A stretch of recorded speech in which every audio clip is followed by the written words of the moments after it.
Smash that like button, guys. Subscribe to the channel. Share the show with your friends. Follow me on all platforms at Ozthecryptogoat, all lowercases, no spaces. We are live on Abstract, Twitch, and TikTok. Thank you all very much for showing up and showing out. We got a special guest today from prison to blockchain. We're going to talk about his story, my story, and some crypto. We're going to look at the charts, do some free A for you. Everybody loves free A, right? I know y'all love the free A. That's why you guys are really here. You guys don't care about the info. You don't want to put in the work. You don't want to grind. You want a free payday. I get it. I get it. And that's why I'm here. I guess I'm here to do all the work for free, right? Anyway, I'm being hyperbolic. But we'll give you a little free A today if you're nice. If you're liking, if you're subscribing, if you're a super fan, or you're showing engagement, you're giving a little gift or something, you get some TA, all right? And it's still free A because all you gotta do is like for it. All you gotta do is hit the like button. It don't take that much work, right? So let's work together as a community and blow this show up, guys. Let's make it massive and be what it's intended to be, right? Revolution, good to see you. Everybody put a W in the chat. Get the chat rolling fast. Get the likes rolling fast. The more engagement, the more quickly, the better the algorithm is for us. We need W's in the chat. We need emojis in the chat. We need goats in the chat, baby. Yeah, let's get the goats rolling. I'm going to open up, let's see here. Get the Discord rolling. Just so that we have the... I want the voice channels. We want Camera.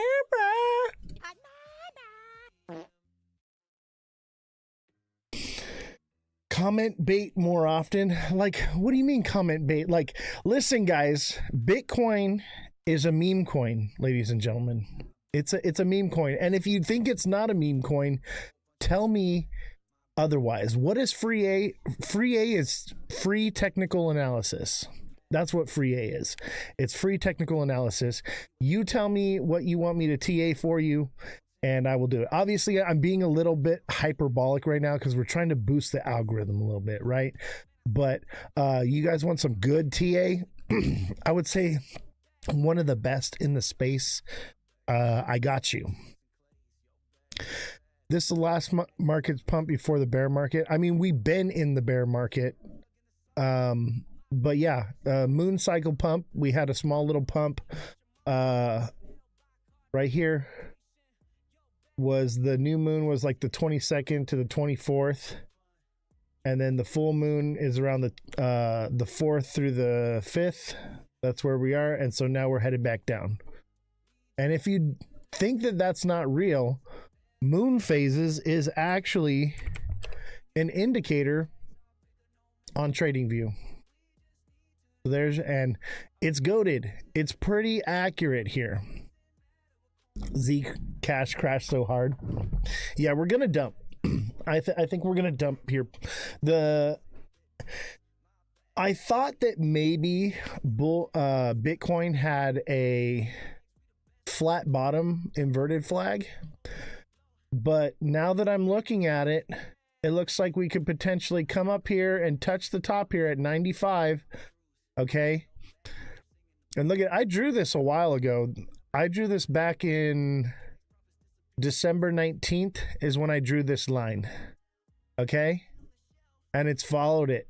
And I just kind of threw it out there, right? So it looks like we're going to pop up here maybe to 95. A little bit of hopium. Maybe we go to 96 and that's it. But the issue with that is, let's see, let's get rid of this. Well, we'll move it. The issue with this is an inverted, or this is a bear flag. So I thought it was a flat bottom, but we have this little thing here. So I think what we're going to do is we're going to pop up here to like 96, right? It doesn't necessarily have to do that to fall, but I believe that this is the bear flag right here, guys. Maybe it's more like this, but there's your bear flag, right? So and this is an ascending wedge, you know, which is bearish. Boom, it's going to come down. We're coming back to 75K. Get ready for it. Buckle up, Buttercup. If you ain't buckled up yet, I sure hope you do soon, because we're in for it.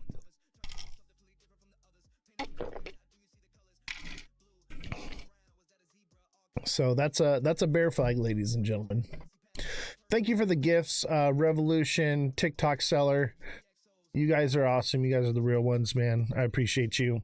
Smash the like button, guys. Everybody together, hit the like button. Subscribe to the channel. Share the show. Share it out to all your friends. Comment, you know, engage in the show. We are battling the algorithm right now. And not only that, like, we're battling major competition. Everyone's live right now at our time, when nobody used to go live during our time. So we do have some major competition, and we're just coming back into the space. So it's going to be an uphill battle. Why is H bar crashing? Everything's crashing, bruh. Everything is. You think it's crashing now? Give it a couple more days, bro. Give it a couple more days. You're in for another major crash. Let's look at H bar. I'll tell you why. But Hutsy, I'm only doing TA for people who are either following me, they're hitting the like button, they're you know, sending gifts, or just giving any kind of engagement right now. So we got to thank you for the follow. I appreciate that, brother. Hit that like button. Thank you, bro. I got you, bro. I got you. I appreciate that. And, you know, if you can't send gifts, guys, gifts are great. And they do go to help, you know, pay the IT guy here. And, but, you know, if you can't give, you can always just engage. Just put a W in the chat, put an emoji in the chat, put a goat in the chat. Goats in the chat, ladies and gentlemen. Everybody right now, hit the chat with a goat emoji. So here's the deal. I know people would say that this is a descending channel, but it's not. This is what you see in the cycle, okay? You see this cycle right here? You see this cycle right here? What did it do? It peaked up and then it ran down sideways like that. This is a mirror of what happened right here. Look at right here. We have the push up here, a double bottom here, a pump, and then a descending channel to the bottom. Same thing here. So we should continue on H bar pretty much like that, all the way down to, I'd say 7 to 3 or 4 cents. Bellstar, how's it going? So that's normal. We're literally mirroring a previous cycle right here. This was 2023, right? March, January, February, March, April, May, June, July, August, September, October 2023. Now this took a long time. We took a whole year through here, but we're basically finding a bottom. Either we're at the bottom and the bottom is here at 9 cents, but I don't think so, because we should go into despair in the cycle. We should drop lower. We could just continue on like this. That's what we're looking at right here. I bought 5 XRP. Will it go to 10K and I'd be a millionaire? Absolutely not. I'm sorry, but it won't. I hate to burst your bubble, guys, but it doesn't matter how much money.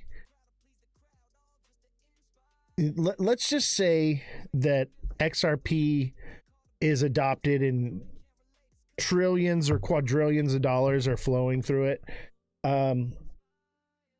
It gets its value from the people that hold it, not from money that flows through it. Okay, so it won't hold any major value. I hate to break it to you, but it just is what it is.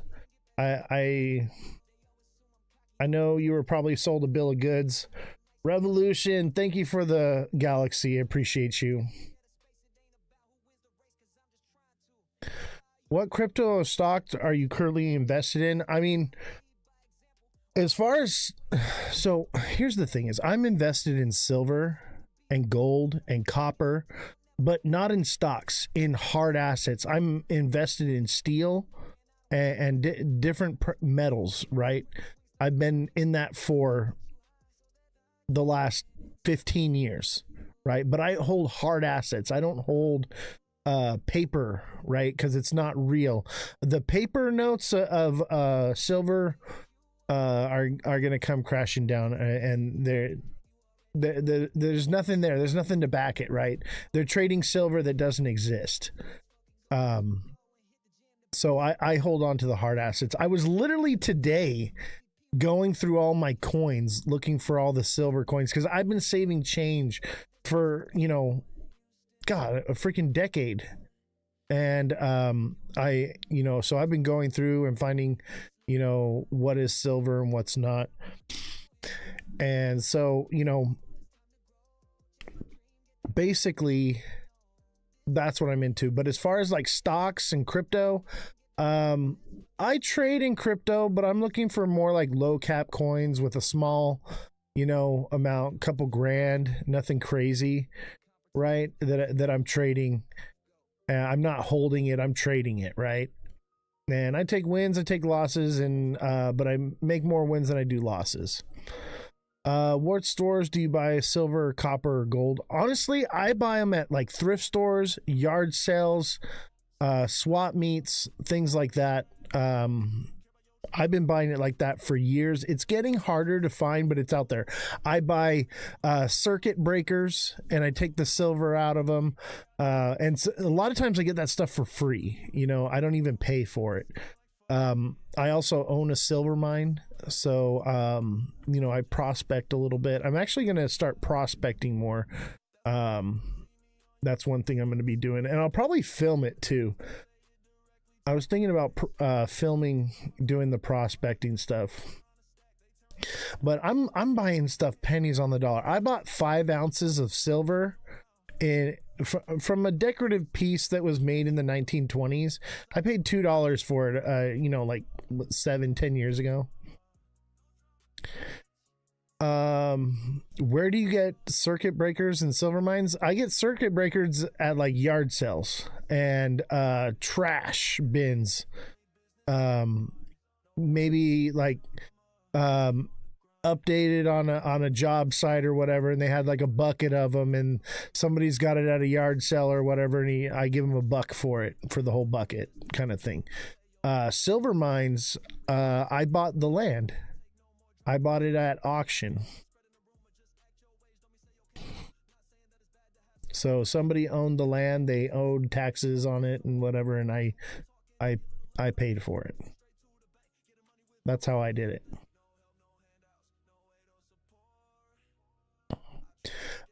If you're looking for more information on that, by the way, join the Discord link in my bio. I'm going to be teaching people how to refine precious metals, how to search for them, where to find them, because you don't even have to refine them. You can just bundle up the raw materials and they're worth money that can be sold. You don't have to do anything. Let's see. Wait till probably March for what? Wait till March for what? Like to buy again? I would say March. Here's the thing is if we're still in a 4-year cycle, do you want to hold a coin that earns no APY, or do you want to hold a stable coin that's going to earn you APY for the next 3 years? That's the real question, right? Do you really want to be stuck holding an asset that's potentially going to come down more, or do you want to hold a stable coin that's going to earn you APY for the next 2-3 years, and then you can strike when the time is right? Beware the itis of March. Beware of ideas of March. Is that what you're saying? Everyone keeps saying March, March, March. I don't know where it's coming from, but I don't see it. Maybe like we'll have a downward and then up in March. But after March comes April, May. Sell in May, go away. So maybe March is the top after it bottoms. Like I don't see what everyone else is seeing. Every chart that I see that someone's like, oh look here, this is what says it's going up, I see, I'm like, that no, that's a false indication. I'm seeing nothing but misinterpreted charts and false indicators. So beware what people TA, you know. Do your own research. Learn how to do TA. I teach a TA class. If you're interested in learning TA, I'll teach you. Join the Discord. I do all that in there. So click the link in my bio to join the Discord. If you are having issues getting into Discord, all you need to do is copy it and put it directly into your browser, and the link should still work. And make sure you guys are smashing that like button, subscribing to the channel, share the show with your friends. Thank you, Revolution and TikTok, for all the gifts. Chat, don't make Revolution and TikTok give all the gifts. You know? Yo, what's up, bro? Nice, a silver mine. Yeah. I got lucky on the silver mine. It's not an active silver mine. It's just a mining claim land with buildings and stuff, right? And there's a mine shaft in it. So I don't even know if there's any more silver in it. Who knows? But somebody might, you in here, you guys are like, oh, I want a silver mine. Like somebody's going to be interested in it, right? So who knows? It could take 20 years to, you know, actually process and start a silver mine up. So all y'all who are like thinking like, oh yeah, whatever, like, yes, good time to buy a silver mine right now. Good time to invest into that. Silver mines won't see a return for another 20 years, but that means the price of silver is expected to go up because there are no mines open or really functioning right now, or no new mines anyway. So it'll take 20 years to actually produce that product. Remember the goat boss? All right, you guys send in goats and I'll baa like a goat. Is that what I have to do? Do I have to dance for nickels? Is that what it's come to? I have to dance for nickels and baa like a goat. Tech CEO with the laugh. That shout out to Tech CEO. That's his line, dancing for nickels. I completely stole that from him, 100%. Make sure you give him a follow. Dance for nickels is my only hope, right? That for real, bro. Like, guys, my boy over here is actually dancing for nickels, like, and shout out to him, right? I can't do it. All right, I can't do it, but yeah, that line, and credit should be given where credit is due. If I'm gonna steal a creator's word or whatever, and especially if they're in here in the chat, you are gonna get a shout out, okay? Like, a lot of people steal stuff from me and they don't even give me credit for it. I don't care, whatever, it is what it is. But you are going to get you're going to get recognition if here. Don't follow your dreams, follow me. Absolutely. Yeah, follow me as well, and also follow Tech CEO, follow Revolution. They're great people, creators here in the space. Starks as well. Starks is a creator. Glad to see you, brother. Everybody, make sure you guys are hitting that like button. Let's see if we can get to 250k likes today without clickers. No auto clickers, all right? No auto clickers on this live stream, guys. The auto clickers will mess you up unless you have it set up a certain way, and I can teach you how to make your auto clicker not get flagged. But it'll not only hurt your channel, it'll hurt my channel. No auto clickers, guys. We don't click. Oh my god. Dude, remember back in the days? Hey, and you think that you're the only ones clicking? I'm right here with you guys. I'm clicking too. I'm doing half the work here. Look at, I'm cheating. All right? So don't think you're all alone. Don't think you're doing. We're trying to boost this algorithm. We've been off and for a while. Randomizer and slight movement. Exactly. You've got to be careful with your auto clicker. You've got to be smart. What I do is I tape down where it filters through the different speeds and it makes it cycle through all the different speeds, and then I'm moving it constantly like this while I'm doing it. And so there's still a human aspect to it. Yeah, and you got to pace it. You got to make it slow. And what I do is I'll have it click slow and then I'll click next to it as well. And it like doubles up.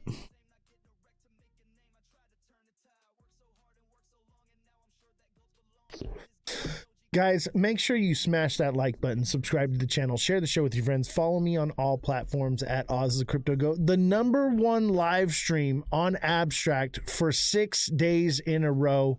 Let's go for 7, 6, 7, baby. 6 days in a row. We have been the #1 top of the charts for the show on Abstract, which is absolutely phenomenal. I feel very blessed and appreciative to be a part of the Abstract community. We're literally live streaming on the blockchain, chat. Live streaming on the blockchain, Ethereum network. If you're not using layer 2 technology and you're invested into crypto, what are you doing with your life? Educate yourself, learn how to actually use the tech. You can literally live stream, watch live stream, game, do all kinds of different things on the blockchain, guys. It's not just about buying tokens and your bag pumping and cashing out for fiat. There's so much more happening here, and we have the opportunity to be involved in it early on, guys. Early on. It's phenomenal. Absolutely phenomenal. Thank you guys, everyone that's tapping away right now. I'm gonna stop tapping so I can know who's tapping. I see you guys are still tapping. Oh wait, yep, they're still coming in. The taps are still coming. Thank you guys. JFM, thank you for the roses. Thank you for the heart me. Yeah, we need to get the heart me's too, guys. The heart me's are important. The more heart me's we get, the better for the algorithm. There's something about it, and they're a penny. JFM, it is so great to see you. It's been a while.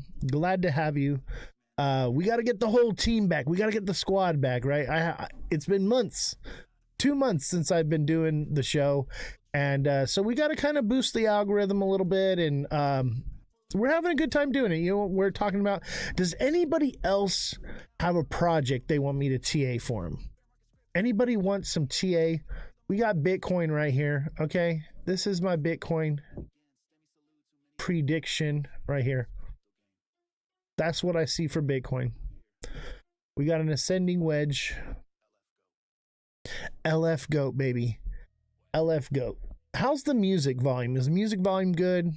All the audio's good?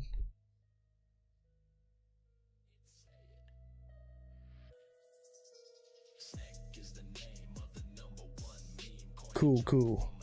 Appreciate you guys. Everybody, Beam. All right, let's look at Beam. Now we're talking. I want to do some free A right now. Some TA for free for you guys. I'm in the mood to TA right now because you know why? I'm expecting a dump coming. I'm expecting a dump, and I'm here to help you guys. If you guys want to know when it's going to pump, you're going to have to do that on your own. Or you got to be a part of the community and see what's up. A cup and handle on what? Cup and handle on BTC right here. You think that's a cup and handle? Cup and handle is from a bullish push into it, not a bearish drop into it. Opposite. It's the opposite if we drop into a cup and handle than if we pump into cup and handle. A little free TA learning for you. A little bit of free learning for you. All right, we were going to look at Beam. Beam. Little bit of free A for you, because that's all you really want, guys. I know what you want. You want me to do all the work for you. I get it. All right, here's Beam on the daily. What do you want me to look at for you here? It's only been out since December. There's nothing. There's no TA that could possibly exist for something this new.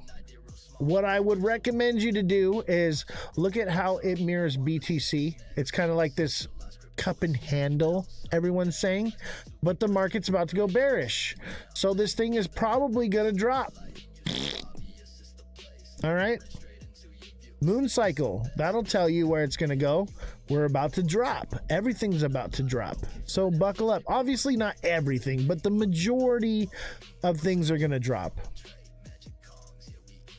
But this is a new release. It dropped down, it gets released, and it pumps up just over. It's done. This thing's going to do this right here. It's going to go. That's what you're going to see. All right.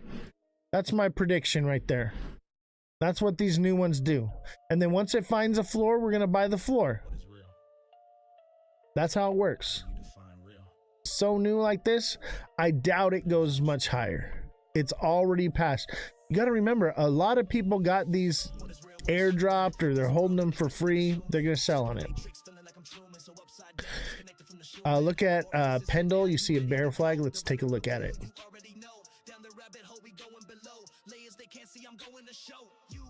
How much lower? I mean, there's no way to know on that coin because it's a meme coin there, or not a meme coin, a new coin. Excuse me. It's a new coin. There's no way to chart it. If you're asking about BTC, I'm thinking about 74, 75K. We're going down, baby. All right, let's see. It was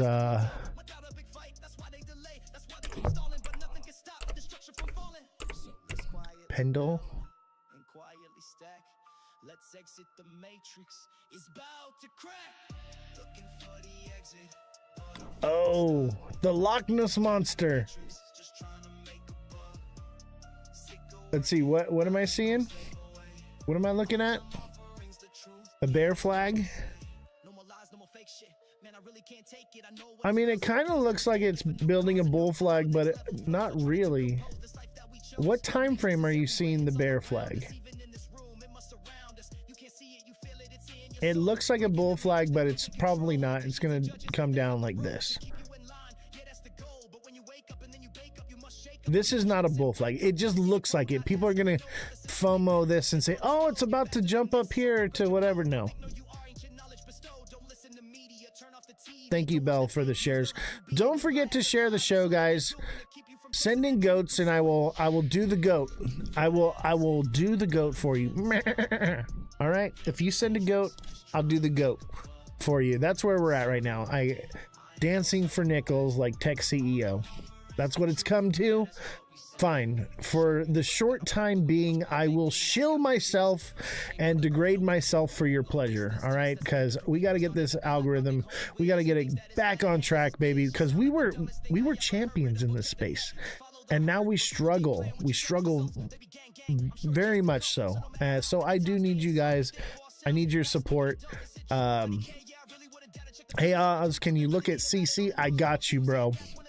Absolutely. How you doing, Seamont? It's good to see you, brother. We're back at it. Back to the good old days. Term of the day, it's going down like this. Exactly. Starks knows what I'm talking about. I've been talking about 74K zone upcoming for like a month or two now. Actually, it's been longer than a month or two. All right. I've been saying 74K was on the table, I think, since like September, seems like. 74K is definitely on the table. Honestly, I think 45K is on the table, but we're gonna hit 74 first. All right, let's look at CC. CC. I'm excited to see you back, bro. You have been out having fun without us. I know, right? We've been having a good time. Oh, look at, I think it's coming down, to be honest with you. It could potentially come up here and touch for a new, I don't think this one, let's see, how old is it? It's been out since November. It could be topped. Okay, it could be topped, but I would say keep an eye out for 20 cents. 25 cents for sure. Like, it's probably not going to go past 25 cents. You have to understand, like, this thing's a rug, okay? It pumped right when it released. It rugged out hard. It ran down, and now it's recovering back to its original price, okay? Everybody that got in before and early, they're in profits right now. They're going to just continue to bleed on everybody. So, it's just too new. I know it looks like a cup and handle, but Bitcoin looks like a cup and handle too, right? And that's going back to December 9th. Okay, CC is going back to November. Okay, but still, nonetheless, we have that same cup and handle looking thing that Bitcoin is showing. And as we know, Bitcoin tends to move the market. So if we're going to see it do what Bitcoin's going to do, then more than likely this thing will break down. It'll probably fake up. I could definitely see it faking up at least to its original high of like 18 cents, right? And then drop. You know, because like people can say, oh, cup and handle, guys, everybody jump in, FOMO into this, it's a cup and handle, and everyone's just gonna on it, right? So just be aware of that. That is most likely the scenario.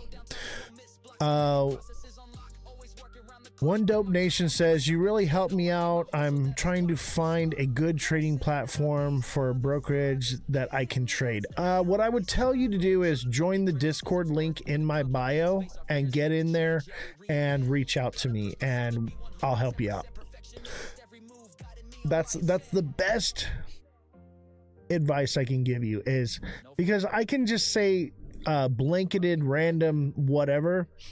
Let's talk in Discord. Let's get to figure out what your situation is, where you are located in the world, and so on and so forth. And let's figure out what's best for you. Yes, watch for scammers. Absolutely. And if you are a scammer and you come into the Discord, we're going to know right away and you're gone. So if you're legit, great. Come on through.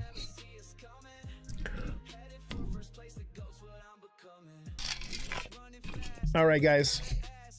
Tell me, what do you think? I freaking love that.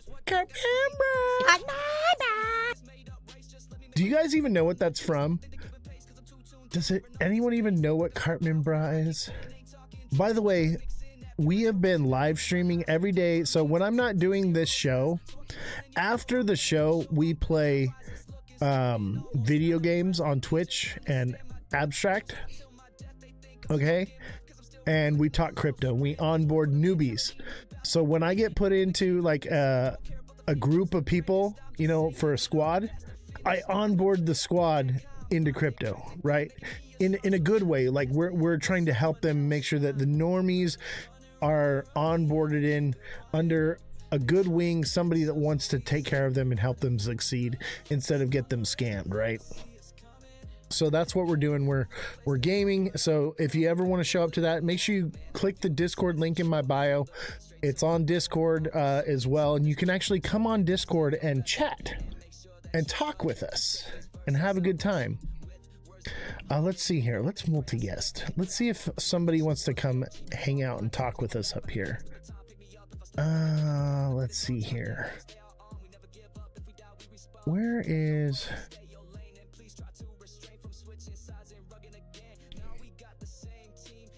Interesting.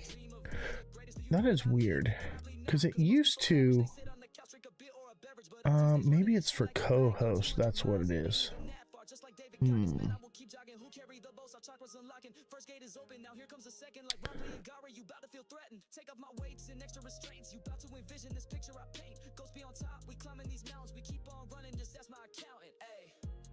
I wanted to get Mr. Non-Fungible up here. What's up, Belle? Yeah, he's a good guest. Yeah, I like him. I was trying to get him up here because I told him I was going to send him an invite. He must have turned it off because he knew I was going to send it to him.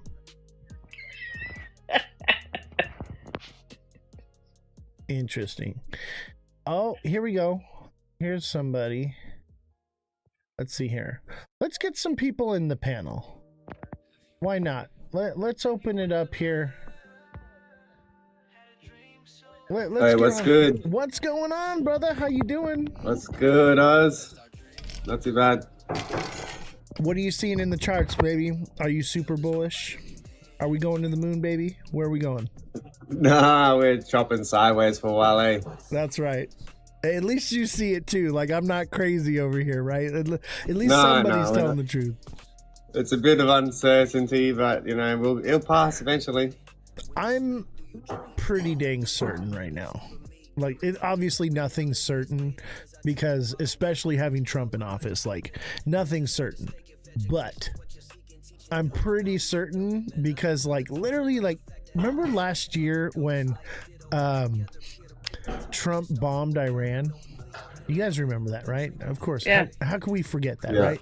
That happened on the winter solstice, which was a new moon. Moon cycle is so goated. Okay, like it seems random and like, oh, it's not whatever. But I think we're just in a giant video game and we're just playing. Everything's coded, or it's all ritual, or it's all planned. Something like some better memes for that. Like it's too perfect. It's too easy to predict for me. Like I've decoded it, right?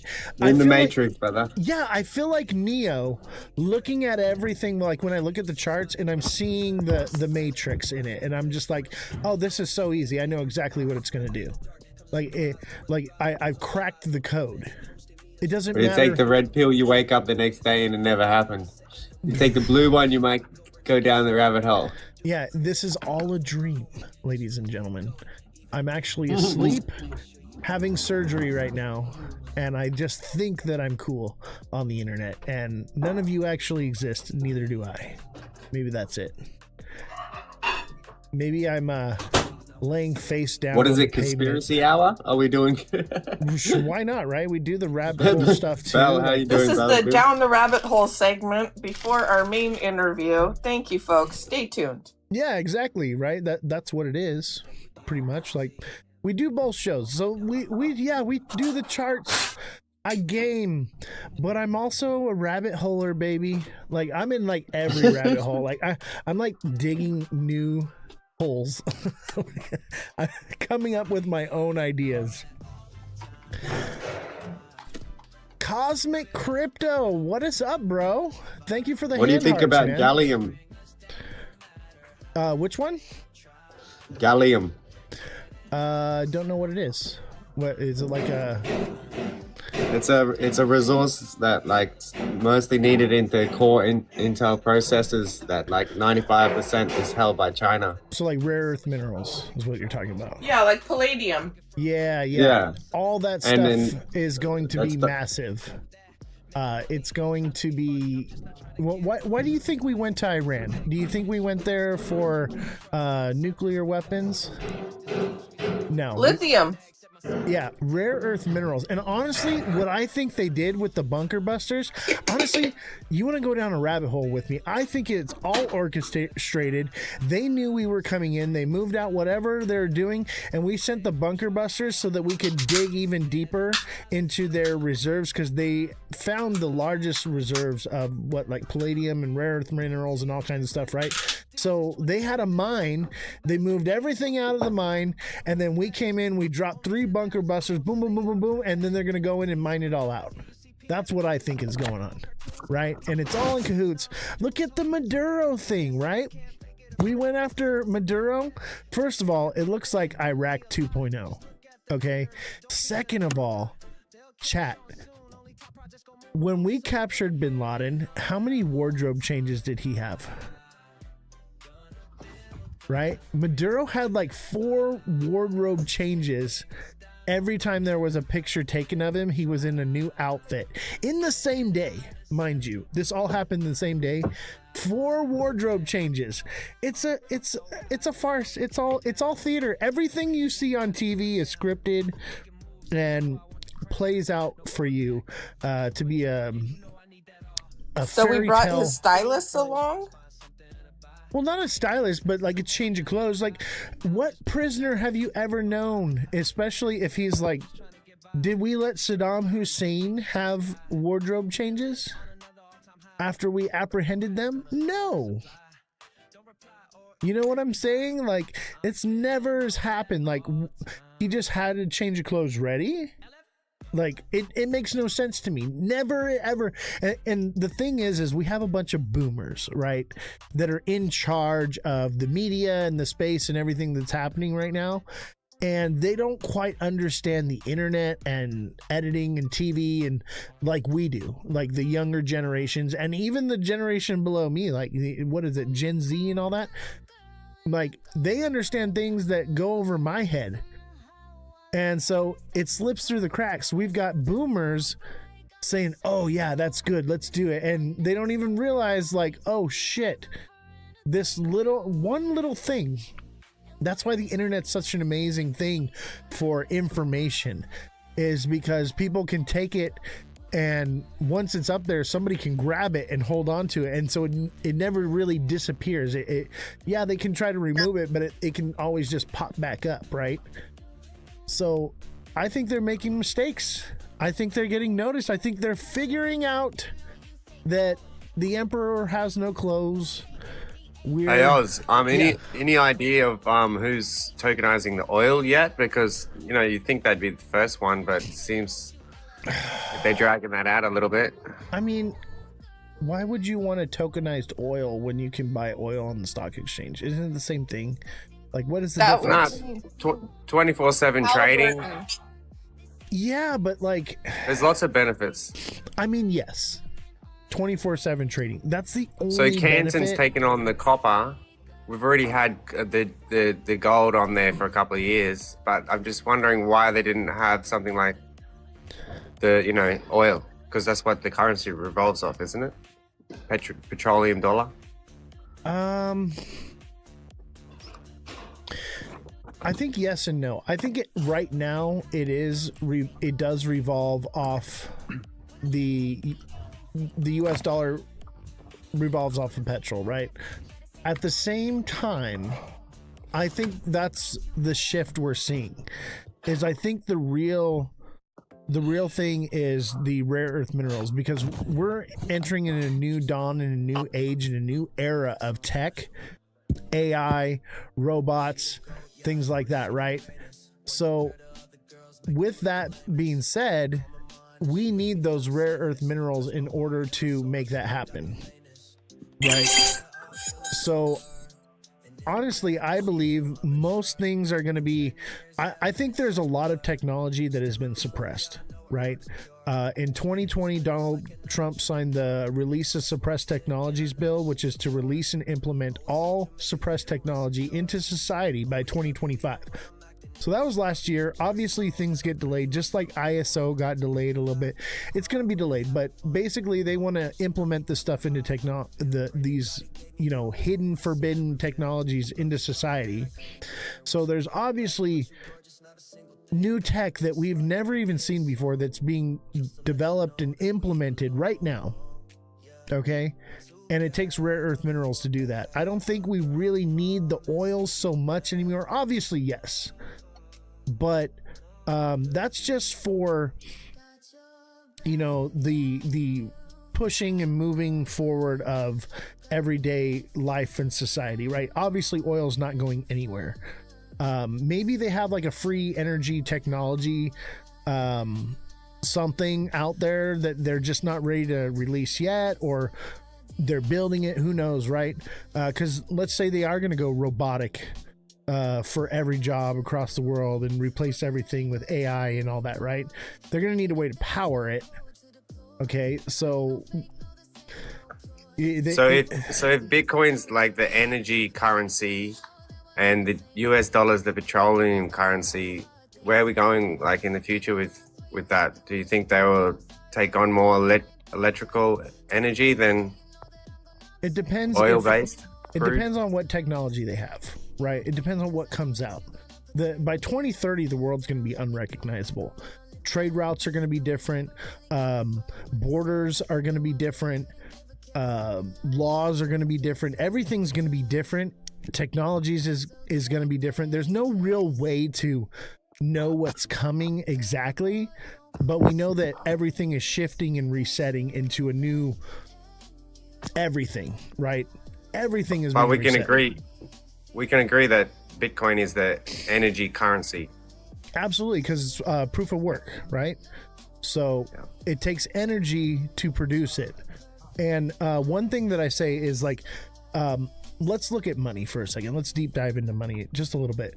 What is the real currency in life? Is it gold? Is it paper money? What is actually valuable in this world? What is the most valuable thing?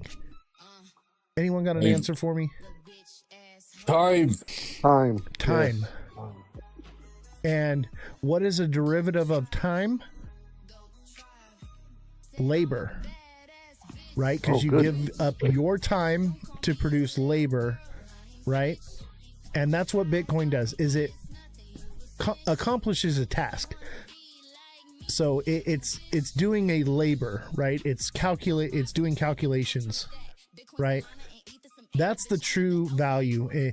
We take our labor because we work for our money, right? We work and we get compensated in whatever it may be, wherever you live, right?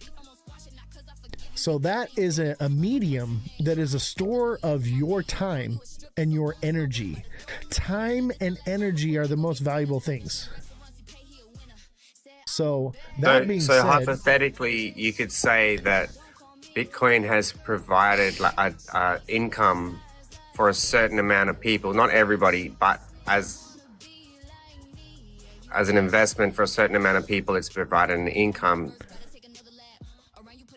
Well, yeah, because if you're mining it, you've invested into a computer that is using time and energy to produce income, right?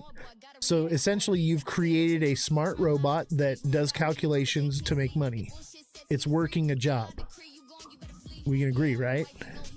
Definitely.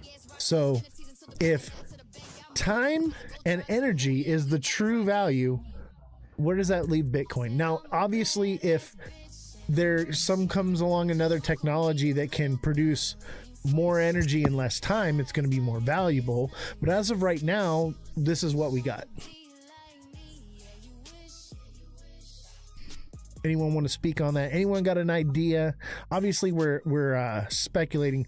I gave Cosmic an invite to come up, but he declined. So maybe he's in the shower or something. Yeah, in terms of energy, if you're looking at energy and what's going on with Bitcoin and stuff, then I think AI is going to be taking a lot of that energy away. Yeah, and that's why I believe that they probably have a free energy source. You know, they've been speculating it for years. That's why I'm tempted to lean on the idea that the technology is there, it's been suppressed, and they're building it and are going to implement it soon. Well, they leaned on the excess energy of nuclear plants. That's where they're building these big data centers. If you take a look around locations around America, where the data centers are, they're taking the resources of excess energy off the nuclear centers already. So there's that. Absolutely. Well, do you remember? Don't know if it was El Salvador, but they're using volcanoes. Yeah, that's for energy. Have you seen the wave one? They have these like arms with floats on them, and when the waves move, they move like this, and it turns. They're like a caterpillar thing. Yeah, I've seen them. Yeah, that's really cool. I like that idea. You know, there's a lot of energy I think that we lose out the exhaust pipe in a figure of speech, right? Not in an engine, you know, you have all this power that's you know, made by the engine, but you lose 20% of it in the transmission, you lose so much in the differential, and you lose so much in the pavement to the tires, right? So we have a lot of untapped potential energy that we're just not utilizing yet. We just either don't have the technology, or we I believe it's not that we don't have the technology, that it's more lucrative for them to be inefficient than to be efficient, but I think that that's going to change. Like, for instance, like your home, okay? The power that comes in to your home is at a certain frequency, right? But all your appliances run off of like 60 hertz, so the frequencies don't line up, so they're inefficient and actually use more energy than they should. If they built the motors, or they had a converter that converted the energy coming in from your home to align with the frequency of whatever it is you're using, then things would be more efficient and it would use a lot less power. So like I think more or less it's out of malice and greed that we are suppressed in our move forward with energy.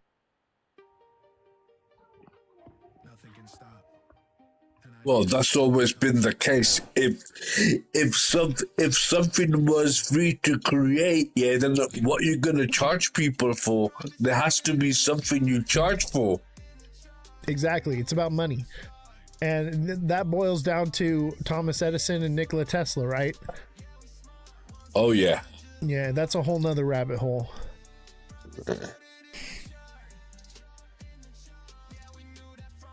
Don't forget to smash that like button, guys. Subscribe to the channel, share the show with your friends. Follow me on all platforms at Ozthecryptogoat. We're jumping down some rabbit holes, obviously, and we're looking at the charts as well.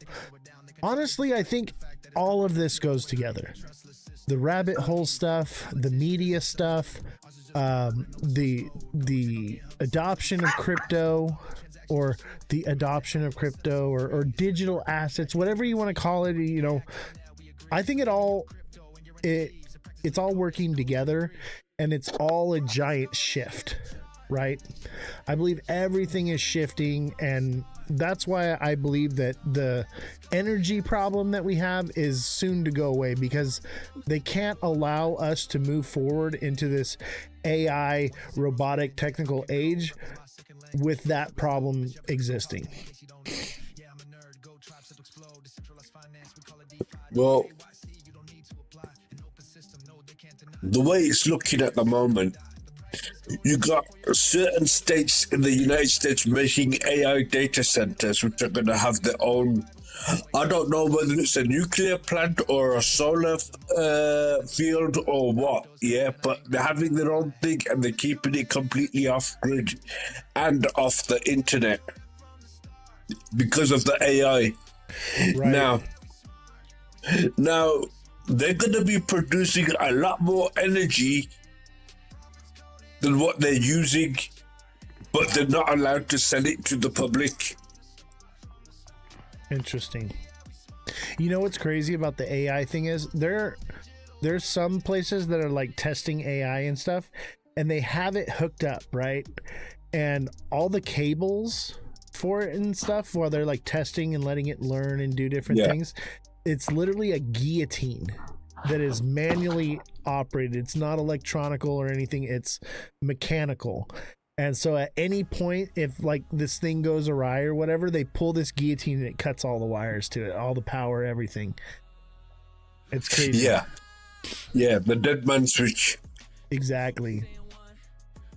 I'll tell you, this AI stuff is scary, man. Did you see like the AI they were building? The AI wanted to copy itself and upload itself to the internet, and basically it wasn't allowed to happen, so it started blackmailing. That was scary, bro. Yeah, it blackmailed the people, the scientists or whatever. Yep. That's so crazy. It blackmailed them on emails of all things. Yeah, like the dude was like seeing some dominatrix or something, and it did you see that? To his wife.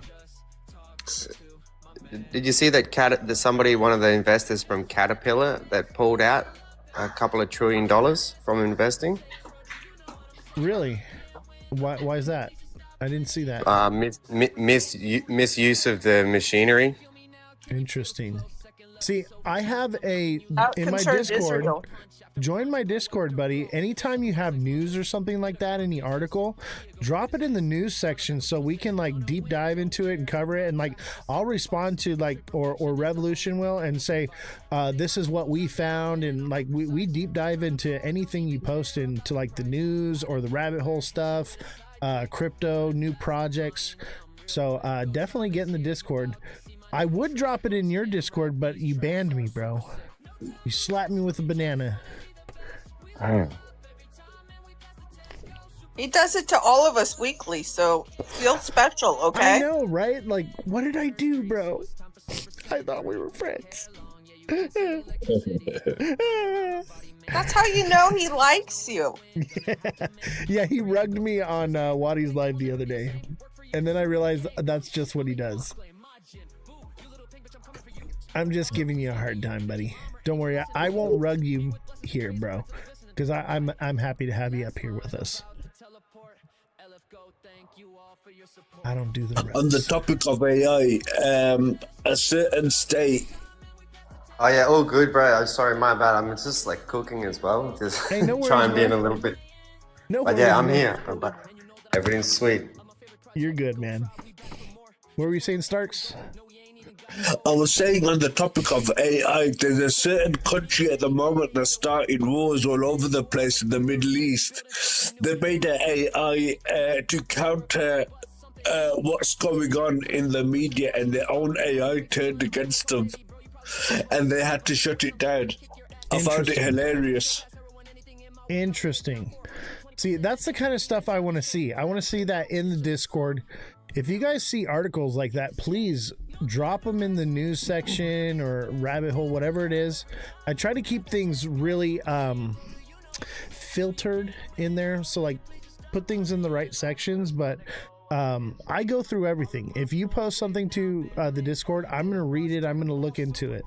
So please drop it in there, man. I'd appreciate that. We need to write some letters to stands with crypto and to our legislature and our government concerning AI related and crypto things that maybe we want changed, amended, or, you know, a focus group for. Absolutely. And you can do that on your own. It's this easy. Go to Google and type in, how do I contact my state rep? Boom. And look at, find your rep right here. And you just put in your address, city, and zip, and it'll give you their email, phone number, everything. You can literally call them. So, and what I would do is the best time to do this is during primaries. We're about to go into primaries right now. Right now is the best time to be ringing the bell, guys. Like, you can write them a letter about anything that you're concerned about. And it's their job to represent you. And I tell you, 99.9% of people don't even utilize this. It's usually like a group or a firm or whatever. If you're an individual that does this, they go like this. What? You know? And yeah, the problem is these politicians, they don't understand anything of AI. So you can go tell them, right? But you might as well go tell a blind man to be a traffic warden. And that's why controlling traffic lights. You know what I mean? We need to hire the right people for the job around here. You know what I mean? Stop with the hiring people because of their race or whether they're a woman or a man or whatever. Let's hire the right people. Like, can we go back to a meritocracy where people were judged based on their merits and not who they are? Who cares if they, you know, what their past is or what they did? If they're the right person for the job, honestly, we're all human. We all make mistakes. We all do different things. Let's get the right people that know what they're talking about in, and quit having a what do you call it, a popularity contest. Like, we're having a great reset. We can all agree on that. Can we reset the politicians? For the love of God. Well, this is the thing, and if politicians were doing their jobs, then the top 1% wouldn't have a say. Yeah, that's true. I hear somebody tapping. Thank you for tapping away. Sorry. No, I you're forgot. good. You're good. Thank you. Thank you. I appreciate it. Don't forget to hit the like button, guys. Tap away. Share the show out. Share it with your friends. Let everybody know. I know there's a few big shows going down right now, so it is what it is. They'll come around here ending soon, and we should pick up viewership. But share the show out. Send a like. Send a gift if you can. If you can't, no big deal. All you got to do is hit the like button. Unfortunately, TikTok cares about money, right? So the gifts are what was that? The gifts seem to be what really pushes the algorithm. Honestly, I could care less about the gifts, but it is what it is. So, but if you can't give, obviously just hit the like button. And as always, anything that you give goes to the staff here. We still have the IT guy employed here, keeping everything running smoothly. Because honestly, I'll tell you what, guys, I know how to run audio and video equipment, but like the computer stuff and all of it, like it's more than I can manage. I can't put the show together, go live all the time, and edit the videos and make the content and do everything. Like, I need help. So that's why we have a quality show here, is because of viewers like you. We're PBS, essentially. So thank you, guys. I appreciate all of you that continue to support. And thank you to everyone in the panel here. Make sure you guys all follow everybody in the boxes down here, okay? Give them all a follow. These are all great people right here. And I feel blessed to have them on my show. And you should feel blessed to hear their opinions and their thoughts. That's the beautiful thing about TikTok, is we can actually come up here and have a conversation. It's not just me recording something and saying, everybody go buy XRP, it's going to 10K, and then that's it. That's the only information you get. You get that push and that pull here. And that's why I like TikTok, and I want TikTok to work. Things are changing with TikTok. I'm hoping that this new algorithm is better. Honestly, I don't know what it's going to be, but I'm going to give it another shot. We'll give it a shot. But please follow everybody in the panel here. They're great people, and I would consider them all my friends. So thank you all for coming up. We got about maybe like another 30 minutes for our guest. Thanks for having me. I don't want to take over the show, so I'll drop down, but appreciate you. Hey, take it over, bro. Here, I'm gonna put you on the. No, I'm putting you on the main screen. Next time we'll have a chat. No, you're on the main screen now, bro. You can't go anywhere. You're stuck here. Oh, he rugged us. He rugged us. That's Chillwell's specialty. Wait, we got another Bell Star? I'm tapping on my other account. Oh, you gonna have both of you guys up here? Oh no, I didn't mean to. All right, let's disconnect it. All right. Thank you guys, all of you guys, for showing up and hitting the like button and everything. Mother Dragons, how are you? Good to have you here. So Starks, tell me, what do you think, bro? Do you think the future is bleak or bright? You want my honest truth or just what I tell people on TikTok? I want the honest truth, brother. That's what this whole show's about. Right, well, I'm thinking we're gonna have about 5-6 years of bliss entering this digital currency just to get everyone used to it. And when the live free, be happy policy has run for about 5 years, I think they're really gonna start tightening the leash on everyone. That's what I honestly think. I agree. Right now, you're in the honeymoon phase at the moment where everything's gonna be new. It's gonna look good. The grass is gonna look green on the other side. But when you get there, you're gonna realize, hold on, I was better off over there. I agree. I think what they're going to do is like everything is like a hardship right now. It's been that way for a long time. It's the fourth turning. I don't know if you know about the fourth turning, anyone in here, but it's basically a cycle that the world goes through. And the fourth turning is a time of great despair, right?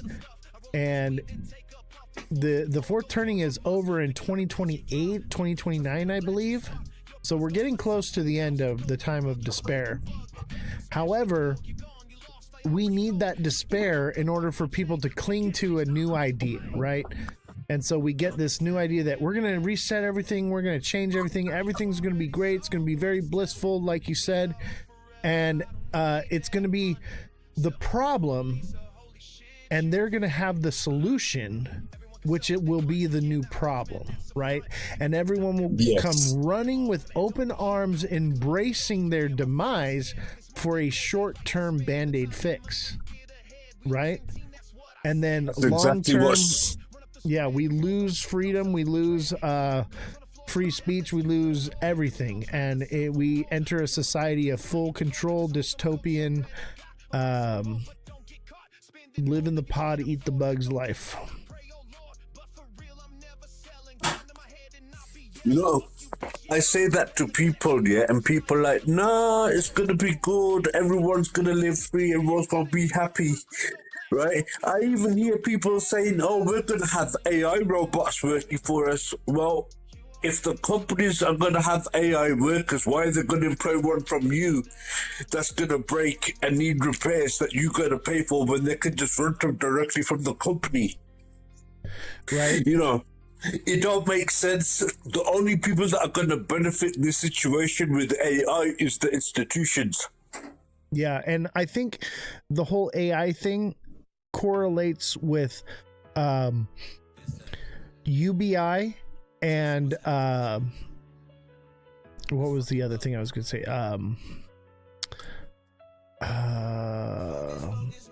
Shit, I forget. But basically what I see is for the future is that everything will, or digital currency, that was the other thing. So UBI, digital currency, and AI are all correlated, right? So basically AI creates a faster way to do things. Crypto gives us a new way to fund and finance things, and UBI is a new way for us to receive payment because AI is basically taking over the jobs. Robots do everything for us, right? And so there are no jobs left. Obviously there'll be some, but there's more people than there will be jobs, right? So I think the start of it is the AI takes over, the robots take over all the jobs, and everyone's like, hey, I don't have to work anymore. And then the next thing they come in is with UBI and a universal based income, and so everybody gets an income. It's I'm not quite sure where the money is going to come from. My guess is from corporations will basically finally pay a tax or whatever, and they fund it out, just kind of like what we're seeing with tariffs. That's never happening, bro. The only thing that's going to happen is the printing machines are going to come on permanently. Well, that's what I'm saying is that's how, the cascading effect. So the next step is with that correlation is the digital currency. So then we're pushed out of the paper monetary system. We move into a digital asset system, and then we're under full regulation and full control over how we spend our money. There's no way to get around it, no way to get around taxes or whatever, and if it's UBI, obviously there's not going to be any taxes. I'm just saying, like, me personally, I think UBI is coming because if everybody gets laid off, and we're already seeing the beginning aspects of UBI right now in the US with the tariffs. They're talking about a tariff dividend everyone's going to get. They gave out stimulus checks to people. That's basically what UBI is. It's just going to be the printing of money and currency, giving it back. That's what it is now. I think it will change. Obviously, I can't begin to know and explain all of this, but I see the overall direction in which we're headed. And then therein lies the digital currency, which is the full control. You gotta understand though, they're not gonna do that every year. They're gonna do it maybe for 5 years, and after that, no, we've transitioned now and we're not gonna do it no more. I mean, for the meantime, this is very long term. I'm thinking 20, 40, 80 years into the future, right?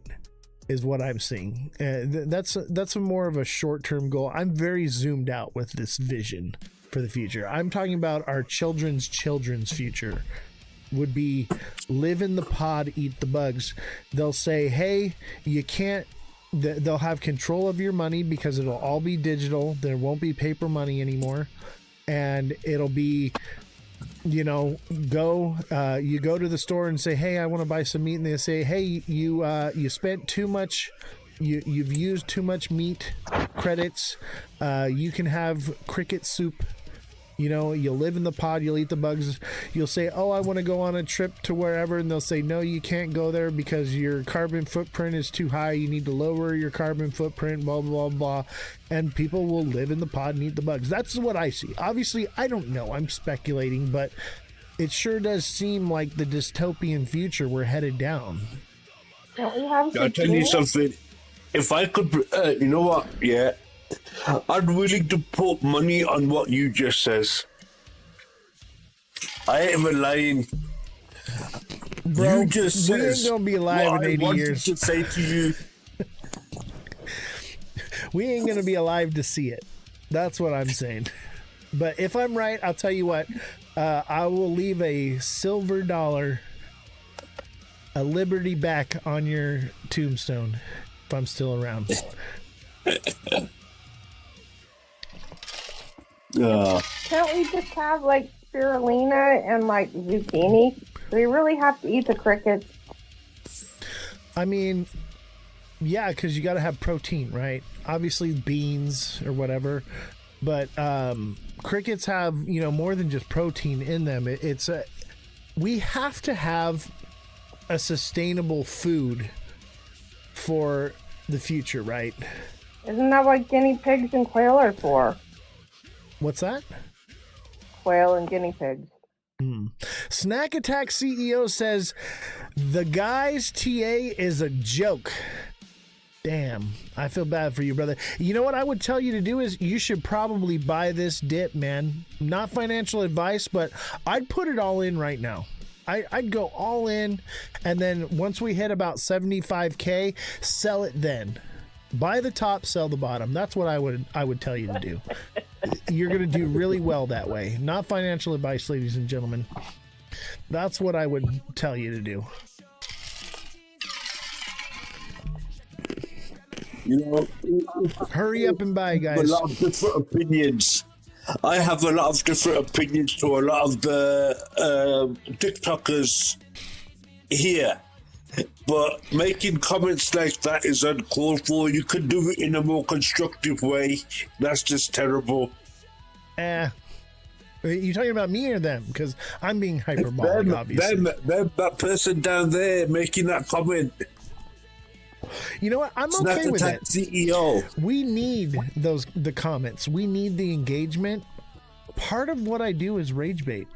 Obviously, this is real TA that is legitimate and is probable. But the rest of the community, most of the people out there, they don't want to push that narrative. They want everything to pump. The only content that gets pushed is pump content, not dump content. So at the same time, it does help the algorithm because the guy is in the chat. That's why I don't ban him anymore. I welcome it. You think I'm wrong? Come up here. Actually, Snack Attack CEO, I want you to come up here and tell me why I'm wrong. I would love to hear it because I'm not about hating people or discounting anyone's ideas. If you have something that I'm not seeing, I want to know because I want to make money too. So please, if you can TA better than me, I challenge you to show me what I'm doing wrong. You know, G-Rod anyone had a can good say day. that it's a joke, but tell me why. Yeah, I'd like to know as well now, to be honest. What was that? I'd like to know as well. Yeah, that's all I want to do is educate me. If I'm wrong, please say whatever you want, but have an argument to back it up. That's all I ask. Because if you don't, then obviously you're just, you know, rage baiting, but that's fine too. Go ahead, come on in and hit up the chat. I welcome it. G-Rod says, I love TA. I made 231% profit on it today. Dude, great job, man. G-Rod took my TA class. He was a hodler, and all he did was hold, and we were at the top, and he was like, what should I be buying? What should I be holding? And I taught him, I'm like, man, you need to be trading. And now he's making 231% trade profits. And instead of just losing his value, he's gaining value, whether it goes up or down. That's the beauty of this, is we make money So whether it's good. the market goes up or down. Yeah, it's good to have a strategy, you know, for the way out as well. Not just for when it goes up, you gotta know when to sell. I mean, me, on the 21 bear market, I sold all my Bitcoin and I bought a bit of gold. And that's done quite well for me now. So it's a win-win-win in that respect if you know what you're doing. But a lot of people, they invest, they see the money go up, they think it's going to go higher, and it slowly comes down, and they're just hoping that it's going to go back up again. And we end up in this little cycle. Oh, it's come down $2,000. Oh, it's come down another $2,000. Oh, it's going to go up now, but then it comes down another $1,500. And before you know it, you're sitting at 65K thinking, what happened? Yeah. You know, it's sad that people just think that it can only go up, right? It comes down a little bit. They think, oh, it can only go up. I'm like, it really hasn't come down that much. It's up a lot. It's at 91K right now on Bitcoin. That's pretty dang high for a whole year of a bull run has gone by. That's pretty dang high, which is what leads me to believe like we're due for the correction. Obviously the hopium and social media has kept it up higher, and it's a little less more volatile than it was, but it is still volatile. At the same time, Bitcoin does follow gold, right? So if Bitcoin does crash down to 75K and doesn't recover back up to a new all-time high from there, that's a pretty good indication that gold is going to collapse next. Because it is a bubble. You got to remember, all these things that you're seeing that are up right now, it's at those prices because of leverage trading. It's over leveraged. So beware. I don't mean to be the boogeyman and scare you guys, but these things are bubbles. G-Rod says, shit, I make more money when it goes down. Exactly. Why do you think I'm watching for the dumps more than the pumps? And it's easier to tell when it's going to go down than when it's going to go up. So a lot of times what I'll do is I'll just look, and G-Rod does this too. We do this in the Discord. We look for something that's up 90, 100% and put in a short. And it usually comes down, and it comes down a little bit lower. That's how you're making that 231%. You've been like 80% shorts. Nice. Yeah, shorts seem to be the way to go right now. One thing I can tell you about the markets is a bull kick comes all of a sudden, all at once. It's very hard and strong, and it's shoots straight up, right? But when you see that, that should be your, hey, the market's out of balance. and it's going to come back down, and that's when you short it. And you can catch both. You can buy the dips, sell the tops, and short the tops. You know, you can play it both ways. It's very simple. Starks, do you trade, or do you just like buy and hold, or do you short? What do you do? I'll be honest with you, up until about 12 months ago, I was a holder. I was holding Bitcoin from like 16K, so I've done pretty well in that respect. Absolutely, but one thing I noticed about 12 months ago, my banks weren't going up no more, and for about 6 months, they were just going sideways, and Bitcoin was going up, and the altcoins were staying down, and I weren't seeing no real gains. And about 6 months ago, I made a decision, I'm going to start trading, so I started trading. I don't trade every day, but I trade every couple of days on like sure things, you know, when they hit the channel lines and stuff. Yeah, but that's what I'm doing. I don't think you're gonna make much money holding anything other than Bitcoin in this current market. Right. We need, if you're gonna buy and hold, you need to wait for a smart money zone to buy, right? And that's gonna be 74K or lower. Exactly. Yeah, it's too high to buy. For me now, I mean, I exited 123 and I exited most of it at 110. Right, for me to buy at this price is going to be pure stupidity, because if we come down to 40, I'm still going to lose half. Yeah. And hey, Mohammed, you got to tell these people you got in early too, though. Yeah, absolutely. I got in the bottom of the bear market. Yeah. Yeah, 16K was that sweet zone, and I wish I'd bought more then.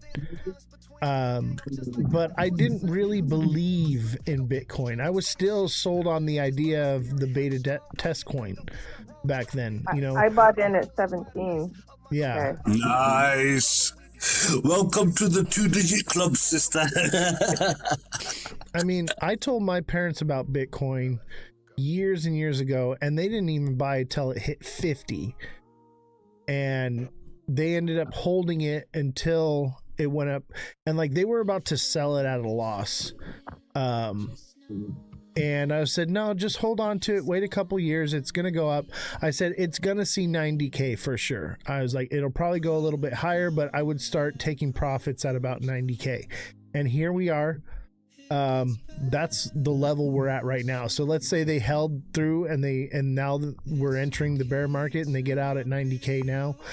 They're in decent profits from 50, you know, but, you're not going to see much more, honestly. I just don't. There's not enough newbies and normies coming into it, right? Not enough. Did I share a little story with you? Hey, Oz, I'm gonna be the devil's advocate here. Yeah, there's not newbies coming, but if we just see just 1% or 0.5% of the stock market moving into crypto, there's going to be a lot of money flowing in. There doesn't have to be newbies to come in. Yeah. The thing is, I think most of the people. Hold on. Let me just push back on that thought real quick. I think most of the people that are going to come in from the stock market are going to be small-handed investors. People aren't going to move, and it's going to be mostly retail people, and they're going to move a small portion of their 401k into it, you know, and just allocate a little bit of risk into their 401k. And that's really all we're going to see. Big whales are probably not going to move too much into it right away. I think what you're going to see is more whales come later, but they're going to know better off to wait for the bottom to buy. They're not going to buy right now. I think he was talking about tokenizing the stock market rather than whales. Yeah. I mean, I thought you were talking about like ETFs. No. No, he said about tokenizing the actual stock market. There's only one problem with that, my friend. If that does happen, right, where's all this digital currency going to come from? Right? It's going to be like buying OTC and then selling on the market. That's going to be a bit concerning. When they transition from the stock market to the digital market. Let's see here. I think we got our special guest here. What's up, buddy? How you doing? I'm gonna go ahead and rug all you guys, and you guys can come back up after the show. Nothing new. Keep rugging us, Oz. I'm gonna rug Just a G-Rod joke. last, Just though. a joke. Just a joke. I'm gonna rug you last, G-Rod. Rug me first. Nope, you're last. If you're not first, you're last. All right, thank you for coming up, buddy. I appreciate you. Yeah, not a problem. Yo, What's up, Oz? What is going on, man? Here, let's expand you up here. Everybody, go follow my boy, Prison to Blockchain, right here. You got a camera on today, or are we just doing the? There he I got is. you. How you doing, Oz? Good, man. Good to see you. Thank you for coming on today. Nah, thank you for having me. I'm flattered for real. Honestly. Thank you. So, first of all, who are you? What do you do? Tell us a little bit about yourself. Well, my name's Zoe. You know, I'm from West Virginia. I'm an HVAC technician, and I'm now investing in cryptocurrency. You know, I'm not really a technical guy. I'm just a street hustler from the street since I was 13, 14 years old, and been in and out of prison 90% of my life. And I was looking for a change, and cryptocurrency fell in my lap. So one of the reasons I had you come on here is because your name, Prison to Blockchain. So you said you spent 90% of your life in and out of prison. Do you mind talking about that a little bit more, or is that like a subject you don't want to touch on? Nah, I'm not ashamed of it because people need to understand what happened, because we make mistakes. It ain't where you're being, it's where you're going. Absolutely. So I started selling smugs in 1996. I was around 13. I ain't dropped out of school to around 9th grade. But full throttle on the streets since then, at early 90s, and ended up going to juvie from 17 to 18. Got out at 18, then at 22, I got caught with a key of cocaine and ended up doing time for that. Got out at 28, went back at 32, and now I'm 42, and here I am. Dang, you did that long for drugs? Yeah. That's crazy. Because of sales or something like that? No, my last one, I got 9 years over 2 ounces. 9 years. That's crazy, bro. I did 7.5 off of that 9. That's a lot. Hey, did you sign a deal? You got hit with that? Like what happened? Nah, somebody wore a wire on me the first time. That time got the 9 years. They got you snitching. Dang. Mm-hmm. And so was that a federal case or a state? Yeah, my last one was a federal case. That's why you did so much time. Damn. Yeah, my first one was a state case, but they pulled me over on a freeway coming from Columbus, Ohio to West Virginia, Damn. And, cross state lines, federal offense. I didn't cross the state line yet, but they got me right before. That's why I did the 6 years for that the thing of coke, the brick. Let me say that. I ain't gonna say the C word. Yeah. For the rocks. Yeah. For the drywall. Yeah. My boy was slinging drywall. Hey, you know what? Yeah. Everybody's got a pass. I'll tell you what, throughout my life, if you don't mind me telling a little bit of my story, because I told you we have more in common than you think. And this is a story that I've been wanting to tell everyone for a while, that I've been kind of waiting for the right time before I actually did it. And I felt like it was best to do it here with you, because look at you, what you've done with your life. Where you came from, and here you are. You're on TikTok. You're doing something positive with your life. You're educating people in digital assets and I see some of your lives. It's not even all crypto. Like you guys are just talking about life and being positive with life, and like I saw that and I was like, man, like this guy needs a platform. What you're doing is the right thing, and you're not out here trying to shill coins or nothing like that. Like you're looking for knowledge and education, and you're trying to spread what you have as far as knowledge and education with the class. And I absolutely respect that, bro. So like you got my stamp of approval. Everybody follow my boy right here. Appreciate you. Absolutely, man. But one thing I want to tell you is so like I said, we had something in common. I actually, the difference with me is I was innocent. Right. I obviously, I guess you're admitting to it. You did something, you had a wire or whatever, but the system comes down on people. Yes, it does. And it seems like, nowadays, it's even easier for someone to catch a charge, have their life thrown away, lock you up. I was looking at 14 years. And I did about a year in county. I didn't actually get to prison. I got a suspended prison sentence. Yeah. So I'm currently serving 4 years in prison, out of prison right now. Yeah. But what happened to me so I carried a firearm legally for the last 10 years. And I had a license to do so and everything. And I came home from work. I was working in LA, came home. I was gone for like 10 days at work. I come home and a bunch of people had broken into my house and were robbing me. I had my previous podcast at the time. Yeah. And I called the police or whatever, and I get out of my truck and I'm like, hey, like, what are you guys doing in my house and whatever and whatnot, right? And they like basically surrounded me and were like getting very aggressive. One guy like took his shirt off and he's like, gonna fight me or whatever. And I basically, all I did was I said, hey, back up, I got a firearm. They ran into my house and the cops showed up. And they called the cops on me after I'd already called the cops. They said that I pulled a gun out on them and pointed it at them, which I should have had the right to do. It's my own damn house. Yeah. Right? And because I live in California, bro, they arrested me. They claimed squatters' rights on my house and were able to legally rob me. They took away my home, everything I had in it, and my freedom.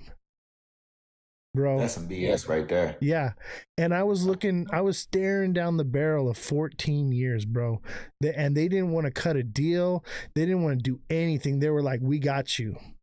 Because, they showed up. They found my gun in the car. I told them where it was. I'm like, yeah, it's in the glove box. It's right there, whatever, And they're like, all right, we got him. He's got a gun or whatever. And like, I wasn't even doing nothing, bro. And so like, but hey, despite everything that happened, and when I was locked up, everybody was like, hey, don't take that suspended sentence. Don't take it. They're going to get you on a violation. You're going to end up doing those 4 years. So I actually made it through my probation and served my probation. And so now I don't have to do those 4 years. Now, I'm not sure if I do get in trouble within that 4 years. I think I can still go back, but I ain't gonna do anything. So like, obviously, right? So, but like, dude, they tried to violate me several times, man. So like, I had my firearms in my name or whatever. I had to transfer them out of my name and stuff because I had an arsenal, bro. Like, I had a lot. Dude, it was a lot of money just to get them out of my name, and I'm just out of jail and everything. So like, I had to fire sell them and everything. It was a big old ordeal. I lost a lot of money. But basically they were like, oh, well, you didn't submit the paperwork to the court or whatever. They tried to put me right back in prison when I had done literally the next day I was out. I had all of them sold. It was done. Right. Went Turner's and dropped them off. Said, take it. But yeah, they tried to hit me with that. And then there was another one. I'm supposed to check in with my probation officer. And I checked in a day early, right? Because I had to work. And they tried to violate me for not checking in on time. Because I didn't check in on the day. I checked in a day early. I'm like, are you fucking serious, bro? Like, they wanted me to go back to prison. Everyone was right. Like, dude, I came so close. There were many times where I was like, I had to go back into court, and I was, any given moment, I could have gone right back in and I would have been shipped right off, man.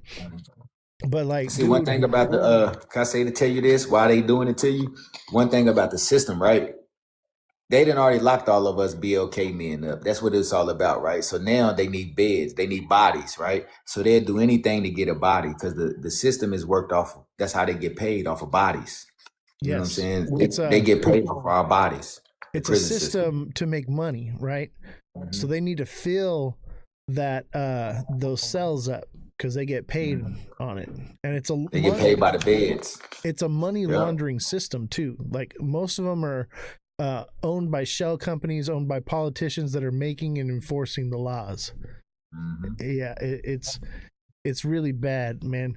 But one of the reasons I brought you on here to talk, I know we're going to talk some crypto too, but this is one thing that I wanted to use my platform for, is to educate people about the injustices that are happening in the criminal justice system right now.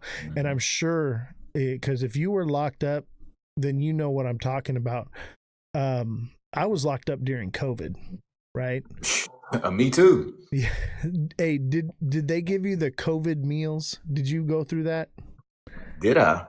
Yeah, so they had the cow house shut down. We was eating bologna sandwiches. Bologna. We were getting boxed lunches. 3 hot meals, man, and they were giving you bologna sandwiches it was not food. We were starving to death in there. And then starving. Did your section ever get shut down because somebody tested positive?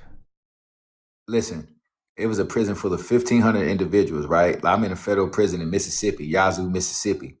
You couldn't leave the unit. Everybody locked in the whole unit. You feel what I'm saying? It ain't a like cells or nothing. It's like just an open barracks, and we all locked in there. Yeah, so you were in GP in like the big population of dorm, right? That's where I was. Oh, what happened? We lost you. Uh-oh, we lost him. I got kicked off. I was disconnected. Sorry, man. That was an accident. I was trying to expand you, and you got disconnected. Go ahead. So you were in a dorm. Go ahead. You were in a dorm. I was in a dorm. It was like 75 people in my dorm, and then in the wing that I was at had 5 different blocks of like 75 people in them, and that was just like we had 150 in that motherfucker. Yeah. 150, and you ain't going nowhere. And then like I used to pass the trays out, Oz. I ain't gonna lie to you. Let me get an extra. Let me get an extra. No, you can't get an extra. We gotta make sure everybody eat. But it was crazy though. I'm gonna tell you a story like what really changed my life. I didn't do anything to get in trouble while I was in prison. Try not to, but I was getting transferred from the inside the fence to outside the fence to a prison camp. Right. And it was during COVID, and they had me go through quarantine. Them some bitches forgot about me in quarantine and left me in there for like 3.5 months in a cell by myself. They did that to me, bro. They left me alone, and when I say a dungeon, bro, like when you imagine a medieval dungeon, that's where I was. I was underground, and it was like old school. Like this place was built like during World War II, and it was a camp that they kept an internment camp for the Japanese or whatever during that time. And bro, it was a 1-man cell, and it was basically the length of the bed was the width of it, and it was like you could put 2 beds, but 1 bed was missing, and that was like your walkway. 14 days in there, no TV, no shower, no the water that came out was brown. Oh, Lord. And when you flushed the toilet, shit water went everywhere. I believe it. And I was believe living it. in my own refuse like that for 14 days. It was awful, bro. It was, no. And they wouldn't let me have a book or a Bible or nothing. Like, dude, it was foul. I couldn't access the kiosk. I couldn't use the phone. They locked me in there and forgot about me for 14 days, bro. Yeah, they did you wrong in there. That was inhumane right there. And I no human contact, no nothing. And the only way I could tell time, because the lights are on 24/7, only way I could tell time was when the food trays would come.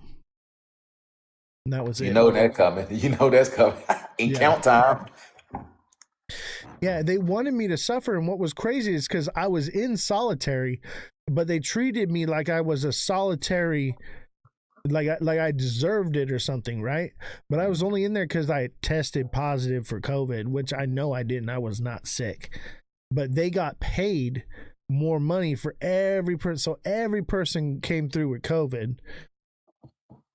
It was bad. And what they're doing in these prisons, man, it is inhumane. It is so bad what they're doing to people. It's downright evil. And one of the other things that, and I'm hoping that through this platform, eventually, maybe we can bring light to this and make a change. And I'm sure this goes on in every country. It's probably worse elsewhere. But like the air is like a recycled air system that comes through, and the water is recycled water. So you're literally drinking toilet water that's been like filtered, and they would not clean the filters regularly. So like every week or two, you would get this smell in the section, right? And it smelled like rotting flesh and shit. And it would come through the air vents and you could smell it. And I would like try to block it with like wet tissues and stuff to like keep it from coming down. But anyone that slept under a vent was sick all the time, always sick. And whenever I would smell that, I'd instantly put a mask on to like kind of filter it out.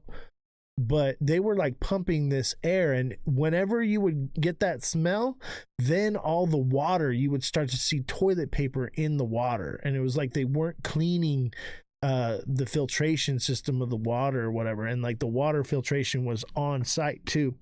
It was bad, man. And they're poisoning us. It was awful. And then like people, you can't buy bottled water in there. So people, you got to drink the water. You know what I'm saying? You cannot buy bottled water. And it's a little different. And I know what you talk about. When I was at the federal prison camp, I seen how they did the water filtration system. They don't take care of it. They don't take care of none of that stuff. Half of them are just to get a paycheck. Half of the guards, they're just to get a paycheck. They don't care about us. You know, some of them do, some of them don't. They especially really in federal prison. Yeah. And I mean, there's a few people in there that are like caring or whatever. And I got moved to like a medical section because like I have like medical issues and stuff, right? And so luckily that was actually a good thing for me because there was a lot of old dudes with walkers and stuff. It wasn't as active as some other places, like where I first was at. It was like always popping off, man. They used to, I was in J Tank. They used to call it Jumpin' J because it was like, it was wild in there, man. Yeah. Gladiator school in there, huh? Yes, bro. And dude, and they be like people like me, man, I would get heart checked all the time. Every time I got moved somewhere, they did a heart check on me. I got put on the wall so many times by my own people just because, you know, they wanted to test me or something, man. And like, dude, it got to a point where I actually went ROP. I said, fuck all you guys. You guys are fucking with me. I ran my own program because, and this is my little segue back into economics and crypto, right? So I got a enlightenment in economics when I was in there. Because when I ran ROP, they tried to basically exile me, right?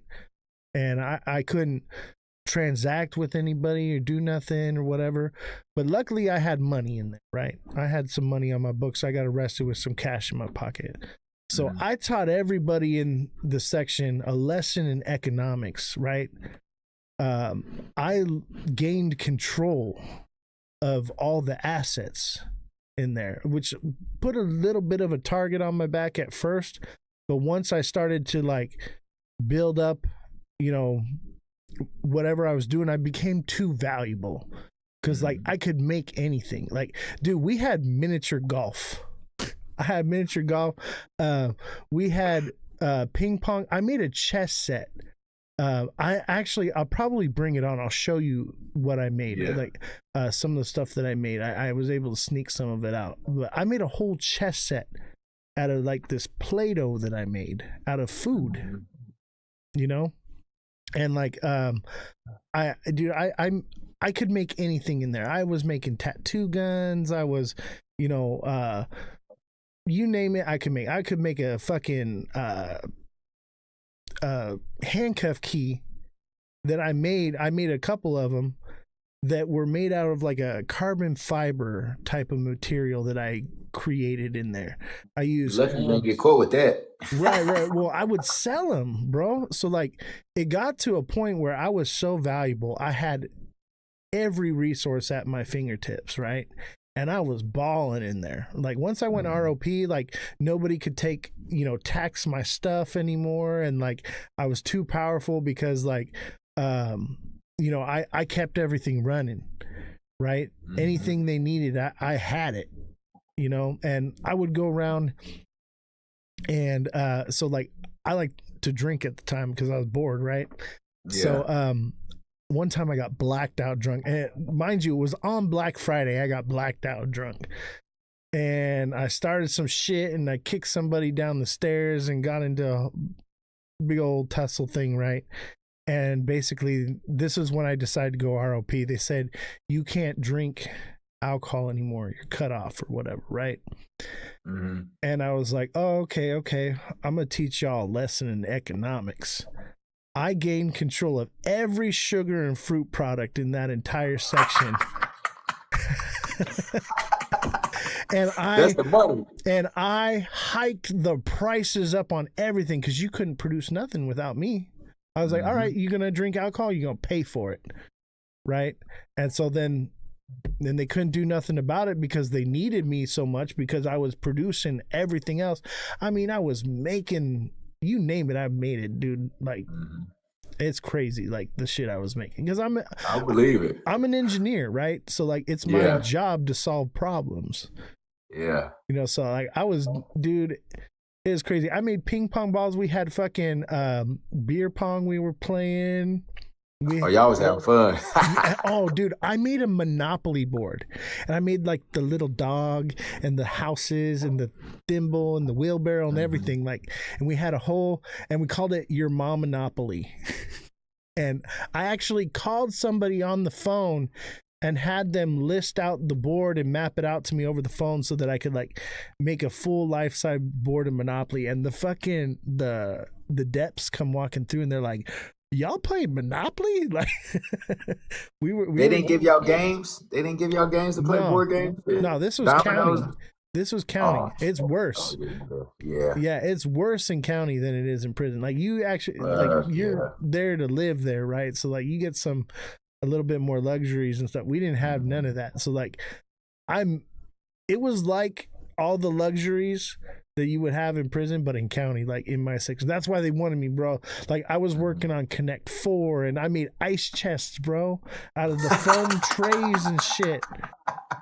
Yeah, I'd have loved to have you in my pod. Oh, bro, literally people would come to me. I'd be like, think of anything you want and I'll make it happen for you. I'll make it happen, Captain. And that was me, bro. It was, I'll tell you what, I had a lot of fun. There was a lot of times where it was cool, like chilling and you know, playing poker with the boys and stuff. There were fun times, but man, it was the most scariest, most unpredictable environment. You're always looking over your shoulder, especially like playing poker too. Like shit can pop off with that, you know. Every time you step in the shower, somebody might come at you or whatever, like, and there were many a times I fought for my life, bro. And it was at the same time, like, I never learned how to talk to people, you know. I my brain operates differently, right? And even on this app, man, I've struggled to deal and talk with people. But I learned a lot of how to people in there. So it was the worst time of my life, but I wouldn't trade it for anything, because it taught me how to be strong, you know. No matter what, nothing will ever bring me down. And that's how I am in my life too right now, you know, after everything I've been through, because we go through things for a reason. That God wanted you to go through that to put you where you at right now, to test you, you know, because everything is a test. I wouldn't be here right now if I didn't go through the things that I went through, you know. So it's all about like measures of the heart, and I had to learn what I had to learn through this, you know, through these situations. And like you said, like my whole life been having to watch over my shoulders in the streets, my whole life, you know. So yeah, I don't regret none of everything. None of it. I'm glad I went through it, because I wouldn't be right here talking to you right now. Absolutely. You know, I wouldn't be into digital assets the way I am. You know, I don't think I would be where I'm at with the prison of blockchain community if I didn't go through what I went through. So I'm grateful for those trials and tribulations, you know. And you know, I probably wouldn't have gotten so close with God if it hadn't been for being in there. Like, and people like try to educate me on the Bible. I'm like, have you ever sat down and read every word? Like, I had a lot of time on my hands. I read every word of it. I don't know if you're a believer or not. You are? So, Yeah, I believe in God. I don't follow a religion. I just follow God, you know. Same here. And that's one of the things, like, I teach people. A lot of people are very dogmatic. They're like, oh, you're in the stock market, you're gambling, God says you can't gamble. I'm like, show me where it says that. Show me one place where it says it. They don't know what they're talking about, you know. But I can tell you some scripture now. Same here. And I think you know, religion's a little less dogmatic than what we're told. We actually talked about this last night on the show, is that a lot of what's in the Bible has been removed, changed, manipulated. Yep. And so it can't be dogmatic anymore, right? You just got to know what's right and wrong, and listen to your maker. He'll tell you what to do, you know? And you know, and for the individual, what he's talking about is your discernment. You know what I'm saying? Your spirit, the inside of you. Because in Luke 17:20, right, it says the observation of God is not coming back the way you think. But then in Luke 17:21, the next verse, he says the observation of God is within inside of you. So we all have God within inside of us. You're the generator of your life. You're the operator of your life. And you're the destroyer of your life. You know what I'm saying? So we make these decisions. And that's what Oz was just breaking down, you know? Absolutely, man. So tell me more about your situation, and so you do. Obviously, we talked about where we come from and what we've been through. Where are we at now? You know, now I'm an HVAC technician, you know, for one of the biggest companies in West Virginia. Well, in Southern West Virginia. I'm an HVAC tech. I started in Tennessee. Then I moved back to West Virginia because... Did you take the prison program to learn that? I did. And on my first prison stint, I did. But when I got out, I ain't go back. I went back to the streets. Yeah. I was 28. I said, man, I went in at 22, because the age you go in is the age you are when you come out mentally, you know. You might have grown, but you got to think your life has stopped. It's like Groundhog Day. If you're doing the same thing over and over for years, your mind hasn't grown through life experiences. Absolutely, man. So, like, tell me, like, when did you learn about digital assets, and what got you into it? What got you excited about it? Tell me more about that, man. All right. I took economics in prison too. Let me tell you that. Macro, micro, took accounting, took all of that. All right. So 2023, around March of 2023, I had downloaded TikTok, got on here, start scrolling through. And then somebody was like, ISO 222. They switching from Swift to the ISO messaging system. Go buy those digital assets that's those cryptos that's ISO compliant. And I went and looked it up because I'm inquisitive. So I went and looked that up. What is ISO 222? Start researching. And I put Quant, XRP, XLM, HBAR, Algorand. And that's what started me. And then here I am now. Awesome, man. So let's talk about that ISO 222. Tell me, what is it?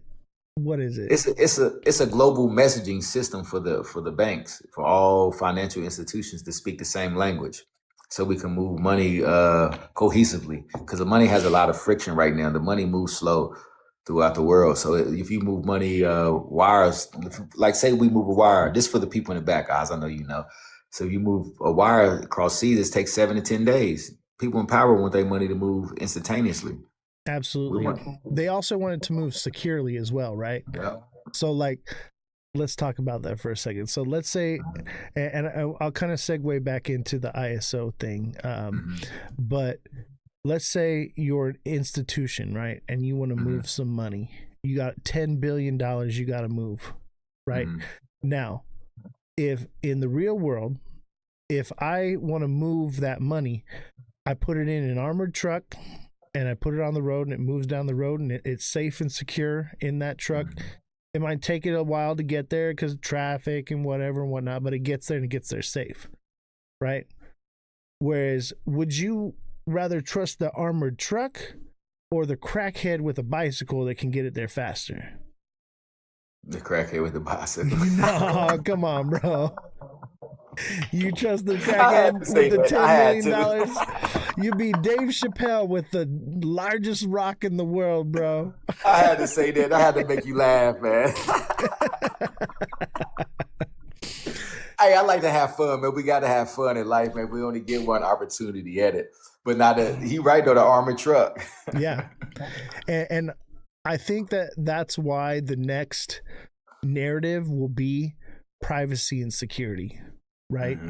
Because we have to be private on what's moving where and where it's going, and it needs to be secure. If institutional money is going to be going through the blockchain, right? So let me ask you, what do you think delivers that privacy and security in the blockchain? Metallicus ecosystem. Who? Metallicus. Tell me more. Metallicus is the only compliant ecosystem out there. Bank Secrecy Act, anti-money laundering. You know, it's built for the institutions, built for compliance first. And it's fast, right? 0.5 seconds, a half a second finality. And what? No gas fee, too. Tell me more. Why it's secure? I like no gas fees. You got me. You got my ears going up like this because I've heard of Metallicus, but I haven't really deep dive into it. So please educate me a little more. See, Marshall Hayner said it. See, Marshall Hayner is the co-author of the KYC and the co-author of the Genius Act. He's part of this whole system. He's just one of the brainchilds, like Jed McCaleb. I know XLM too. I love XLM too. So me I too. just like, you know, I'm a big XLM guy. That was my first ecosystem that I learned. But Metallica is like, they didn't set the, you know how it's a lot of bridging going on with all of the hacks going on in the bridges.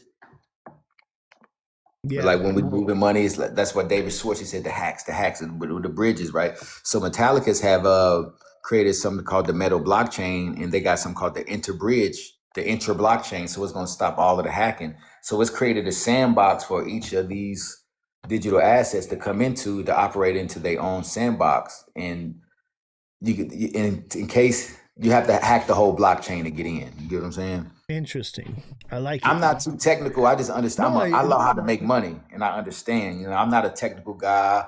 I ain't got none but a 9th grade education, but I know money when I see money. Hey, you know more about it than I do, so I can't. you don't worry, you're good, bro. Now that's why I asked you last night. You remember I asked you, do you think Bitcoin going to proof of work or a proof of stake? And yes, it's going to proof of stake. Everything's if you do your research on the Metallica's ecosystem, it's already ISO compliant. It's already working with FedNow, U.S. Faster Payments Council. They done onboarded over 13 credit unions right now, and 20 more is waiting in line.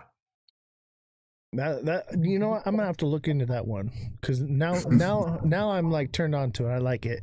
I thought you were gonna tell me XRP, man. Nah, I'm not the XRP popped my cherry, you know, but XPR network is faster than XRP. It does 4,500 transactions per second.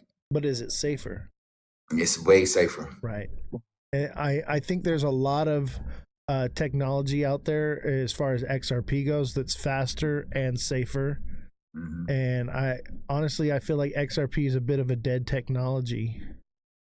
And as time goes by, a lot of these projects are going to fall to the wayside.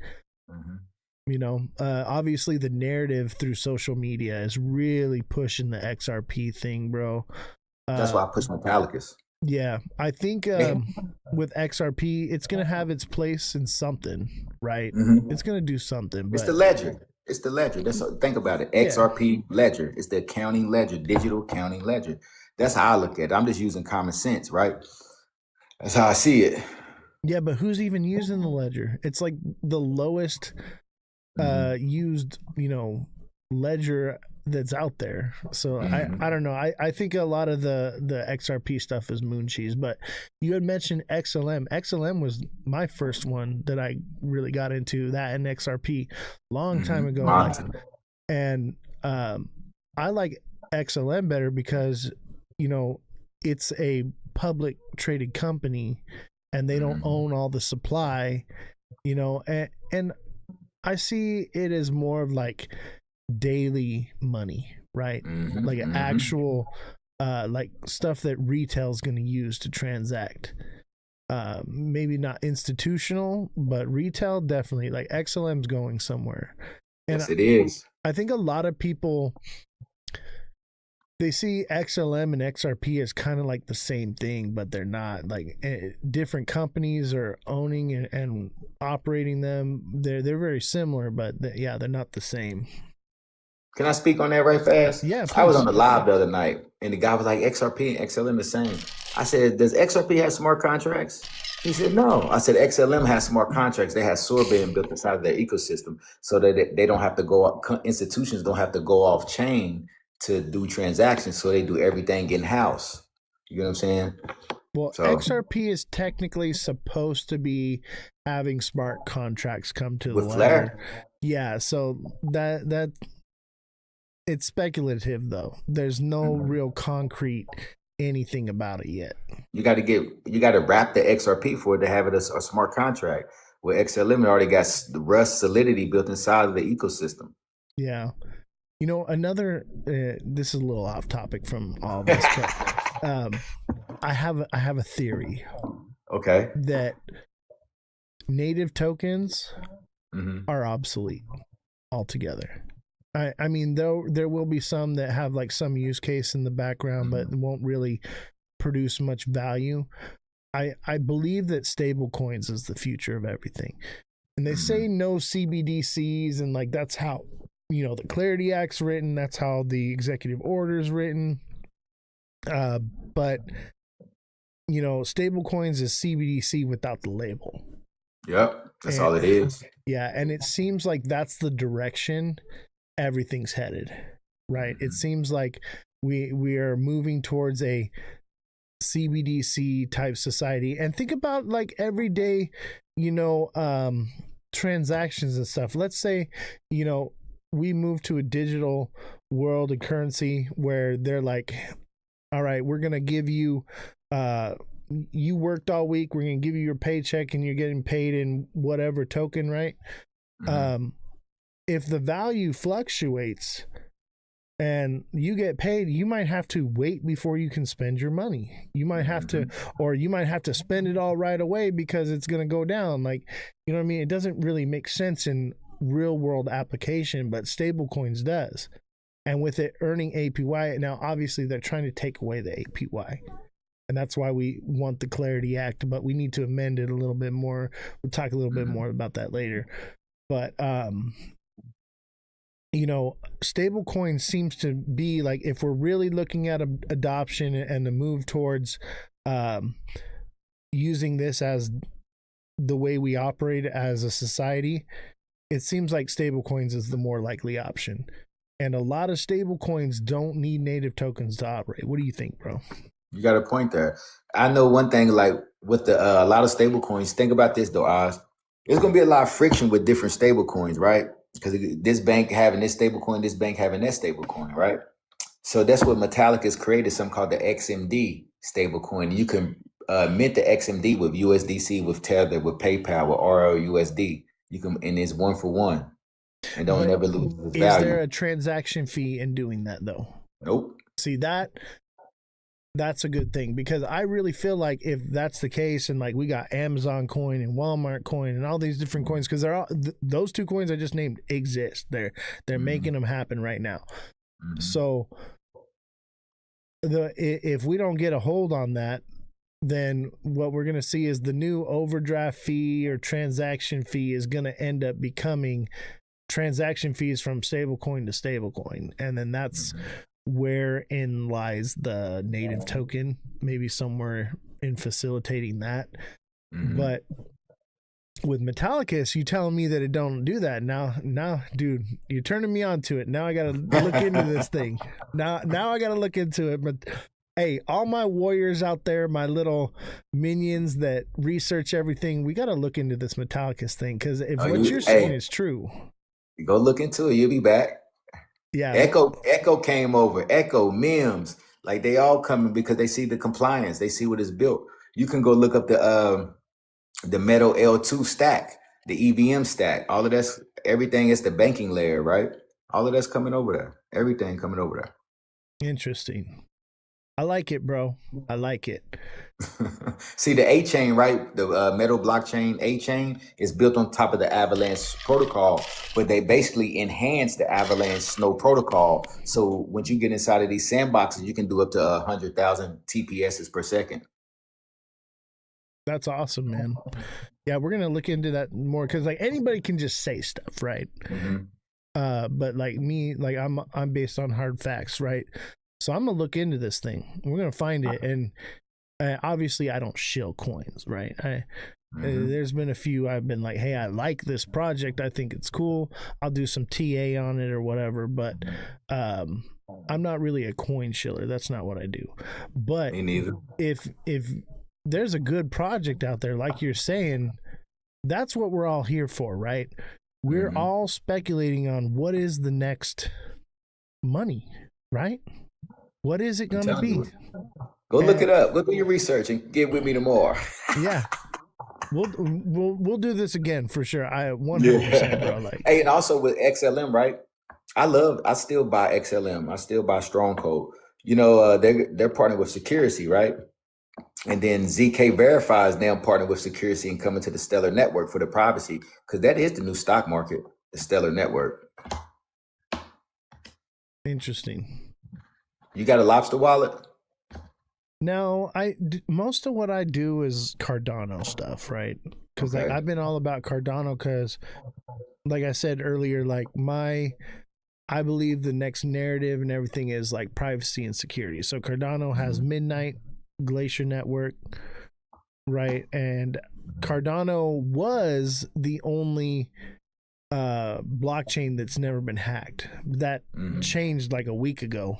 So they got hacked for the first time. And then Cardano was created to operate with Bitcoin. So it's supposedly you're going to be able to hold custody of your Bitcoin on Cardano and stake it there. But it seems like that narrative's starting to shift. So now I'm like, okay, like what is it going to be? Because like, you know, we keep getting like these little bits, right? And we're speculating on it, trying to figure out what it's going to be. And it's always something new and something whatever coming out. So yeah, I'm looking for the next thing right now. So maybe you found it. Not me. I thank DeFi King for finding it. He helped me find it. DeFi King, CCS. I'm gonna show you something. CCS is good. Yeah, I like him. Yeah, CCS. That's where I learned the most of it from. See, this is the loan markets right here on the Metallica's ecosystem. You can come over here and earn against your digital assets. And it's a compliance. It's all compliant through the BS Bank Secrecy Act, FedNow, and U.S. Faster Payments Council. You're getting 16% on your USDC. You can bring your Bitcoin over here and lend and borrow against it. This is the lending and loan market. Like you can bring your Stellar. That's the metal dollar right there. The one I was just telling you about, the XMD. And that's Metallicus right there? Yeah, this is their DEX right here. They lending protocol system. This is HBAR. You can bring your HBAR and lend it. Really? Ether. Yeah. Then metal Dow. That's the that right there is the L2 layer, the banking layer right there. That's the governance token of the ecosystem. You got Dogecoin. You got Cardano. Governance token. That's another name for meme coin. It's another name for meme coin. Yeah, governance token is basically, this is a meme coin, but if you hold it, you have voting rights. Yeah. That's what it is. Exactly. Shiba Inu was the first governance token. And dude, I round tripped that bag like a noob, bro. I made a lot of money that I lost. That was a sad bag to see. You can farm and lend. They got their own DEX. The WebOff wallet is the most secure wallet. So you can farm. Let me go over You here. can farm on it too, huh? Yeah. Can you lend your crypto there for other people to leverage?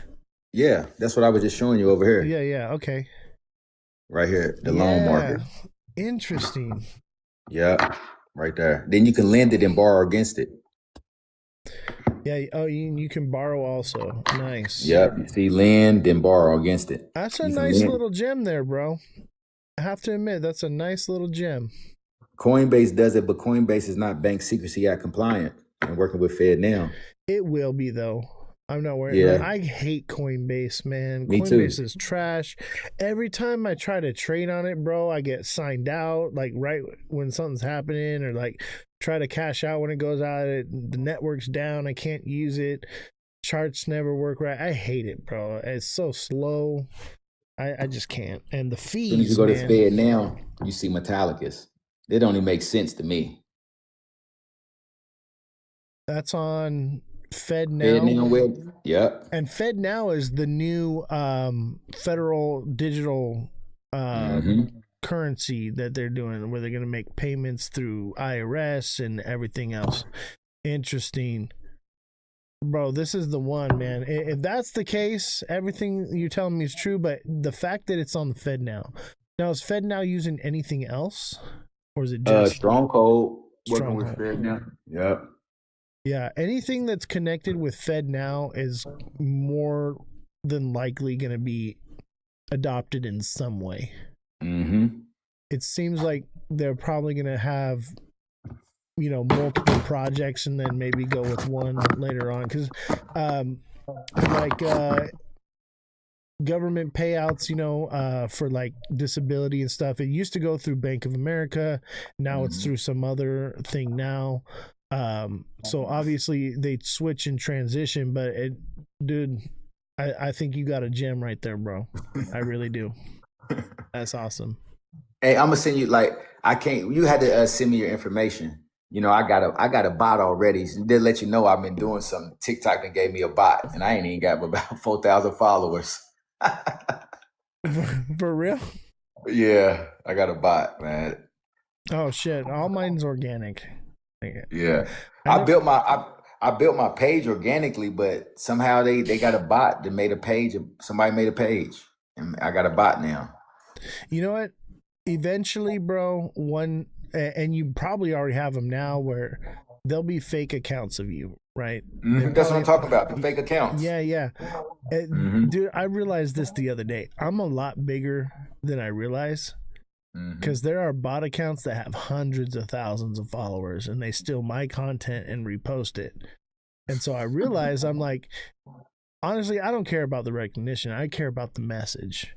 Right. I want to make a difference in this world. I want to do something positive with my life. I want to, that's part of why I wanted to talk about, the first subject of like the whole prison thing, and like shed some light to the community that like there are some serious atrocities that are happening to people. These are people, not animals. Like, and even animals, I wouldn't treat animals that way, man. It's bad.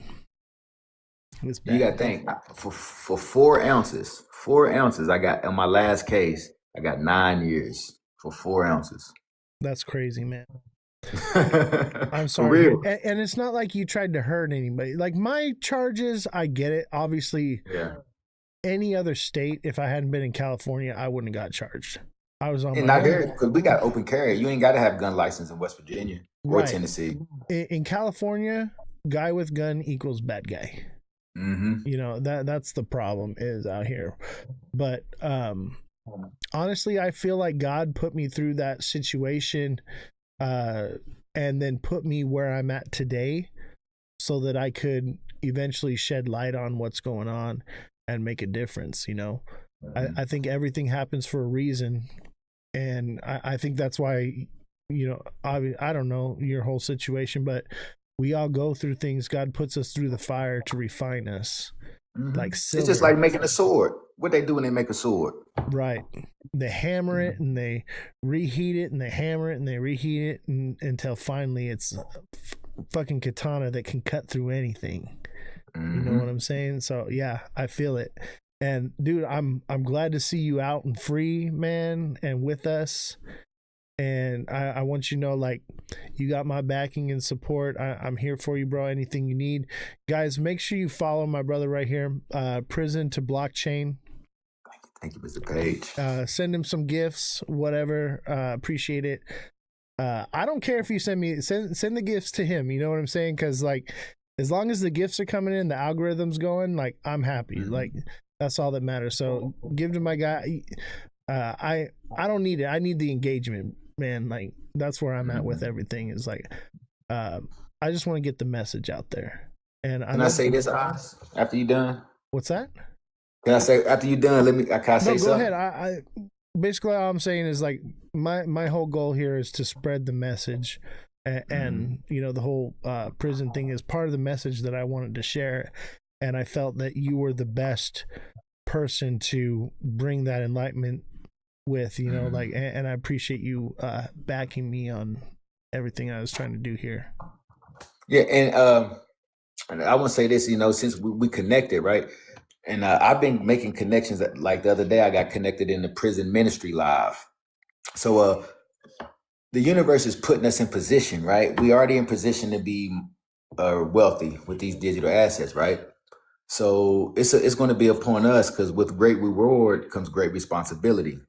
So that's why I quit my job in Tennessee to come back to West Virginia, so I can rebuild communities, change you know, the mindset of certain individuals, you know, and help keep individuals out of prison or go back to these institutions and talk to certain individuals. You know what I'm saying?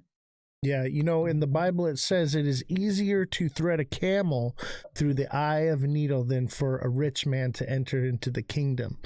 So in order for God to allow us to become rich and wealthy, we have to have a strong mental fortitude and not allow it to change who we are, and not let it distract us from what our goal and our plan is here, because he giveth and he also taketh away. Taketh away. Look at David. Yeah. Mm-hmm. Absolutely. He can leave the fiery women alone. Yeah, everybody's got their vice and none of us are perfect, but the moment we lose sight of what the overall goal is here, that's the moment he brings us back to earth, right? And so as warriors, because you and me right now, we're fighting on the front lines of freedom, right? Talking about this subject and these atrocities that are happening to people is part of that fight, I believe anyway. You know, they say 75% of the people that are in prison or locked up are innocent. And honestly, I think you're innocent, because it also says in the Bible that it's not what goes into a man that defiles him, but what comes out of him. Right? So who is the government to mandate or dictate any of that activity that you were up to? You know, you're just a businessman in my eyes. Yep. And you think about it, let's go back. They put it here. Yeah. They go back to Contra, go back to Oliver North. You know what I'm saying? and like the CIA, they allow certain amounts of whatever to come in, and then they take down whatever shipment and seize that, and they take that Bitcoin and whatever that they seize now too, and that's just them getting their cut. It's just a whole ring of it, man. And our government is doing way worse than trafficking drugs. Now, we can't talk about it here on TikTok, but on the other platforms, they're involved in some shady shit, you know. Hell yeah. Schmepstein stuff, you know. And that's what I believe happened with the Venezuela situation. It was the deep state playground. So what Trump has been assigned to do is to take down the deep state, and he did that. We're going to Cuba next. Yep. They're going to come to my front door one of these days, man. And I'm okay with it. That's what I'm here for. I'll see you in the gulags, my boy. I tell you what, like, I feel like I went through what I went through to prepare me for the fight I'm about to fight, you know, because I believe that this war is being fought in our minds and on our phones and on our TV screens. And that's why I've been putting into the position I've been put into, because, like I said earlier, is we are fighting on the front lines of freedom right now. You and me, we are warriors. Definitely are. And one day is probably going to come bite us in the ass. But I think that we were put through the fire. We were put through to prepare us for what's to come, whatever it may be. So may be it. Yeah, we had to go through it. We had to. Yeah, I 100% agree with that, because, like, yeah, I learned so much, man. And, like, I understood economics and macroeconomics and stuff, like, before getting locked up, but being in that environment and controlling the economics of the section like that, and then throughout the whole building, it really enlightened me to how the market structure actually works, how the global economy actually works, because it's really essentially the same thing on a much smaller level, like the smallest it could possibly be, and you actually get to live it and experience it as a nation, because in there, you as the individual are like your own nation. You know what I mean? And yeah, so very enlightening experience. Hey, you know what though? I just thought about something. You said we on the front line. We're basically this right what we doing right here is called social commerce, as you know. We're going to be like the new newscasters, you know, getting up here to talking to the people, because they love our likeness. You get what I'm saying? We're relatable. Yeah. In this new world, you know, we're going to give them the information, you know, that they need. I mean, that's basically what I do now. Is like, we're a news show. I have the right here. Like, this is our little flyer right here. Let me pull it up on the screen here. You got to put yourself in the big screen. I can't see it. So this is the flyer I give out to people on the show. Okay. Right. And basically it says financial news media outlet and technical analysis, offering one-on-one coaching and technical analysis classes. Our news media outlet consists of 3 journalists, right-wing, left-wing, moderate, along with Jesse, our on-site live broadcast fact checker. So, like, that's what we do. Like, I'm a news anchor. I'm just the anchor. I'm the personality, right? We have the journalists that now I had to lay off a lot of the journalists, right? But we still have the IT guy, and we have Jesse, and Jesse's basically acting as the journalist now. I'm hoping to, like, get everything boosted back up to where we were, because, man, before TikTok did this whole, like, reset of everything, and basically you know, China and the US fighting over who's going to have control of it. Before that, man, we had like 300 people in the live, and I had like 200 subscribers, and you know, we were raking in money. And so, like, I could afford to pay all these people, and I was like, hey, we're going to do all this stuff. So I built this whole studio and bought all this equipment and everything, and then it all just went like overnight. And so, like, I took a little break for the holidays, and, like, now I'm back at it. I'm like, okay, they're going to redo everything. They're resetting the algorithm. There's a deal. I'm hoping that maybe we get back to where we were. So time will tell. But yeah. Do you think we would go to the Web3 platforms as far as like connecting your digital wallet to these social media platforms? We already are. I'm live streaming on a layer 2 of Ethereum right now. It's called Abstract, and I get paid in crypto for my time that I live stream, and I get paid for my engagement, so for likes and everything. My wallet is connected to it, and people can tip me in cryptocurrency, in stable coins, and I'm doing it right now. Damn, you gotta teach me that. Nigga, hold on, I'm gonna pull it up right now. Check this out. So this is Abstract right here. We're live streaming. This is my wallet right here. All right. So there's rewards. So I earn XP for the time that I go live, right? I earn these little badges that I get into my wallet or whatever, I can trade. So I can, trade Ethereum, Pudgy Penguins, Absternute, whatever, for whatever token right here. I can use USDC, USDT, right? I got my wallet. I like that. I got like $18 in it right now, but that's just what I've earned on this platform. And like the markets have gone down. It was actually quite a bit more. I just don't spend it. I'm just letting it accumulate in there. Yeah. And then there's the live streams, right? So all these people are live streaming. Look at, we got 1, 2, 3, 4 people ahead of us. So we're the number 4 live stream on Abstract right now. Damn. Top of the charts. I gotta get on Abstract right here. Top of the charts. And then on top of it, you can also develop. So there's games you can play. There's all these different games and apps that you can play and discover, and they're all listed right here. And you can also develop stuff here. So let me see here. Man, so much stuff nowadays. So like if you're a dev, you can create your own like smart contracts and different protocols and things on the this layer 2 and develop. Maybe it's this right here. And I think it's because of how I have it opened up right now. But there's a lot to it. We've only been on for like a couple months. We got like 219 followers, and these are real people. There's no bots allowed on this site. That's all tracked. I asked that. Yeah, it's all tracked by your wallet and stuff, right? So it's on the blockchain. So there's no fake accounts. It has to be linked to like a real person. So it's real engagement, real people. And like everything that I had, I made a few trades in here as well. Like, so I had some other tokens. You can also store your NFTs.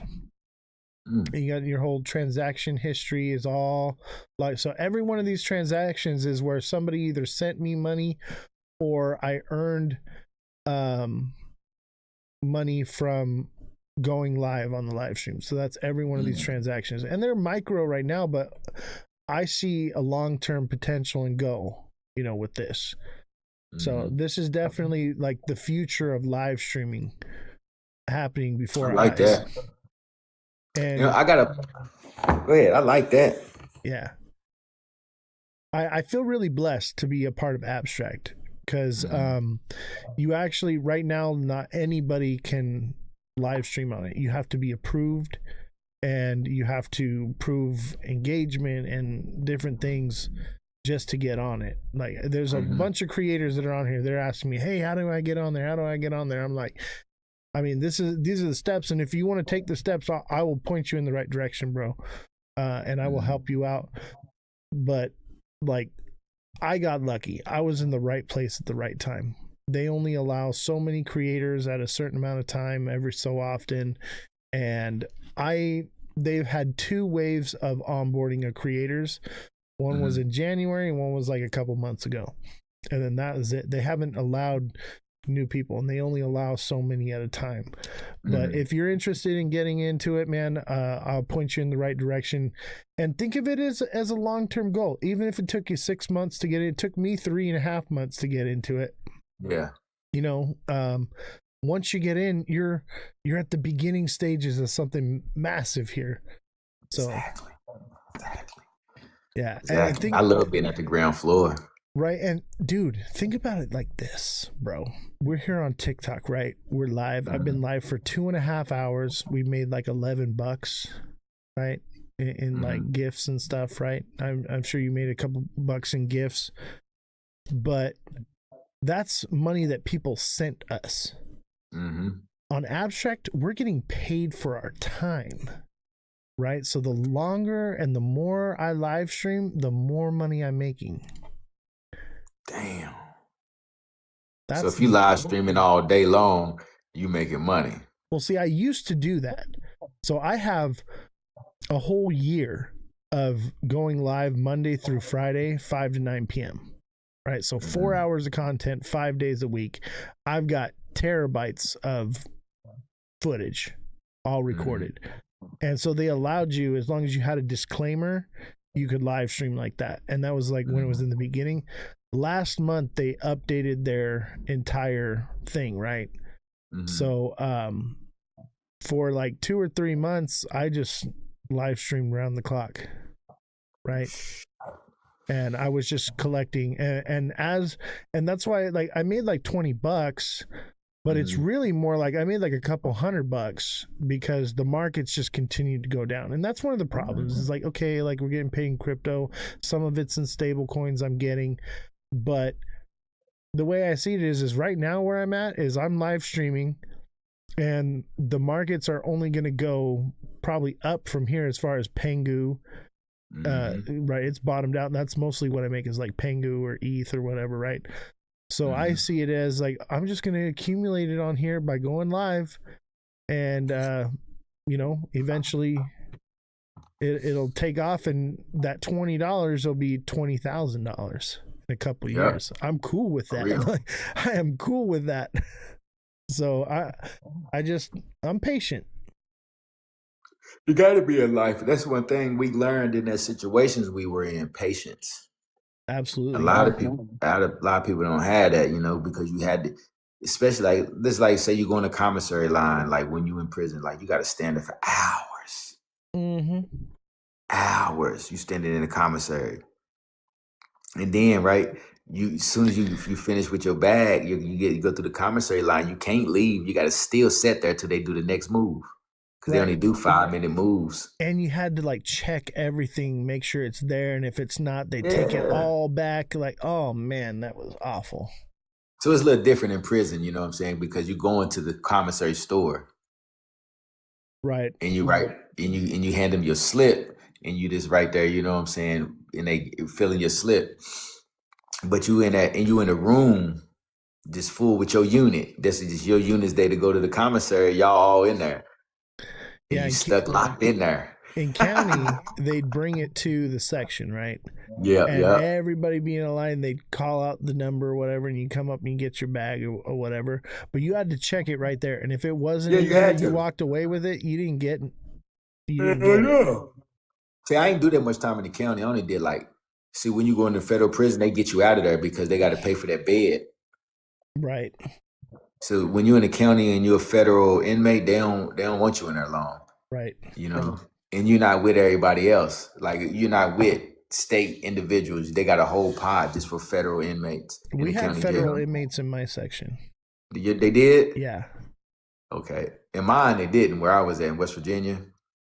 I was in a medical tank at that time. So they had like mixed people. So like, that's why they did. Yeah. Medical tank. Yeah. They had all levels in there, like, and because my charges were pretty high. I had a assault with a firearm with intent and all kinds of add-ons and extensions or whatever on them. So like I was in with the murderers, and 99% of the people that I was locked up with took someone's life. There were people on death row in my section. Or at least facing death row. Like they hadn't gotten their they hadn't been charged yet. They're like going through court or what. Yeah. Hey, some you grew when you grew up in our neighborhoods, like you grow up with them type of guys. You know what I'm saying? That's already that they say never been caught for those things. You know what I'm saying? Yeah. You know, I know serial K's. You know what I'm saying? Yeah. You don't know. I don't know that they did it, but you just can. You know how the streets be talking. You know what I'm saying? Yeah, Revolution. I forget what the figure is, but it's like one in so many people are that you're around have killed somebody or unalived somebody, and have and there's like a statistic of how many people are serial, whatever, you know. So like, yeah, it's more than people realize. Like you've been in contact with somebody that's taken a life. Everybody has. Everybody. All 46 people in this live then probably have. I didn't realize how common it was until I got locked up. Right? I didn't realize just how, I wouldn't say normal, but common. Like it happens a lot more, and it's not always, you know, in the news, because it just happens all the time. And I think they don't want people to think that it's happening all the time, but chances are it's happened in your neighborhood, in your area, on your block, whatever it is. It's happened there recently. Yep. Yeah, the world is not all sunshine and rainbows. It's not. And you know, one thing that I've learned, right? I like when we as an every reading the Bible, I like the allegory story, Tower of Babel. It's an allegory story, you know. And one thing I've learned when I study comedic knowledge, that we all are God's children at the end of the day. You know, it's just the soul has a duality, male and female duality. And when we take physical form, we come to this life to experience. You know, that's what this life all about, is unconditional love. This is a matrix we live in. It's a maze. It's a game. All of this is a game. But how you gonna play it? Oh, there's Revolution. She says the average person will cross paths with approximately 16 to 36 emitters. Mm-hmm. Easily. Yeah. I did more than that, guaranteed. Guaranteed. But you know, them guys that have done that, they're just regular guys. You know, they don't. You know what I'm saying? Man, or women, they not. There was this one guy, the nicest guy, you know, and I kind of like befriended him. You don't have no friends in there when you're locked up. You ain't got no friends, but like you have people that, you know, that you coexist with well, right? There's this guy, man, like we were coexisting, and like we got along, and like, you know, we were in prayer group together and doing Bible study, and we're always talking. We walk together every day, right? And then I found out what he did, and I was just like, whoa, it is horrific what he told. I can't even say it on this app. You know, I believe it. Yeah, maybe one of these days we'll do a Twitch abstract exclusive where we can basically say whatever we want. But here I can't tell you. But man, when I found out what he did, I was like, I can't talk to you anymore, bro. Like I can't. It was that bad. Like, I believe it too, dude. I believe it. It was so bad, and I only found out because basically someone that knew who he was like came into the section next to us, and like they wanted him, right, because of what he did. And I was just like, oh, bro, like, nah, you should have told me that a long time ago, bro. It ain't cool. It ain't cool.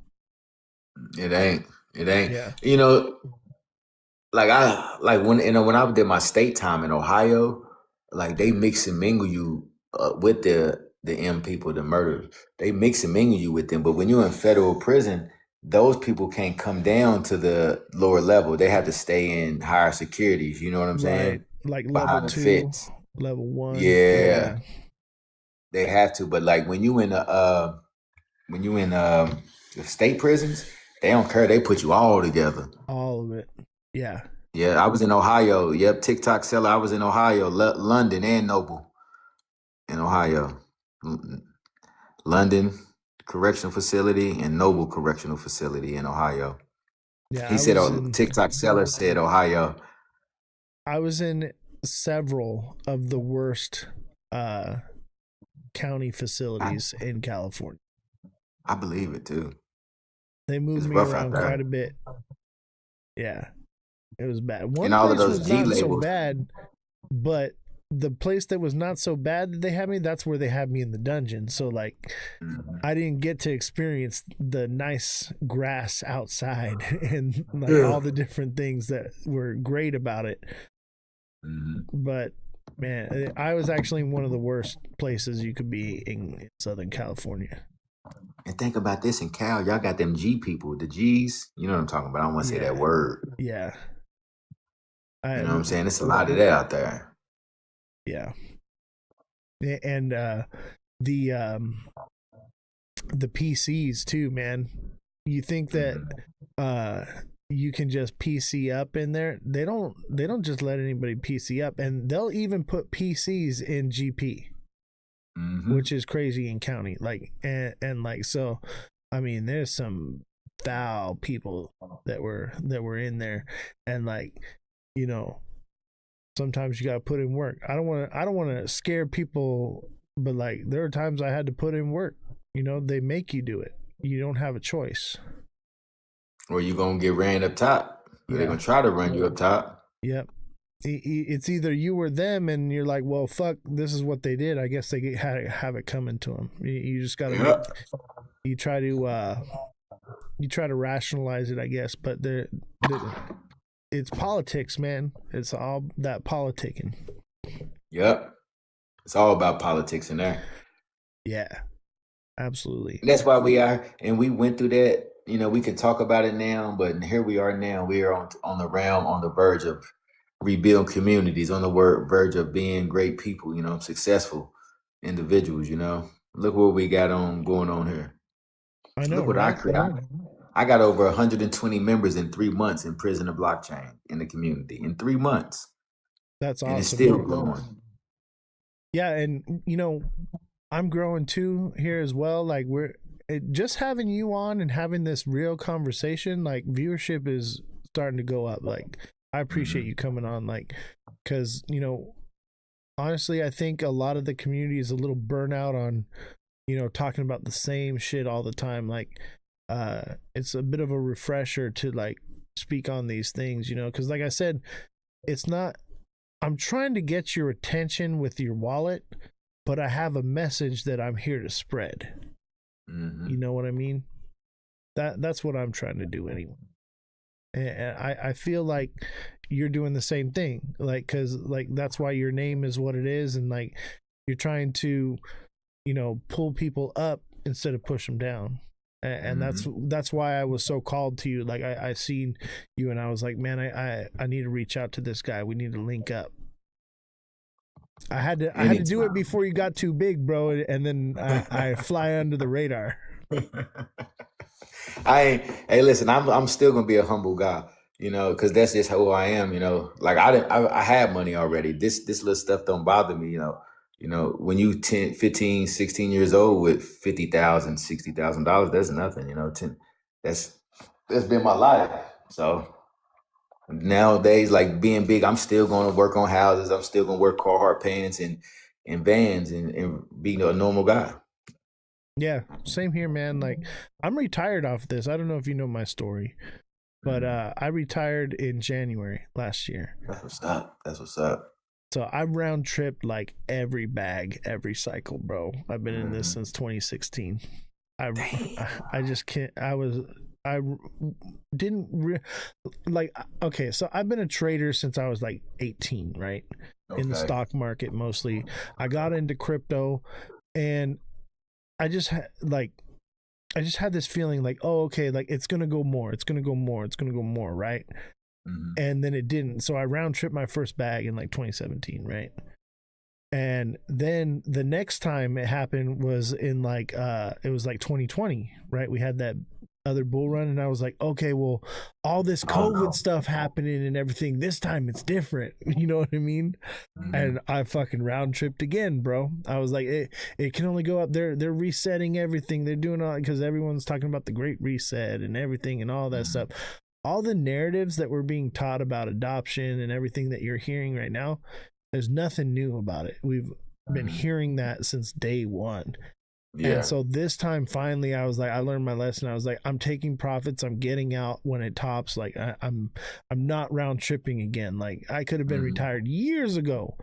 Yeah. You know, and so finally I was like, and that's why I'm here, is like to help people and let them know, like, hey, I know adoption's happening, but it ain't happening right now. You got time. So like take profit still. You got to make the money real. And this was what we were talking about last night on your live. What was his name? We were talking Crypto Cliff. Yeah, Crypto Cliff. As we were saying, is like, you got to take profits. It ain't real until it's in your bank account.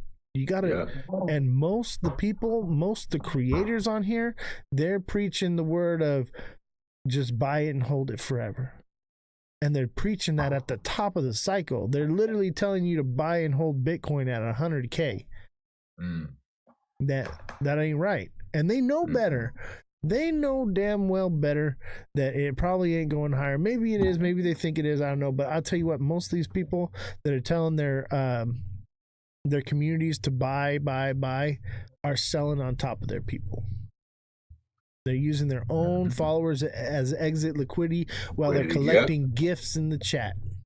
Yeah. It's disgusting. That's why I tell people, like, for me, I missed the train for Bitcoin. You know, I ain't spending that type of money to get into that asset. So I'm looking for these lower hanging fruits. I ain't gonna lie to you. Put $30 in there, get 400,000 tokens. That's how I did Loan Protocol, XPR Network. Got in early, you know. Yeah, I think that's another problem, is like thinking like, oh, I have a lot of tokens, therefore I could potentially make more money. What we have to look at is we have to look at not only the price, but the partnerships with the project, and also the supply ratio to the market cap. Yeah, exactly. And that's when, so the Metallicus, I'm going to look into that, all the tokenomics on it, and see where love it. Where can we go with this project? Because everything you're telling me, I like it. I hope it's right, because like that's the next thing for me. And like, we talk about diversification and whatnot. Like I keep a diversified moon bag, but my trading coin is very centralized, right? So whatever I'm trading like one or two at a time. I'm not trading, 80 different tokens. You know what I'm saying? Yeah. Just bet what, like basic Bitcoin, Ethereum? No, I'm more into small caps. Okay. I like small caps. I'm actually starting to get into meme coins. I know I'm a DJ, bro. Ain't nothing wrong. Hey, you an OG? You can do that now. You playing around. You can make a little money here. Exactly. I'm just, I got LinkedIn with Crypto Rap, and he's been like showing me a thing or two, and some of his filters he uses and stuff, and like I've been making big plays. I did like 1,000% the other day off of a coin he called out, and I'm only playing with a couple bucks, but like, hey, that's real money. Like, hell yeah. Hey, I found a Polymarket token on Solana. I put like $20 in it. When that thing go to a penny, I'm gone. For real. I'm gone. I can't hold that. For what? All right, let's see here. It's about 8 o'clock. Is there any last thoughts you want to leave us before we end the interview here, man? And obviously, we're going to do this again, man. I had a blast talking with you, man. And like, you touched my heart in so many different ways, man. I'm glad to have you here. I'm just going to say this for the people in the chat, man. If you do today what others don't do, you can do tomorrow what others can't do. Damn, that was real. I appreciate you, bro. Yeah. All right, yes, man. I'll see you next time. And thank you again for coming on. Make sure all of you guys follow Prison to Blockchain. Real dude in the space. Appreciate him. Consider him one of the fam here, the crypto fam. All right, take care, brother. All right, take care, boss. Thank you. Absolutely. All right, guys, smash that like button, subscribe to the channel, share the show with your friends, share the show with everyone you know. thank you all for showing up. Start tapping that screen. Show some love. Appreciate it. Thank you for all the gifts. We had a few gifts for myself and for our guests here. Thank you very much. Let's give a shout out to TikTok Seller, Paige, Revolution, Saints, MVP. Let's see. Man Friday, D-Joy, Tasha, Seamont, Mr. Squirrel, Starks, Solom Spartan, Miss Evie, who else? We got Run Up the Blockchain, Mother of Dragons, Crypto Rap, Chillwell, Cosmic Crypto,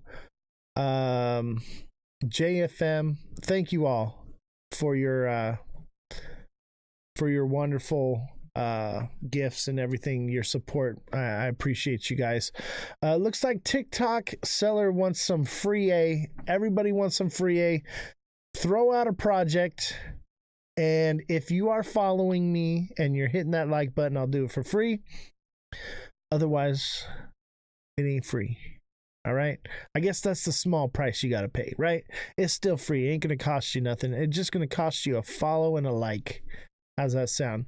And don't forget to join the Discord, link in my bio. Join the Discord. We've got a lot of sections here. Let me pull it up here for you guys. Let me just show you what we got going on here. So we've got, we got the voice lounge going right here. Let me close that real quick. Oh, shit. Shoot. I'm still kind of learning this. So these are all the sections. So we got our rules, we got announcements, all the different things, right? Different flyers that happen. We had today's flyer right here.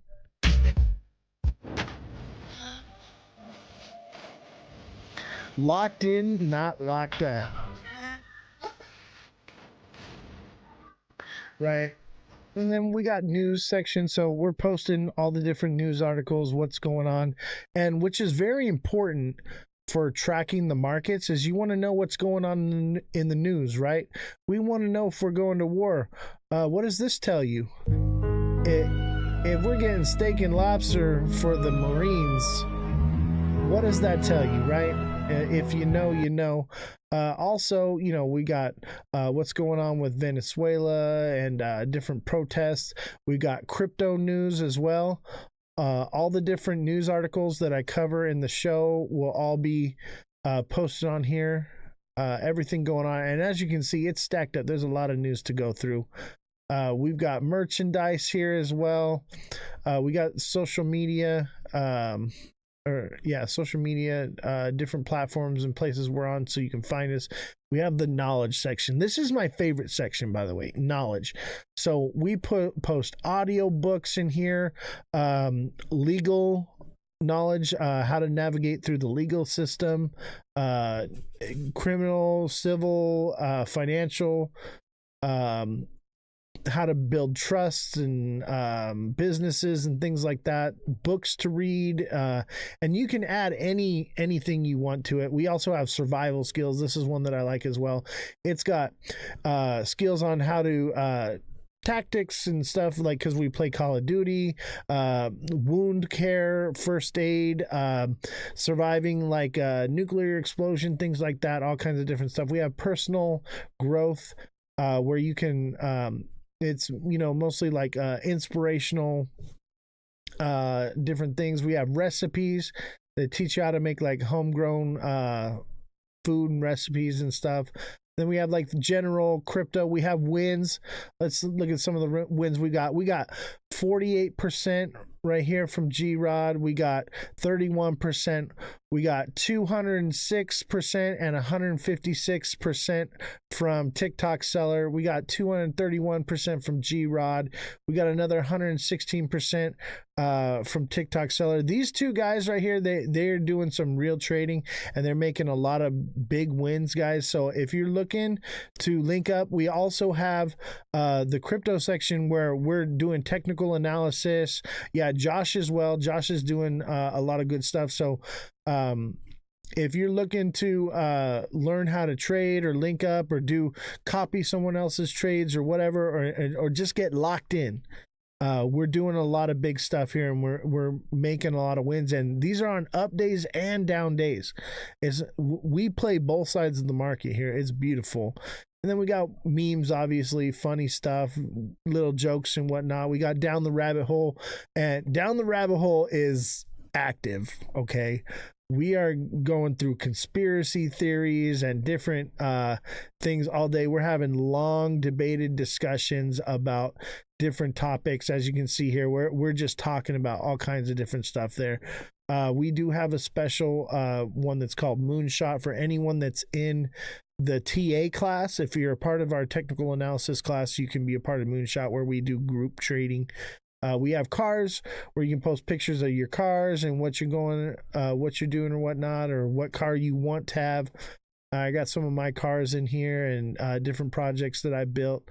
So you can post your cars and things that you like, whatever. We got true crime, and one of our next guests coming up is going to be Lisa, the True Crime Corner. She's coming on the show. She does a lot of true crime stuff, serial killers and missing persons, stuff like that. So all those different videos, if you like true crime. We have ghost stories. Now, we don't have any ghost stories yet. This is a new one. Tell us your ghost story and paranormal encounter. If you've ever had a ghost encounter or a paranormal encounter, I want to hear your story. Or if you find a cool one on TikTok or something, you want to post it there. I want to hear these stories so we can talk about them. And because we don't do just crypto, we have multiple shows that we do as well. This is our crypto show, obviously. And so then we also have our TA class, and then we have a voice lounge where we all get together and we basically talk, right? It's a group where people are talking, and I'll be playing video games or whatever, live streaming, and we have it open and everyone's just talking and chatting. And we're all just hanging out, and we're talking crypto. We're talking about all these different sections. So click the Discord link in my bio, join the Discord. If you have any issues with joining the Discord, just copy the link and put it in your browser and it should come right up, no problem. All right, so it looks like we got some people want some TA. Viewer description, let's do some TA for you, brother. Good to see you. Let's do quant.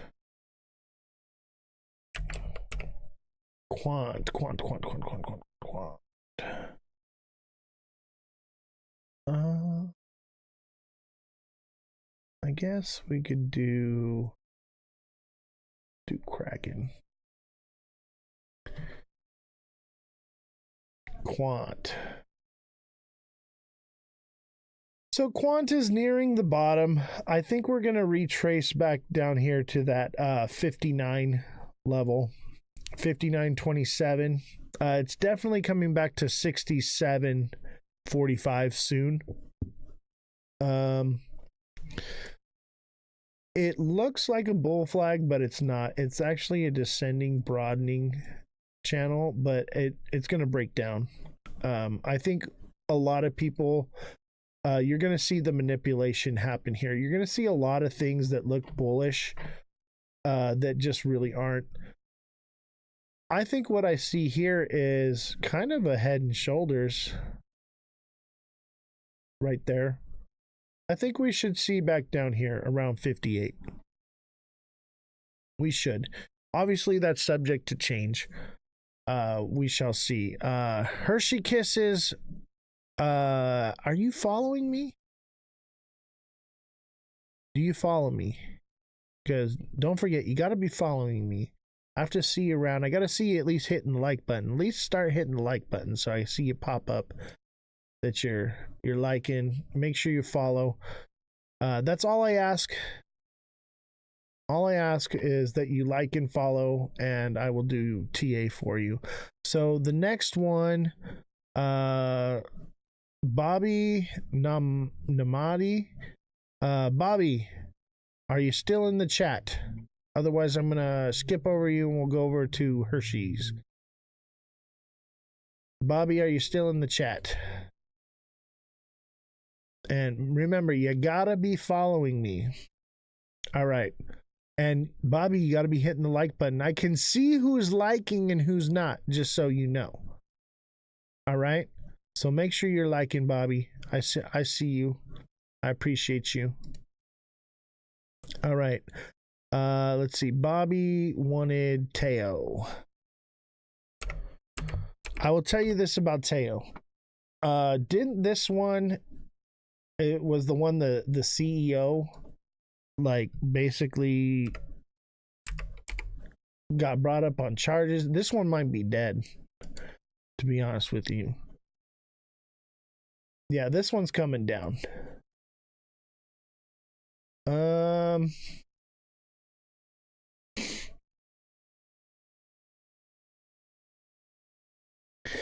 Yeah, and it kind of looks like it's going to form the cup and handle thing here, but remember, this is a drop into a cup and handle, therefore it is not a cup and handle. Cup and handle only works if it pumps up into it, all right? So it usually has like a long green candles, like double its size. Then you're talking about that. Let's look at the 1 hour. I imagine this thing's coming down.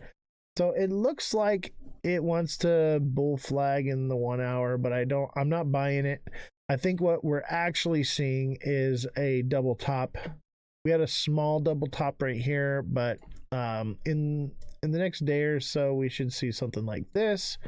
So it's coming back to 220 short term, and that puts us around January 12th. Yeah, so it could potentially come back down here to the wick of 199. It'll probably retest the 199 zone, 200. All right. So just so you know, more than likely that's what's going to happen come the end of the month. We should be, maybe the lowest is 220, right? Or 206. But it's going to come down around this zone here, right? Where this consolidation section is, this is where it's headed. All right. So keep that in mind. We have a double top right here. It's coming down. All right. Let's see who was next. Let's see here. All right. XCN, it looks like. Let's take a look at XCN. XCN.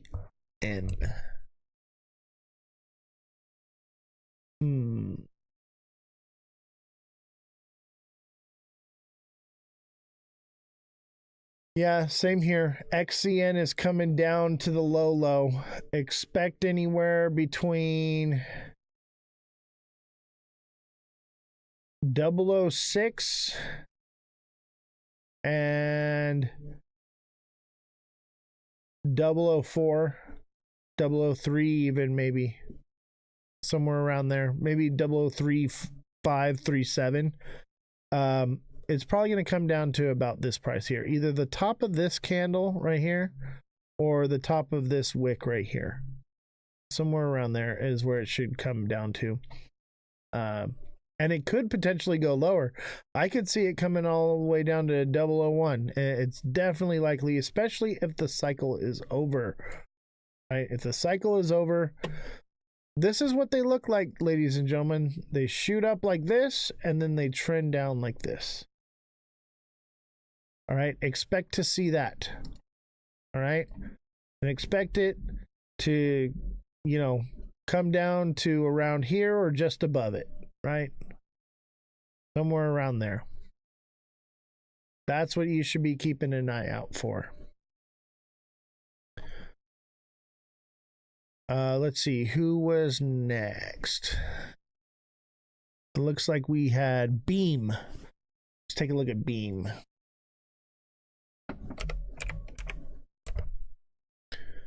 Beam.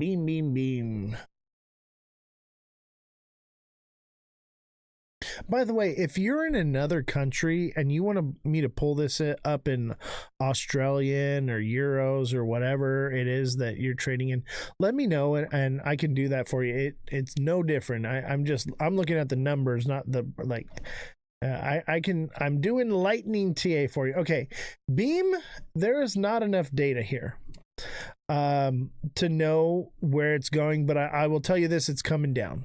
All right, it could potentially, because it's low cap, go to 0.03355. It could potentially, okay, but I'm going to say probably highly unlikely that it's more headed for the downside. I would be looking for sub 0.002, you know, on this, and probably even lower. Okay, this is how these things run, ladies and gentlemen. They go up like this and then they come down like that. All right, so don't be surprised to see it look like that. All right, be careful. I could be wrong. There's just no data, but this is typical, is to see something like this, and it could, like, in between here, go up higher and then come down. It could easily do something like this. Okay, like, none of this is certain, okay, but I've seen them do things like this where they'll go like here, down, and then up again, and then down. That is also another potential, right? And that's where it would move up to that zone I said, you know. But you're talking about, this is from January to February 4th. That actually lines up with the moon cycle. I'm going to go with this TA. This lines up with our timeline. This is what I'm thinking. This could potentially, it may go less high. It may go up and do like this. It may do, and this is probably more likely. And that's end of January, and that's probably a little more spread out, but it'd probably look something like that. This is probably the more likely scenario. All right, so you'd be looking to buy somewhere around 0.025 and sell around 0.0285, something like that. That's going to be your, can't really tell on this. There's just no data. Okay, there's no data, but I'll tell you, this is probably going down. I can give you for certain, I pretty much know what the market's about to do right now, so I don't have to look too much. But if I go into the 1 hour, you can clearly see we're building a head and shoulders. Okay, so it's coming down. I don't even need, I don't need to do it. I pretty much know what's happening because the markets have been moving together. So I can pretty much come up with a consensus in the market. And if you want me to validate it with the TA, fine, whatever. But there's your head and shoulders right there. It's coming down. What coin is that? This is Beam. Beam. Oh, you're going to go short it, aren't you? You know, maybe I should go short a bunch of stuff. You know what? Let's get on tonight and do some shorts. Let's get our shorts on, baby. Well, I got some khaki shorts. Maybe I'll put those on tonight with some cargo pockets to hold all the chips that I'm going to be making. Yeah.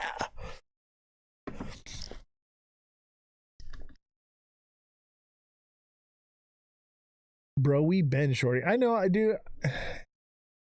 Honestly, I haven't even been trading, bro. Like, I've been just so busy. Miss Evie says, let's get our shorts on, baby. All right, let's see here. Who is next? What was the next one? Let's see, we did Beam. And then what's the next project? Can you do XRP, please, bro? Yes, I can do XRP. Oh, you're not going to like it. You're not going to believe it. I tell you what, no matter what I tell you, because you want to know what XRP is, you're not going to like anything I have to say. You're not going to like what comes on the screen. Look at, there's our spooky ghost. Our spooky ghost is back on screen. Everybody hit the like button for our spooky ghost friend right here. We've had our spooky ghost on the show for a long time. That's what's up. Let me see here. You know what we're missing right now? We're missing a little bit of tunage. We're missing a little bit of goat tribe. There we go. All right. You ready for some free A? XRP is going to fill the fair value gap at 195. And it could potentially go lower from there. XRP is in a descending channel. It's wicked out of it, you know, but yeah, it's coming back down here. It seems like XRP, because of the community has decided that anything under $2 is a buy, right? Which will potentially keep it up. Eventually it will drop below $2, but expect to see these low levels, 190, 180, and 175, and it can potentially come lower.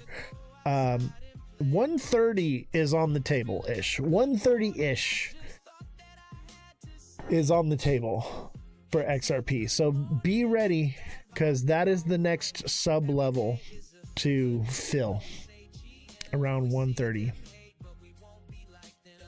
All right, let's see what's next here. We did XRP.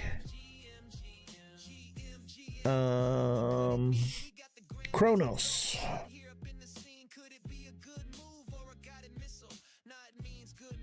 Let's do Chronos. Let's leave XRP up for a while. XRP is like our baby. Everybody hit that like button, subscribe to the channel, share the show with your friends. Everybody, I need y'all to like right now. So I need to see the likes flying, or I'm just going to stop doing TA, because we've dropped below 20 viewers. I can't have below 20 viewers, otherwise I have to cut the live stream. So we need to get above 20 viewers. Likes, we need to give something, boost the algorithm.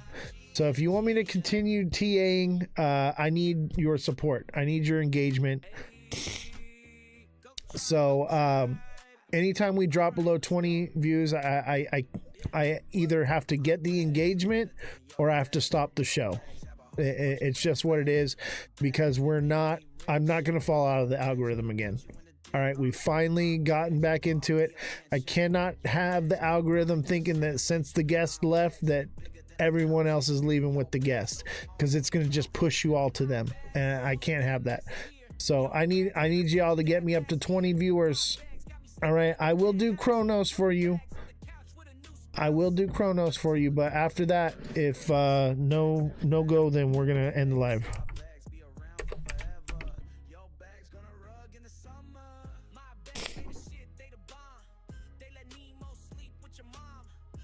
All right.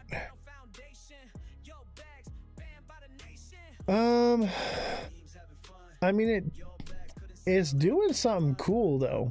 It's trending up. Here's the thing is, here's your TA. All right. We got an ascending broadening wedge, which is bearish. Eventually it's going to break down below this, and that's going to take us to basically zero, right? 0.000000 something, right? It's going to come down here to 0.0005, right? That's where it's going to come down to, right about here, when it does fall. Or it just respects this line and just continues to creep upward. I would say your buy zone is between 0.086, 0.085, and basically nothing, 0.00 whatever, right? Anything below that. So here's the potential we could see. We could definitely see it shoot up here again. It could hit, you know, 50 cents. It would probably fall short. I'm going to say 0.047 is going to be your exit point. And I would say even less. I'd say 0.045 is where I'd be getting out. I want to get out a little early. There's plenty of money to be made here. Don't be greedy. I'd even get out at 0.039. I'd start 139ing at, 0.035, 0.039, and 0.45. Excuse me. 0.34, 0.39, and 0.47. That's where I'd 139 out. Your screen is so tiny. I'm sorry. Come to Twitch and you won't have that problem. Send me a follow, and we're multi-streaming on multiple platforms. Other platforms, it's easier to see. I'll tell you what. Here, is that better? Can you see that? Does that help you? I'm trying to help you out, guys. I am. All right, so we're at 15 viewers. I'm gonna call it a night. If you guys want more TA, you got to send a gift now. That's where we're at. So send a gift and I'll stay on. Otherwise, we're gonna call it a night. What is the coin name? It's Kronos. Kronos, right here. Kronos. Miss Evie, thank you for the rose. I'll tell you what, I will set a goal, and if we don't reach it in the next 2 minutes, we'll... First of all, okay, we need a heart me. So we need to get a heart me within the next minute, and then we need to get like a galaxy within the next 2 minutes. Otherwise, we gotta call it a night. Because we're dropping below 15. That's where it's at. Oh, thank you for the heart me. Appreciate you. Appreciate you. All right, now we need to get a galaxy, or it needs to be a dollar or two more gift. Oh, you know what? Donuts. I need like 80 donuts. I need 80 donuts like yesterday. Let's see here. Where's the donuts at? There it is. We need 80 donuts. I know that sounds like a lot, but they're like, that's just what TikTok wants.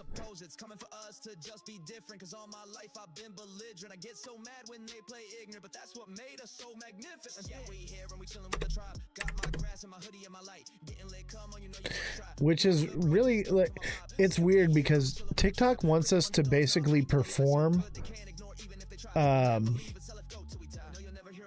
where we were at like months ago. That's basically what it's telling me right now, is that they want us to perform like we used to. Do you guys see any of my goals? Are they even popping up?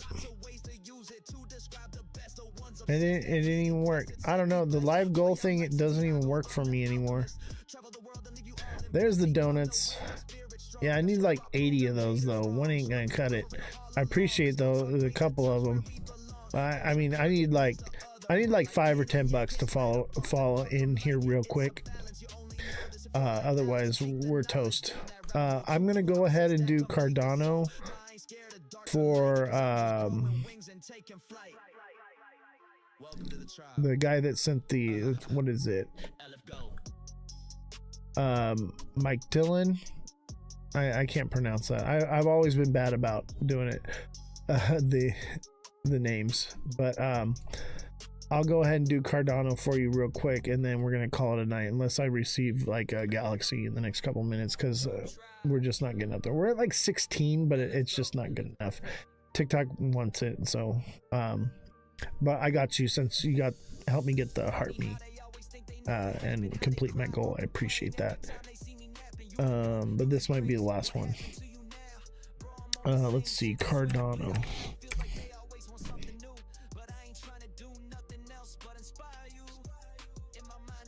Yeah, Cardano's coming down, broski.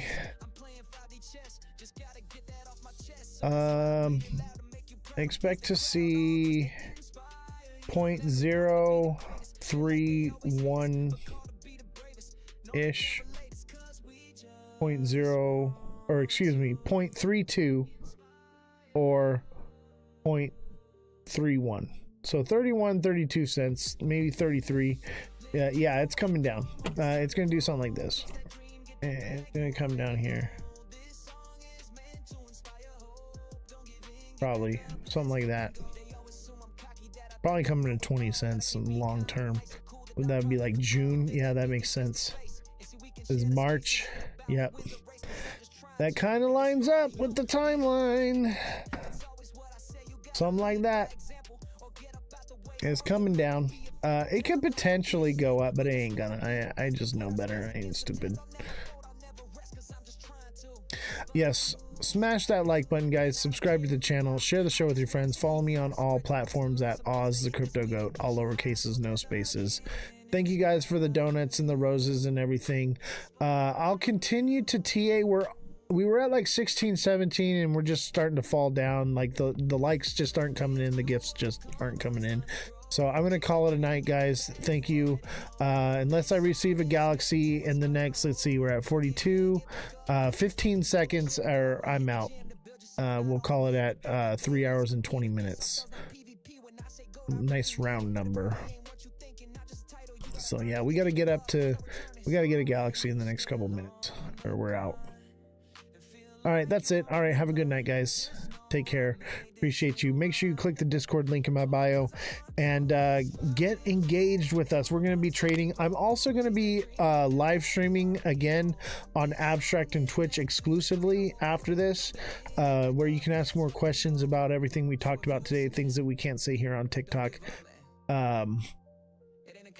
No, not begging for tips, just trying to get the algorithm boosted. We're trying to get back to where we were.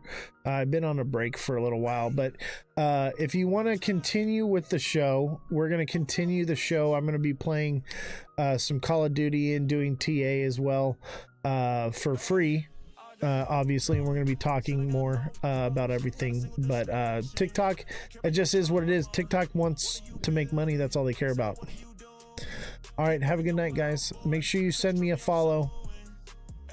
Hit that follow button, guys. All right, have a good night. Somebody sleeping with somebody else. Just shut the fuck up, keep it to yourself. That's why you won't see me on your latest X space, cause you don't have balls to say it directly to my face. They always be talking behind my back, bro. I really don't care. I'm just trying. A wrap from TikTok. All right, let's talk about the Clarity Act here a little bit and Stand with Crypto and what they're doing. Some amazing things. It's pretty phenomenal what they're doing. It's something that I'm really passionate about, and you should be as well. You want to take it away and tell us who you are, what do you do? Yeah, thanks, Oz. I really appreciate it. Great to be here with such a great panel. Thank you guys for having me. I really appreciate it. Mike Wilson, I'm the chapter president for Nevada for Stand with Crypto. So we work with crypto-friendly politicians to push forward crypto-friendly policy. And I think there's nothing that's needed more than that right now. We need clarity in the market so that we can continue the innovation. We have a lot of builders, and we're trying to protect builders from being prosecuted. Otherwise, they'll go to other countries and build there. So I've been to Washington, D.C. In congressional meetings on Capitol Hill 3 times last year, speaking to the representatives, the Congress people, just making sure that they understand how important this is. And legislation typically falls behind technologies, right? So technology is going to lead, and then legislation comes later. And they're having a hard time putting their hands around how that's going to work. Is it a security? Is it a commodity? While they figure that out, you and me, we need to keep building and keep growing. And thank you for facilitating such a great crypto community within your channel here. Thank you guys for watching and being a part of what we're doing.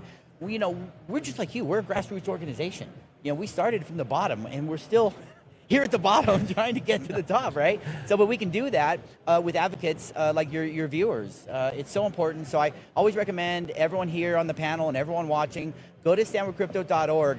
Sign up as an advocate in your state. We've got chapter presidents in every state now. We've grown like crazy. And we do events, typically monthly or even weekly events. In Vegas, we do weekly. Other markets do it monthly. And it's just such a great time to have a space for all the builders, all the creatives, investors, funders, founders. we bring them all in and we talk about what we can do to make the industry better. Absolutely. That's amazing, man. And I love what you guys are doing, but I do have some issues with the way the Clarity Act is written now. And obviously, like, the big thing that everyone's talking about right now is, oh, no APY for stable coins. That's all anyone's talking about. But honestly, I think that's a distraction tactic to keep us not focused on the real issue with the Clarity Act. And I don't know, have you heard of the Boozman-Booker draft? From Montana? So Boozman and Booker are on the Hill, and they're rewriting the Clarity Act right now. Yeah, they are. And so the way the Clarity Act is currently written, it gives clarity for institutions, but it leaves investors vulnerable. And so we need to get this right. We need to make sure that if we are going to pass legislation, we're focused on getting it done properly and not just pushing something through to pump our bags right now, because this is the foundation for the future of global finance. And there's a global shift happening. And if we rush something, we are on a grave line where we could potentially see crypto turn into something for freedom, which is what it was originally designed to be, or slavery and control. And that's my biggest fear with crypto right now and the way legislation is being written. Alex, how do you feel about that? Yeah, in general, I share a number of concerns with Clarity as it stands. I think that the motive behind both bills, the Genius Act, which obviously already passed extremely quickly for the U.S. Congress, which should tell you a little bit of something about it. Genius reads like a corporate benefits package, and Clarity reads like the framework to make sure that people, the users, have really only one choice that is possible for them to interact with any of this stuff, and that's through a centralized exchange or a centralized platform or broker. So my concern is really that we're writing like deliberate protections for back-end code. We're writing like protections at the protocol level with no real way for any casual user or newcomer to the space to interact with any of these protocols without having to go through some sort of centralized front end. Those centralized front ends are then going to have to comply with all of the AML and KYC regulations that are in place, and they just simply will not be able to do that and still maintain any of the decentralization that made their protocol worthwhile in the first place. So, Uniswap fails to be what is amazing about Uniswap when I have to give my social security number to start using it. And I totally recognize the necessity to do something there, because you can't have it completely open and completely not. We've proven that if you leave humans to a completely unmoderated, often off doing their own thing without any sort of oversight whatsoever, you end up with things like 4chan and other various rat holes and places where terrifying organizations that we do not want to have influence get a chance to like post up and do stuff. So I totally get it. But I would be a lot more interested if we were taking our time to like slow down the attempted sprint to move something like Clarity through, and focusing on maybe the way that we could use something like zero knowledge technology to help create a safer front end for people to become more like pseudonymous that would be able to have some sort of KYC-esque procedure that might be a little bit different. We're going really fast. It's really obvious that the people writing this legislation do not fully grasp what they're doing. They're influenced by lobbies. They have ulterior motives. And we just want to get something passed for the sake of getting something passed.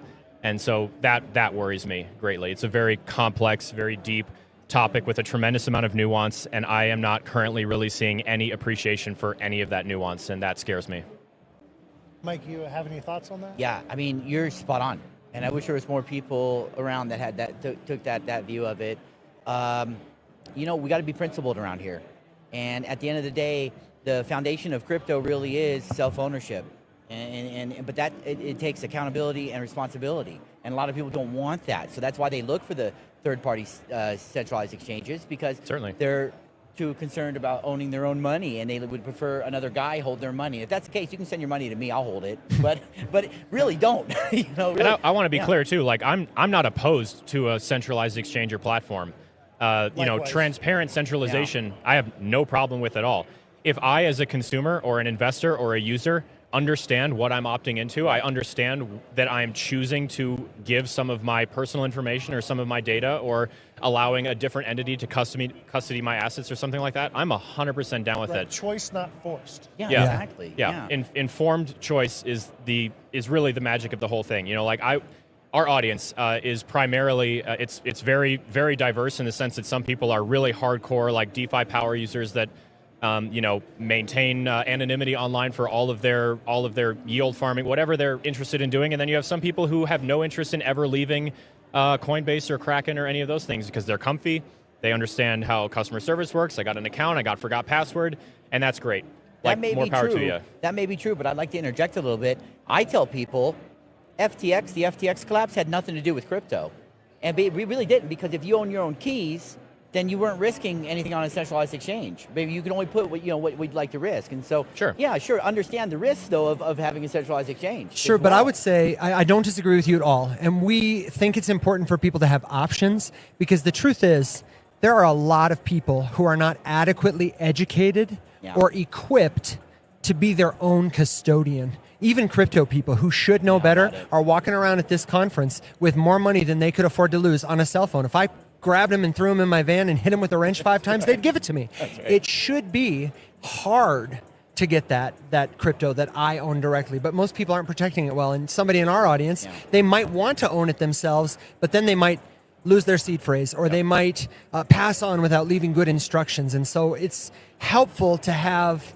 options at every range of the spectrum that are informed. And if it goes too quickly, we're going to lose the ability to preserve the option to be your own custodian. Yep. Last night there was an event on Luma for the show. It was a rave that was supposed to be happening. Yes. And it was a fake event, and you had to mint an NFT.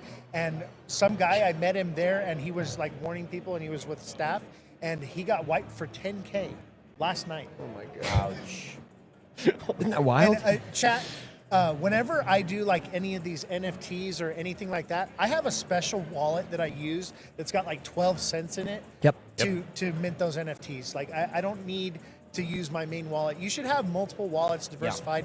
You should have, wallets that are spiderwebbed out so that way if you get compromised, you're not going to lose everything. Right. You wouldn't walk around on a date on the town with all your money in your pockets. You'd take walking around money. You'd take $50, $100. If you get held up, it's no big deal because your money in your bank or under your mattress or wherever is safe. And wallets are free. You can create a new one quickly. If you don't know how to do that, that's a skill worth learning so that you can practice. You should make it hard. If somebody picked me up and put me in a van, I would be like, first of all, I'm so sorry because I don't have a lot of money anyway. But second of all, it's going to take me 3 days. I'm going to have to send someone a message. We're going to have to go home and get my cold storage wallet. You know what I mean? Like all this stuff that would make it really hard to take from me. And I think I need to do more.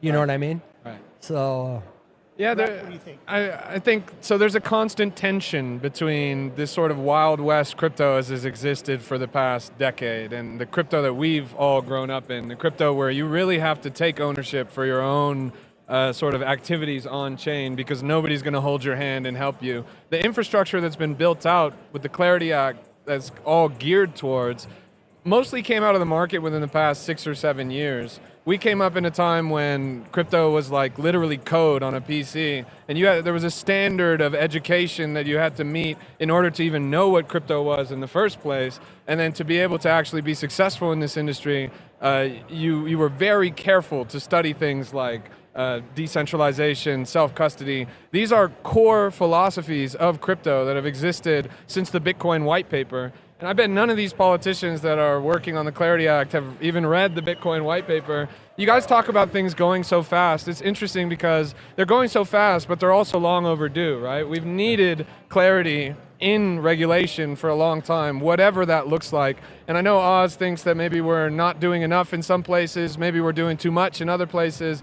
But at least we're doing something. Tends to be the kind of cop-out that everyone uses when it comes to these conversations at the policy level. Politicians always lag behind the reality of technology, the reality of culture. They don't even use the technology. They don't even use it. And these are the people that are in control, that are writing the legislation, and they don't even know what it is.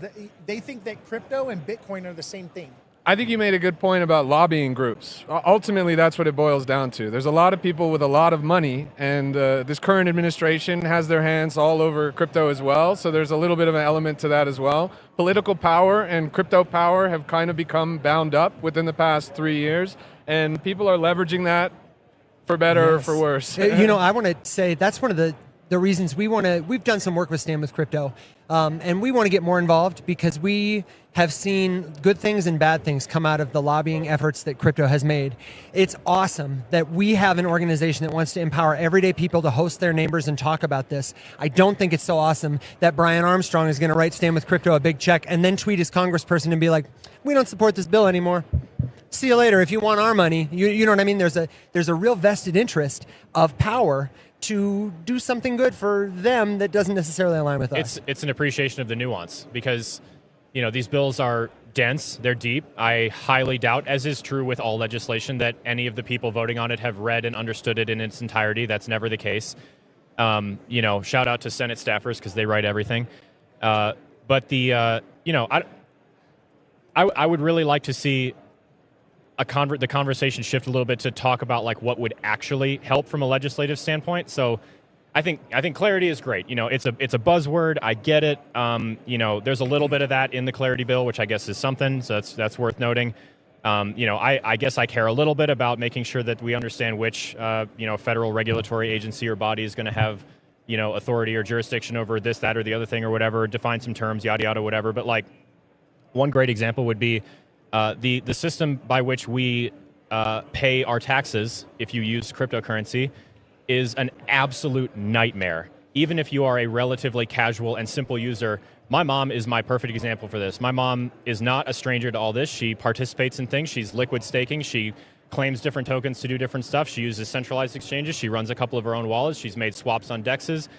She has native staked. She has taken liquid staking tokens and restaked them somewhere else and done this and whatever. And her and I have been sitting down for the last several weeks just trying to parse through transaction sorting and the number of things that constitute a taxable event that even if you're sitting here like I'm trying to opt into this, I mean, I don't want to denigrate anybody, but like, you sit here and you get a report from your Coinbase or your Kraken or whatever, you plug it into Coinly and you get a readout and you're like, this doesn't make any sense. None of this is right.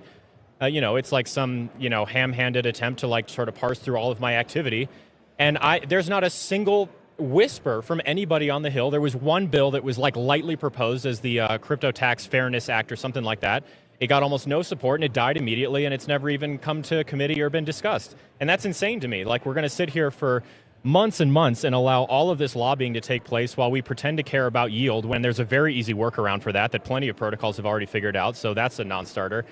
And instead we're completely ignoring the tax conundrum, which is just like mind-blowing. That hits everyday users all the time. The question I literally get every single day is like, I genuinely would like to try to pay my taxes and follow the law and do this properly. I do not know how. And I'm now sitting here paying hundreds of dollars to use all these different tools. I don't know what I'm looking at. It doesn't make any sense. Maybe tax fraud is just easier for me. And the Robinhood guys were saying that last night too. They were saying the number one question they get, and I bet it's the same for Coinbase or Kraken, is how do I pay my taxes on this stuff? Yeah. You posted that video of like tax-friendly places to live.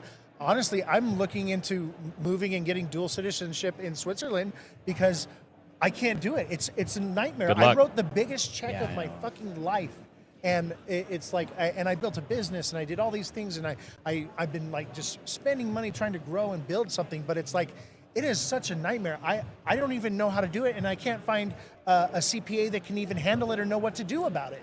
It's few and far between. Well, so you guys are all bringing up very good points. But it's not insurmountable. None of this is insurmountable. Agreed. A lot of it might be solved by letting your voice be heard. I mean, at the end of the day, more people need to speak out about their beliefs and what they're trying to put together and how this thing will work, because it is still kind of being formed. And if I'm being honest, I don't think there is a piece of legislation that really serves the people as much as it serves the corporations and the people in power. And I think it may always be like that. I mean, the Patriot Act was not for patriots, right? Like the NDAA, that stripped our privacy away. Yeah, these bills, so we kind of expect that. And if I could be, I know this is a little bit of a conspiracy theorist crowd to some degree. So if I could be honest, this hat's lined with tinfoil, so it's all good. If I could be honest, I don't know how much impact we will have in Washington, but I'd rather have a voice than not. right? So even though I may not agree with everything the people who call themselves government say or do, I still feel like we should at least let our voice be heard. That's what America really is. I've got a friend that moved from Turkey. He said, man, if we said half the stuff, in Turkey, we'd be in trouble. I mean, they would take us out. So Alex? yeah. Here's a great example. So Stand With Crypto famously has, and I haven't looked in a minute, so I'm assuming things are evolving and changing, but a politician's ranking system. The grades, yeah. Yeah. I initially had some issue with that because there was no appreciation for the nuance. It was very black and white. It was very two-dimensional, right? It was like they voted yes, they voted no, they didn't vote. Abstentions, reasoning behind someone casting a vote was not considered. And so for one thing that I think would really help change the conversation that we are all having, not just as like content creators or educators, but also then as constituents and voters ourselves. If I was able to look at a politician who got a bad grade because they did not vote to advance the Clarity Act, for let's just say, and that politician said basically that like they're very concerned about improper application of KYC methodology or mechanics on DeFi protocols through a centralized front end, and they're concerned that it's going to corrupt, the integrity of the protocol that it was written to do or whatever. I would immediately be like, yeah, 100%. That's why I would vote no on it personally. Yeah. But that person would get a bad grade. And then the general voting populace would look at that and be like, they hate crypto. They don't want me to succeed. They hate the little guy, which just leads to, poisoning of the well for the wrong reason. That politician does not have an avenue to speak in any kind of way that will be received well to the larger constituency. We've never been more divided. And, and of course the government's not helping with that, but then it just breeds this like unhelpful conversation, which compounds upon itself over and over and over again. And now all these guys hate all these politicians who don't even know what they voted on. They don't know why they did it. And there's no appreciation for any of the little, nitty gritty details and stuff that would be, really cool. That's a very valid criticism. And I would encourage everyone to look deeper into what the grades are. Yeah. And so how they get that grade and what the nuances really are. At the end of the day, and I'm just being honest here, we never needed the people who call themselves government to create Bitcoin. We didn't need to build Bitcoin. We don't need them now. Nope. At the end of the day, I think they're coming to the table because they realize they can't ban it. China banned Bitcoin. Bitcoin went up. Right. So you can't ban it. And it will get bigger. The max extract. It's very easy to take money out of it. They have to listen to us. But we are playing the game. Let's just be honest, it's a political game. Yep. And we have 52 million Americans who own crypto. So, yeah, the mass population may never get it. They may never get it. They may look at the grade and move on and say, well, this guy's bad for crypto. But the ones you know and the ones you're watching probably know. They know better. And so those are the voices we're looking for. Those are the people that matter. And when I started doing events in Vegas 7 years ago, it was because I know how we got through the Great Depression. I saw how people got through 400 years of slavery. I mean, we stick together. And if we help each other, we get through anything, whether it's COVID, the next COVID, or whatever the heck they want to do to us next. We have to stick together. The way we do that, I think, is by working together like we are now and just kind of staying a tight community. And it will continue to grow as people see the benefits. And gosh, I mean, I hate to think of it like this, but if there's ever a food shortage or food insecurity, but I grow mushrooms and you grow potatoes and you grow spices and you grow, and then I send you Monero, they won't even know that I made the transaction to even ask the question, what are you doing with your money? So I'm a big advocate of Monero, but I'm really a bigger advocate of community. And that's the heart of crypto, in my opinion. And that will survive regardless of what our quote-unquote representatives decide to do. But again, we should have a voice. I mean, I'm not a big fan of a lot of what they do, but I would still rather be in that room than not. Absolutely. So Yeah, I agree. absolutely. Like, we need to have a voice and we need to speak up. Primaries are happening right now. This is your chance to actually have your voice be heard. And they're actually going to pay attention to you, and so I do encourage you to reach out to your rep and your senator and write a letter, make a phone call. You do have resources on your site to do that. StandWithCrypto.org. Me personally, I wrote my own letter with my own concerns, but make sure you read something before you sign it, okay? Yeah. And also, the other thing that I wanted to tell you is like with Stand With Crypto, I think it would be really beneficial if, because obviously Stand With Crypto is for like the people and to empower them.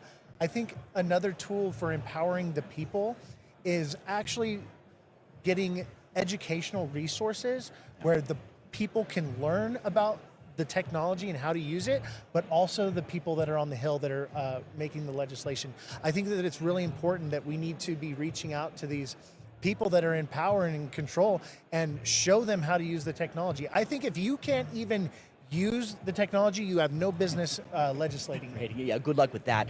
And real quick, I'd love to get your guys' opinion on this, because you look like you guys maybe were around. But in the 90s, I was going to some of the first DEF CON conventions. I met the guy who wrote the TCP/IP protocol that we use today for the internet. But I was there because I wanted to meet Phil Zimmerman. He wrote PGP, which is pretty good privacy.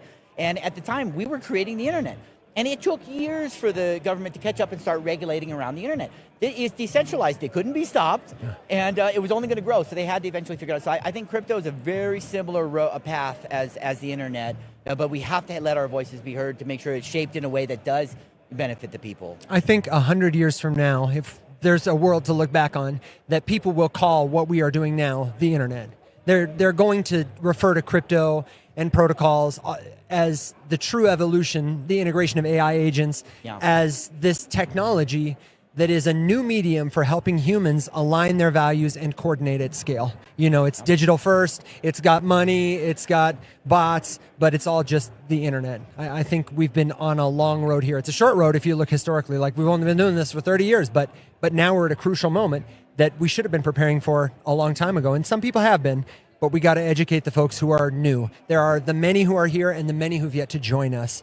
And I think it is an illusion that we are against each other. Anything that prompts us to see each other as separate. So the events, the conversations, they must come back to the unity, the progress and unity. We need to normalize not hating each other because we have a difference of opinion. Right. Yeah. And you know, that goes back to a fundamental issue with the core philosophy of crypto. It works really well for decentralization of finance and for the technology that we're all using, but divide and conquer from the perspective of the government becomes that much more easier when we are so decentralized. We are so many different diverse pockets that don't necessarily have the strongest communication to one another. We're all in our own little bubbles. In this case, sometimes those bubbles are blockchains, sometimes they're regional, sometimes they're just differences, right? And these differences, what we lack is a real sort of, and for lack of a better word, centralized infrastructure for things like education. You brought up the problem of education. You brought up the problem of education. If people don't know what they're doing, then how can they navigate this industry? How can they begin to understand what is no doubt one of the most complex financial technologies on the planet today? I know they pop into your stream all the time, my stream,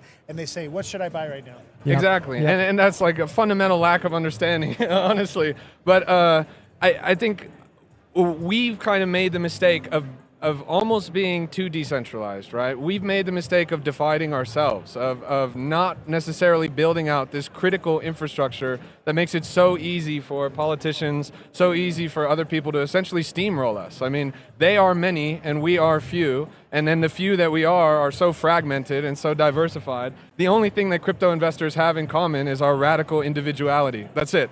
I'd like to push back on that. I think we are the many and they are the few. And it's time that we stand up, let our voices be heard, and fight back. And this is the great reset, the great shift, okay?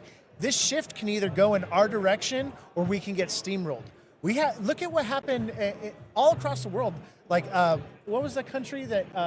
You talking about Nepal, when they just had the revolution on Discord and Reddit? Yep. Right? This is the world we live in, where we can now communicate and talk, where before it was, the town square. Now the town square is worldwide. Yeah. And we can come together as a massive group of people and actually make a difference. Once we realize, chat, that you have the power, but you have to get up off your couch. You gotta pick up your phone and write an email or make a phone call. It's really simple now. It's so easy to make a difference. Yeah. Like, we're putting in work, we're sitting here and we're talking, we're having the conversations, but we're having a good time doing it. Like, it's not hard. It can be fun to make change. It doesn't have to be this, oh, we've already lost, we might as well get steamrolled. Well, so like as easy and as fun as it might be, we are definitely the most complacent generation in the human history. Like, we are just absolutely so willing to let anything happen and not really say much about it. Speak for your own generation. No.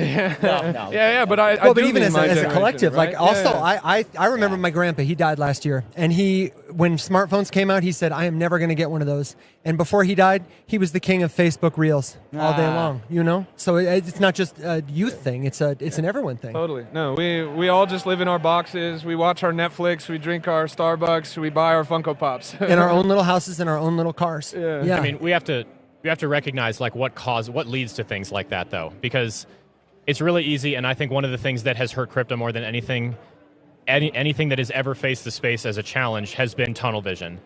You know, a lot of crypto fanatics and crypto proponents were single issue voters.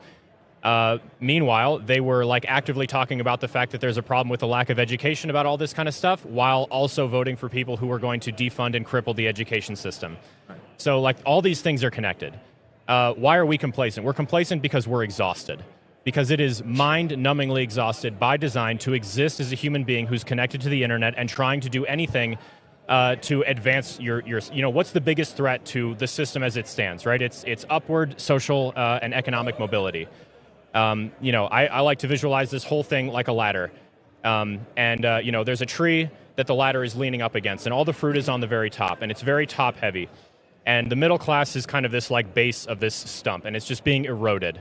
And it's really hard because the rungs don't start on the ladder until you're halfway up the tree. So your only shot is like winning the lottery or getting super lucky. But it's really, really difficult to stand there and just jump over and over again and not be able to reach that rung. One of the reasons that I fell in love with the idea of DeFi or democratized finance in general was because that is the first thing that we've seen that as a system is installing rungs lower on the ladder, so that not necessarily do you just automatically get to go to the top. You still have to pay attention to where you're stepping and not fall off and not break your leg or do whatever. You know, but you can actually reach a rung to allow yourself to climb up a little bit. I'd like to push back on that a little bit. Actually, I think the idea is to reinvent the ladder. The way we harvest trees now is there's a machine that comes and shakes the tree. It's time for us to rise up and start shaking that tree and get the fruit to fall to us. Tree of Liberty. Yeah. You know, I'm a big fan of Rise Up, and I'm so sorry to say it, but we do have to excuse ourselves in a minute. I'd like to leave a final thought for the audience and to thank you all for your most valuable asset, which is your attention. Even if you're not a content creator, you're not a politician, you may not even be a registered voter, but if you are somebody who is curious or concerned or even skeptical about cryptocurrency, about AI, about anything, the most important thing you can do right now is tell a better story. And make no mistake, you are telling a story with everything you say, with everything you don't say, with everything you choose to amplify or ignore, and telling a better story is up to all of us. So thank you for the chance to tell a better story today. Yeah, really Great appreciate you message. giving us the time. This was a lot of fun. It was nice to finally meet you in person. Yeah. After, you know, a good bit of back and forth online. No, I just think, you know, conversations like this are important to, you know, get people inspired and fired up. But then I think, you know, the next step is graduating to action. Yep. And so, you know, spending time just like out in the world, having a conversation. I make it a point. I'll leave you with an anecdote. I do a lot of volunteer work with a dog rescue. I've been in dog rescue for a very long time. I make it a point to make a comment that could inspire a conversation but isn't pushy every time I get the opportunity. So, you know, someone comes in to adopt a dog, they ask how they pay the adoption fee, and I say I've made it very easy to give us money. You can pay with anything from rubles to Bitcoin. And you can leave it right there. It might chuckle. Someone might say, I had one guy who's like, oh, I'm absolutely not giving you any of my Bitcoin. And I was like, yep, that's the right answer. Sounds good. You know, or some people will ask you. And all it does is kind of, you know, inspire a conversation. And then you can get into how I'm sure that all of us could share a disenfranchising moment with the traditional finance system by having a crappy experience at a bank, having your money put on hold for some reason, whatever.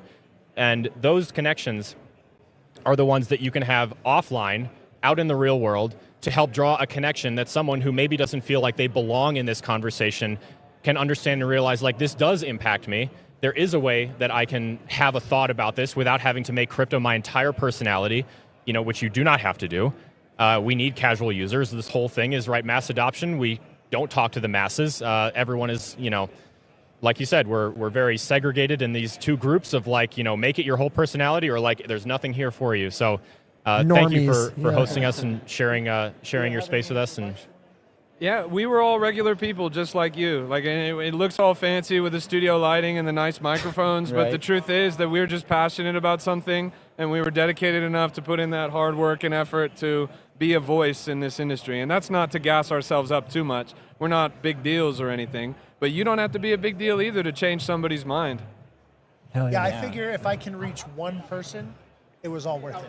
Yep. You know? And since I know you guys are leaving, it's been a joy spending a few minutes with you. You too, Mike. I'd like, before you guys take off, for you guys to think about this. It's a fragile balance. The so-called powers that be, you can see them working overtime to keep a hold of people's minds and to what they're doing and to watch every little word we're saying. They're listening. You're listening now. You know, and so the reason why I bring that up is they're afraid of one thing, an idea. If the wrong idea comes out, you know, for them, if it's a bad idea for them, but see, nothing can stop an idea whose time has come, and they know that. And is Bitcoin the idea? You know, we don't know, but we have to continue pushing. And when that idea comes, we have to adopt that and push forward, and it could change the world. I So just know appreciate that. the subtle V for Vendetta reference there Just, at the, yeah, end, like at the that. end. Ideas Just are an bulletproof. idea, guys. That's all it takes to change the world, and you could have that idea right now if you're watching. So share it with the people. Let them know. Ideas and organization. Exactly. Exactly. Yeah. Cool. Thank you very much. Get to it. You two have to go. Get out of my face. See ya. Bye for now. Shout out your show before you go. Oh, that's right. I'm so sorry. Alex, what are we doing, man? Alex and I are co-founders of Rise Up Media. We help everyday people like ourselves understand what blockchain is, why it might matter to them personally, and then we show you how to start using crypto safely and confidently. We do live streams. We have lots of helpful educational resources. Alex has a great template letter that you can send to your congressional official, or links to Stand with Crypto and other places like that. You can find all of it at community.rumshq, like RUMSHQ.com. We would love to see you there. Yeah, you guys are amazing, and I love that. Like, I don't begin to claim that I know everything about crypto. No, I'm Me a neither. trader. Okay, like I know technical analysis, I know macroeconomics, I know the way the world works and how people interact. But you guys, your educational tools are phenomenal, and Thank you. I learn from you guys, Thank and you. I pass on your information to my channel, and I tell my people, hey, like. Usually people will message me with a question, and I'll say, go follow Evan or Alex. I'm honored to know it. Thank you very much. I really appreciate it. Yeah. The only thing that it requires to be a really effective teacher is to never stop being a student. So, the thing that makes us lethal is the fact that constantly I'm given the opportunity to talk to people who know more than me about something. And I'm just a very hungry learner, and then you share. That was how both of our channels got started, was like there was a dearth of educational content, might as well start making it. And I have a lot to learn, and I'll talk about it as I do it. And then, here we are. So I really appreciate that. Yeah. Thank you, You guys. want to shout Thank out you. your channel? This is a crypto rap exclusive. I go by the name of Why Not. I'm the greatest crypto rapper of all time at Crypto Rap Calls. Catch me on TikTok, on X, on YouTube, on Kick, on Twitch, on Pump Fun, on Abstract. Everywhere, and your grandma can watch it too. Yeah, you mainly focus on like meme coins and stuff. It's real fun. Yeah, Like, I'm a DJ. This dude you're is in the filming a movie, trenches. right? Yeah. You're filming a movie right now? Oh, we were filming like a short meme coin a thing. short Yeah, meme. You got to subscribe to the OnlyFans for the movie. Yeah, follow me on Chatterbait. And, CA dropping soon. you want to shout out Stand with Crypto? Yeah, might as well before I take off. Just again, standwithcrypto.org, guys. If you're still watching, you are a real one, and we appreciate it. And definitely subscribe, and you'll see me at the events. So if you go to standwithcrypto.org, click on events, you'll see an event in your state. There's 50 state chapters doing events, and we'd love to have you come out and join us. And bring a friend. And Holy don't crap, forget please to bring a friend. smash that like button, guys. Subscribe to That's the right. channel. Share the show with your friends. Follow me on all platforms at Ozthecryptogoat. These are all amazing people here, and I do love Stand with Crypto and what they're doing. And but we want to also challenge them and educate them as well. And we have no hate or animosity to anyone from Stand with Crypto. I want to join Stand with Crypto and bring our resources together so that we can have a better force for freedom in this fight. It doesn't take much. A small percentage can change the world. We saw it. time. Yeah, we've already seen it. So we'll do it. We'll get there. Well, thank you all for coming, and that's a wrap, ladies and gentlemen. Why didn't I see this earlier? Yes, that's so awesome. I gotta look into that. That is cool. I want to do that now. How do I do that? That what this is? I don't know. It's soundboard in Discord. I'm gonna have to look into it. I'm gonna break something. Dang, you can just like hit somebody with that. That is classic. I absolutely That's gonna be love the next one. it. Is there a goat one? No, Do a goat one. it's not. There's a cricket, and that's my dog. Hey, thank you, chat. Miss Nifty, I don't want to take any more of your time. We kind of ran over our hour that I usually allot, and I thank you for staying a little extra time here and coming on the show. We'd love to have you anytime you're available. I know you're a very busy woman, and like I said, any way that I can help or get involved, I want to be there. So whatever you need from me, I am at your disposal. We will recap for sure. We will definitely do this again.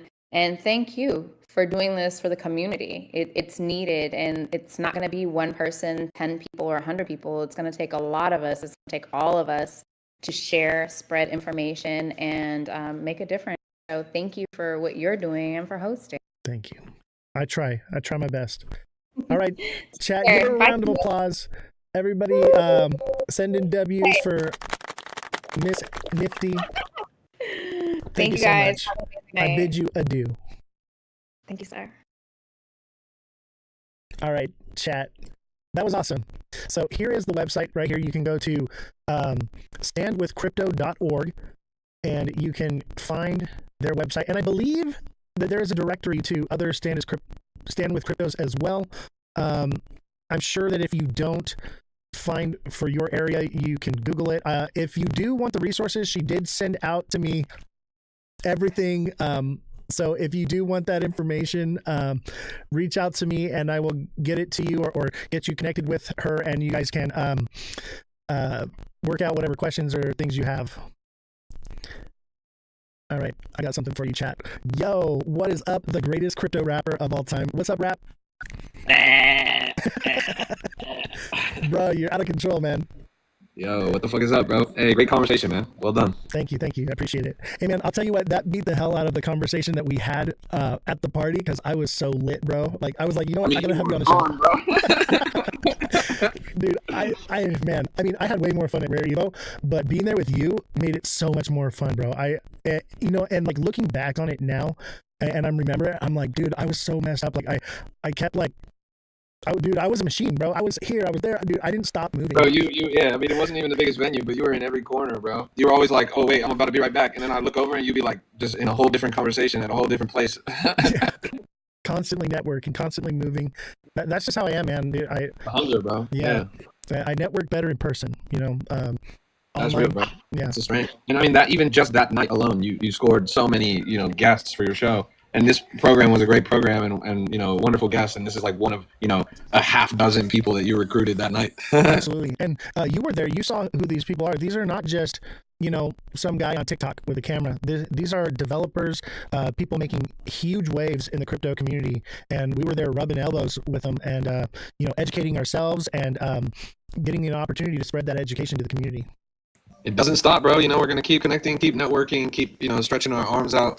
You and I, we're ambassadors from TikTok to crypto. It's a rare niche in the industry that not a lot of people respect. But I think it's one, and you obviously agree with me, that this is one that's tremendously valuable and one of our best vehicles for reaching the next generation of investors and onboarding retail. And that's ultimately going to be the key, is us putting a good foot forward and wearing the banner of TikTok and representing you guys from the community and really sort of expressing your voice to the industry at large. Because right now there really is no clear sort of channel of communication from you, who are ultimately retail investors that matter a lot in the industry, because you make up the next 20 million, 30 million, 50 million people that we're going to onboard, but nobody's really paying attention to you guys right now. Yeah, and I would say, how the saying goes, go out and touch grass. You can still be about crypto and everything you do while touching grass. We were literally out at a crypto event touching grass, rubbing some elbows and still immersed in coming up with content. I was live for that show. We're meeting with the people, we're getting the information. So any creators that are watching, I would encourage you to, take the phone and go out into the real world, talk to random people. If there's not a crypto event near you, you can just ask people on the street what they think about crypto, and you can find, and I do this personally, there's a consensus out there that most of the people you ask this question, what's your experience with crypto? Basically, I go, the spam email you get, how's your crypto experience going or whatever? I ask people that on the street, right? And the consensus seems to be it's a scam. So you have an opportunity to go out into the world and explain to them the truth and really reach more than just the tight community that we have here. Bro, what are you doing? Bro, what the All right, you're booted. Chill. I just shrunk you, bro. I just shrunk you. I fucking love you, bro. Hey, we gotta hang out more, because I'm actually down the road from you, bro. We're close. So what you're saying is right, bro. You're 110% correct. That's the way forward, bro. And we're doing our part. We're doing our part. We're touching grass. But you know what? The other thing I'll say for the people in the chat, there always is going to be some kind of crypto community, some kind of crypto event going on near you, even if you live in fucking Boise, Idaho. You just gotta jump on. The best apps to use would be something like Luma. This is some free game for you guys in the chat. Take the leap to IRL. Take the leap to going and connecting with people that you otherwise wouldn't connect with. You don't realize how kind of echo chamber and insular your crypto community is until you step out into the real world and see blockchains that you never even interacted with, and how rich those ecosystems are and how many people are there, and et cetera, et cetera. Take the leap to IRL. Be brave enough to go beyond the screen. If you want to take this industry seriously, it's not just about sitting behind the screen all day and hitting the trenches and all that. It's about connecting with others and building what is ultimately undiscovered, uncharted territory. We are pioneering, we're trailblazing crypto. And that can't happen by yourself in your room. I mean, you gotta go out and see some real people. So get Luma, Luma. That's the free game, and look at local events. And usually Luma events skew towards tech or crypto events in the first place. So you'll probably see them right there on the local discovery page. And just go and go take the leap. It took me a long time to take the leap to go to my local crypto meetups, but when I did, I was like, damn, like I was missing this. Like it's good. It's so much fun to hang out with these people because you obviously have so much in common. Dude, you were like a kid in a candy store at that event, man. It was so cool to see you. Dude, your face lit up. You're like, this guy signed the Constitution for Cardano. Like, you were like all stepped. Yeah, that's for me out, bro. I was like, yeah, man. Dude, that event wasn't even on Luma, right? I mean, it was through Luma, but it wasn't public. It was a private event that we got to go to. And we got invited to that because of the Goat Tribe. So Goat Tribe got us locked in with that. So special thanks to Goat Tribe as well. You can find them at Ada Goats on X or goattribe.io. Great fam. They're fam. That's why I have the Goat Tribe up in the background because I consider myself part of the Goat Tribe. I've actually been inducted as one of the goats because I'm a goat holder now. Dude, I want to ask you, we got to reach out to them. We got to work on the next album, right? That's real, bro, for sure. And I gotta hang out with bro too. And also, I gotta get a goat, bro. I don't even have my goat yet, but I've been shopping them. I've been looking around trying to find a nice one on the floor. I'm really particular about my NFT, so reach out to him. He'll make one of you. So like they made one of me with the twisty mustache. So that's the goat. Yeah, bro. Bro. Yeah, so legit. And then we were talking about touching grass. You're going to Abu Dhabi, right, in a couple weeks? Yeah, sir. Actually, in a couple days, in literally 1 week from today, pretty much, I'm gonna be on the plane out there to Abu Dhabi, about an hour and a half outside of Dubai, for the largest Solana conference of the year, where everyone's gonna descend and decide the future of the blockchain. Dude, that's so lit, man. I wish I was going to that. I got like family and kids, so like when I travel out of the country, I gotta take like the whole brigade with me. So I tend to stay more local, but we're gonna have to do one of those together for sure, man. We'll link up. Holy, you know what? I was just having a conversation actually today with. I'm gonna be staying in a content house out there in Abu Dhabi. I'm gonna be staying the event's like 4 days or whatever. I'm gonna be out there 10 days. And it's gonna be me and a bunch of other A-list crypto content creators, and we're gonna be just cranking out literally 24/7, 365 live on with a full film crew and lights, camera, action, the works. And we're talking in a meeting today, and ETH Denver is coming up in February. I feel like that's one we should rob, bro. ETH Denver? Yeah, I could do ETH that. Denver. Yeah, I do that. I feel like I'll do that. When is that? The college should be out there, a lot of big names should be out there. I know a bunch of penguins should be out there with them. That's in February. February. Yeah, I think that. I'll let you know. We can send me the information. We'll check that out. Yeah. And I'm FOMO, bro, because our battle in Miami is right now, and a lot of crypto people are out there doing events. It looks like such a good time right now. Yeah, man. And like, fuck, I forgot what I was gonna say. Shit, dude. I can't even say why my brain is. I keep losing my track of thought. Remember what you tried to get me before we left? Were you there for that? And I had that today. So. I was trying to find Flex on Go Tribe. I got it right here. I got a little shine on me. Yo, that was my favorite one, honestly. That art is insane. It's so good. Take the roller. Yeah, I was looking for mine. It's right there next to me. I got the let me mob you real quick. Boom! I got the pin. Hell yeah, bro. Yo! Dude, that's crazy. And then on top of it, I got the entire sticker collection. I got the poster. I got a bunch of stuff, man. They hooked me up, dude. They found me for sure. And I'm excited to work on that album, man. Because like, you're a rapper, I'm a lyricist, he's a dev. Together, we could pump out some serious albums, man. I'm excited. It's gonna be fun. I like the project a lot. I'm gonna just pump up a couple of those. It's on my shopping list. I'm gonna carry the NFT portfolio and start stacking like as a private reserve, and those two are gonna be in there. Well, plus the Goat NFTs come with utility. So I don't know if they told you about this, but the Goats have utility. So as a Goat holder, you have certain things. So you can, like for me, I can play the music on the live, and I have the rights to use that music with no copyright infringement. So like when I post stuff on YouTube, I don't get hit with anything. So like there's utility to holding Goats, and there's more to it than that. That was the main utility that I saw. I was like, okay, let me get some Goats, for that. But there's a lot of utility in holding a Goat, and I believe that is the future of NFTs. Is NFTs with utility. Speaking of NFTs with utility, bro, I gotta plug my entropy, bro, my Aslar miner. It's sold out actually, literally last night. I fucking got on the phone with the team. I was like, you guys are missing an opportunity. These things are sold out. You need to just restock as many as you can. And so they put 10 up in the shop. But yeah, NFTs with utility. It's a miner. You plug into a wall and it mines a meme coin. And that in order to activate it and actually claim tokens, you need the NFT from the project. So it has that culture element. That's sort of a metaverse element where you've got a DePIN, you've got NFT, and you've got the DeFi, of course, as well. So it's kind of a shout out to Jack. It's a jack of all trades of projects where you're really kind of wearing the hats at the same time. Miners eat first. Absolutely. It's sick. And so yeah, the best deal ever. It's usually like $150 for this thing, but right now it's like $90. Yeah, and it yields what, like it's like $100 a year or something like that. Yeah, right now yields are pretty low. I think it's averaging 36 cents a day or something like that. And so the thing costs $99. You got to figure it out a little under a year until it pays itself off. But when the coin goes up, then your yield is going to go up from there. But if you're looking at baseline where it's at right now, I mean, historically the coin. I mean, there's been times where the thing is yielded up to as much as like $16, $17 a day, which is insane. If you punch in the numbers. Right. So like the lowest you're looking at is it might take a year to pay the thing off at worst case scenario, which is not a big deal. And it's small. It's not using a ton of power. So it's not like it's going to cost you a bunch of energy to run it. Yeah, no, it's super sick. I can't recommend it enough. If you guys are interested at all in decentralized physical infrastructure networks, mining, passive income yield type projects, you like Solana meme coins, but want a little bit more depth to what you're investing in, this is my go-to for sure. And I'm only talking about it because it's literally like a temporary deal where it's like the best deal ever. You know, TikTok is always like, the TikTok shop, this is the last time this deal's going to be here, 60% off, blah, blah, blah. It's pretty much what I'm doing. Word. All right. That's interesting. Where do I find it? Justentropy.lol. Justentropy.lol. Take my hat and turn it into a website. There you go, bro. I almost ordered one the other night, and then like, I was on your live and I was going to order one. Actually, I was going to order 5, but I passed out. Well, they're in stock. There's only 10 of them on the shop right now. And you can only buy 5, right? The 5 is the max, but you know what? Let me give you some super duper top secret alpha that can't be said anywhere else. Very soon, we're introducing a brand new product offering. It has never before existed. It's highly limited. Again, we're talking less than 10 units. It's going to allow you to have a sixth miner. It's going to be crazy. Love it, bro. Hey, man, thank you for coming on, dude, and being here. I'm going to cut the live out now. If you guys want to send any gifts, anybody in the panel, make sure you follow everybody that was up here. Much appreciated. Always a pleasure to have you. Crypto Rap, the greatest crypto rapper of all time. This is a Crypto Rap exclusive. This is an Ozthecryptogoat exclusive. It's the greatest crypto podcast of all time. Everyone go watch my live, because Oz is ending my live right now. Black, did you have anything you want to say before we get out? I know you didn't get a chance to talk too much. I want to give you an opportunity, because we had a short conversation earlier. You want to expand on it a little bit? I don't have to get off just yet, but if you want to talk. I definitely just really appreciate bringing up what is this, Stand With Crypto. I've been advocating using Coinbase multiple times and contacting my legislator, so we definitely need more activity like this in space. So keep these types of, I guess, whatever these things are, live streams coming. Absolutely. And no, I took a little break, a little vacation chat. Okay, the show's back. It's in full force. We got guests lined up, Wazoo. And we're talking about these are big players in the crypto space, not just little guys. And I'm hoping that this next year I should have Wendy O and Charles Hoskinson. So those are in the works. So stay tuned, chat. I'm excited. Some big things are happening for such a small show. We are just starting. It hasn't even been 1 year that I've been doing the show, and because we are out pounding the pavement, touching grass, going to these events, rubbing elbows, and basically we're going to free parties with free food and drinks is all we're doing. But doing that, we're building this community strong. So strong, and it's been really incredible. And for those of you that have been here since day one, thank you. Special thanks to TikTok Seller. He's one of our moderators here. This show would have died a long time ago without him. He has helped support in so many ways. He's given and donated to the show so many times. I've offered to pay him for his services. He refuses, and he is with me every single day in the Discord. I mean, we're calling out bangers in the Discord. If you're not in the Discord, make sure you click the link in my bio. If it's not working, send me a DM. I will help you get into the Discord and send you the link. But dude, we are calling out big movers in there. Okay. Dude, I think I hit it was Mon. I hit 50% on that already, and it looks like it's still going up. So we're doing things. In the Discord, we're trading together as a group. People are learn. We have the TA class as well. If you want to get involved and learn the TA class, Crypto Rap has actually come on the TA class and taught us how to use Pump Fund, how to find the bangers there. Special thanks to you, Crypto Rap, for doing that as well. The TA class is lit, man, and we not only have me teaching you how to read charts. I have hedge fund managers coming onto the TA class. I have other influencers, creators, market traders, big names in the space that are coming in and teaching you their knowledge. So I would tell you, the best thing you can do for yourself is invest into yourself before you invest in the market. Get educated. Learn about this stuff. Crypto Rap, I hear you saying this all the time. The best thing you can do is lock in and learn. And we're so ready. You have an opportunity to learn something new before everyone else gets into it. To be the top dog, like we were talking with Miss Nifty earlier, we are the top 1%. Everyone here in the chat, you are the top 1% of educated people in crypto. The fact that you're here is enough. Because most people, they don't care. They're buying lottery tickets and that's it. They don't want to learn. They want to go on. They want to ask an influencer, what should I buy? And not put in any of the work, not do anything, and have someone else do it for them. You as an individual getting involved and educating yourself, learning paper trade, guys, you can paper trade. And you have an opportunity to advance yourself light years ahead of the competition for the future. So I urge you to get involved, get in the Discord, get in the TA. Crypto Rap has an amazing Discord if you like meme coins. They're calling out crazy bangers. Dude, what was that? It was like 150 some X last night? Yeah, it ended up being like a 215x or something at the end. But yeah, we caught a couple digit multipliers this week. They're cooking there. Yeah, it's incredible. Actually, dude, I want you to come on the TA show again and teach us how to use Soul Pump, if you could. I would love that, man. Yeah, totally, bro. Yeah, for sure. Soul Pump looks cool as fuck, bro. Like, I'm not gonna lie, I want to do it, but I know nothing about it. I'm afraid to touch it.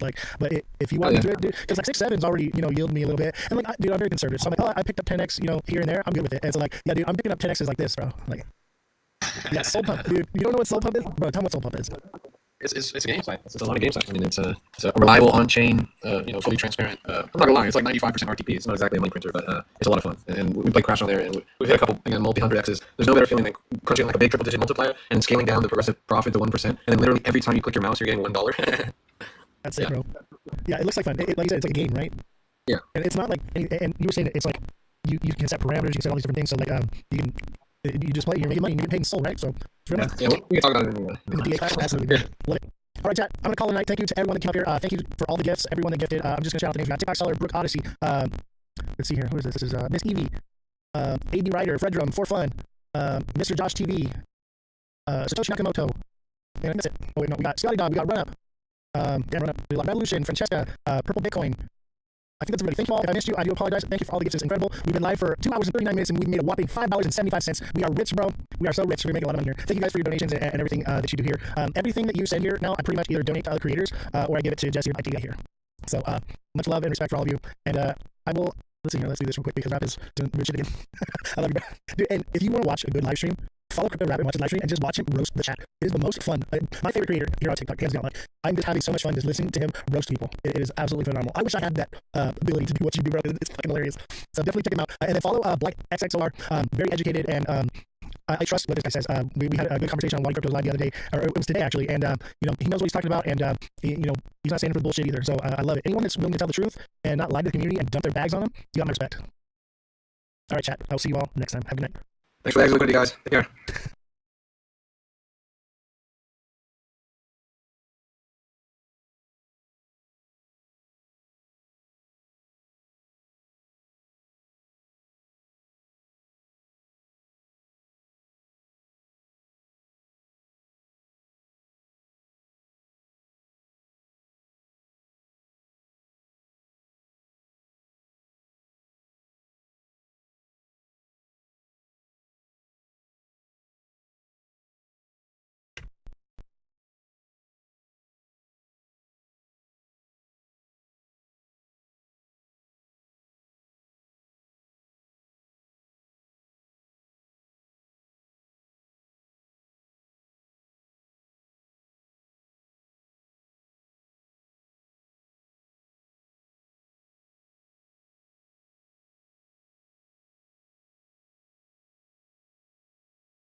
like button, guys. Subscribe to the channel. Share the show with your friends. Follow me on all platforms at Ozthecryptogoat. All lowercases, no spaces. The #1 live stream on Abstract. Days and days and days in a row. We are just killing it on Abstract. But we're also on YouTube and TikTok and Twitch and X and Facebook and Instagram as well. Saint says I'm going to 1 million likes today. Honestly, I'm happy with 100K likes. Start tapping away. I need all my liking warriors. I need all my chatting warriors. I need you guys in the chat and involved. W's in the chat. Don't forget hashtag crypto, hashtag stand with crypto, hashtag FYP, hashtag let's go. Let's get the algorithm boosted. That's what we're going to do in this. What's the Discord server? The Discord server link is in my bio. Click the link in my bio and you can get it there. If you have trouble joining the Discord, copy it and put it into your browser and it'll take you right in. For some reason, the link sometimes gives people a hard time. If you have like malware, spamware on your phone, it's going to give you a hard time getting in there. So it's easy. Just copy and paste it into your browser. It's going to pop right up and you're going to get right into the Discord. No problem. So join the Discord. We've got the voice channel open on the side. It says lounge and you can pop in there. But please, if you do pop in on the Discord and you want to chat and have the conversation with Stand with Crypto, stay on TikTok as well, so that way we don't lose our viewership and we don't get bumped down in the algorithm, because we do want this message to be heard. You know what? Let's see here. Let's try something. Let's try something here.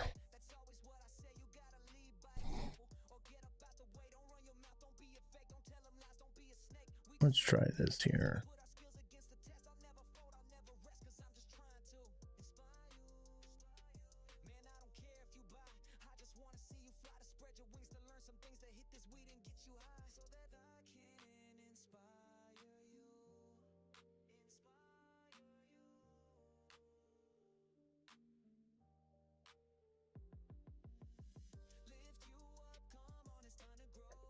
Let's see here.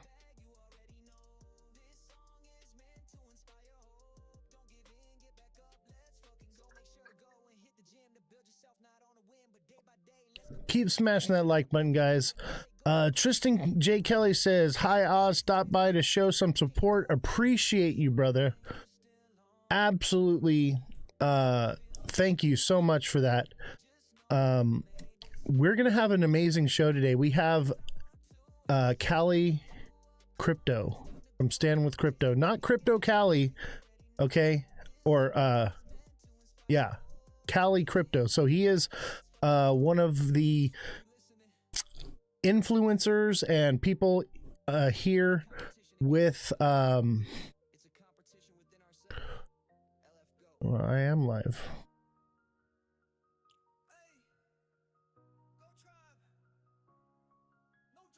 I gotta take a picture. Yeah. I get nothing but problems from TikTok, man.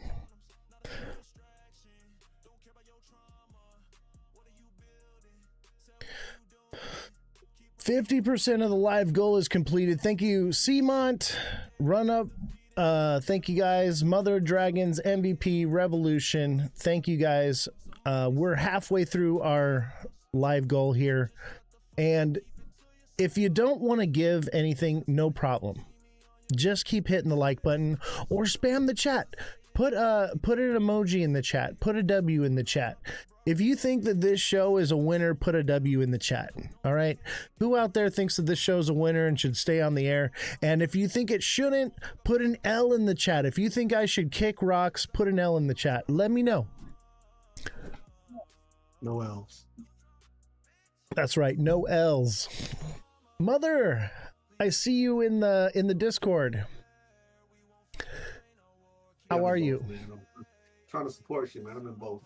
Hey, I appreciate it. I appreciate it. Remember, if you are in the Discord, make sure you stay on the live with TikTok and you continue to engage with TikTok while we're doing the show, because we will open the questions at the end after we have a little interview and a little chat, and you guys will have an opportunity to ask your questions, and I'm sure you're going to develop new questions as we talk and as we engage.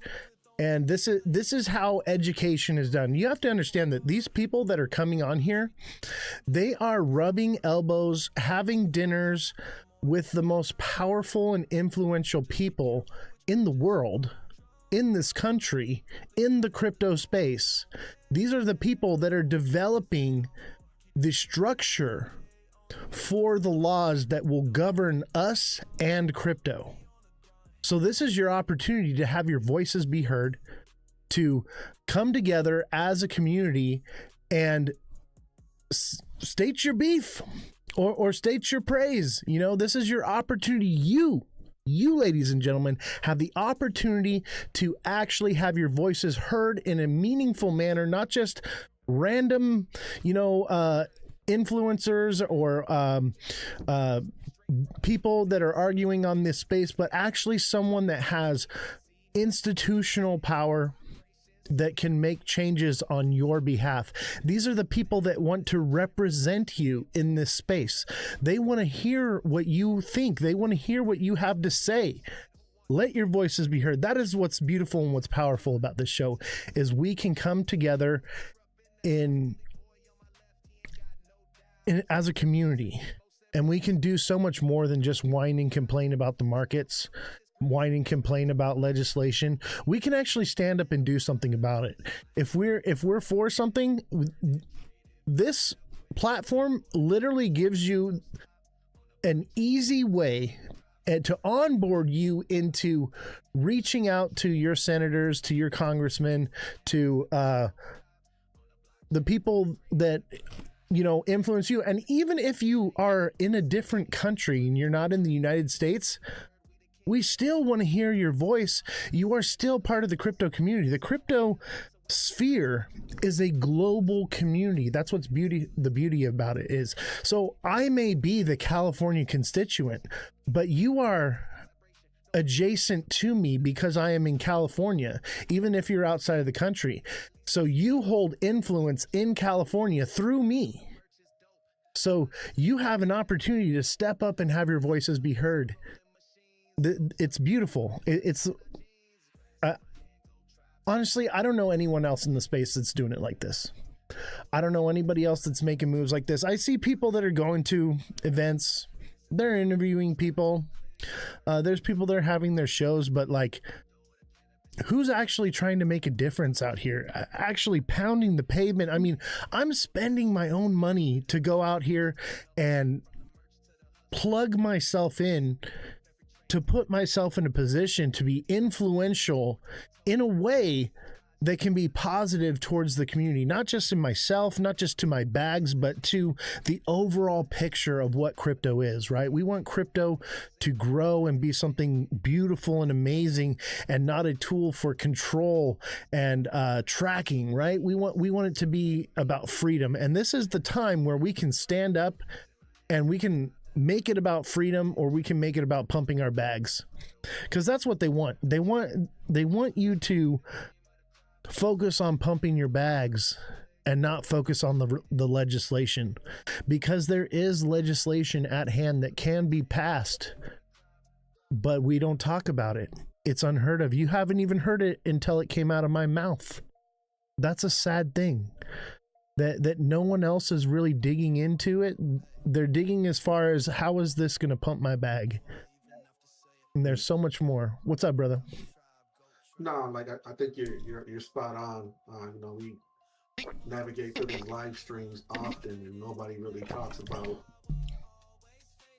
what crypto has to offer. We're still using it like just like traditional finance, So getting our voices out there heard, understanding like this is our opportunity to use these investment vehicles, this Wall Street that we've recreated, and keep the playing field level that was previously unlevel, like for the last century almost. So Right, this is our one opportunity to actually have control of finance. The control of finance can be in the hands of the people, and the bankers and the investors in Wall Street are starting to get their claws into it, and we got to keep them out of the cookie jar.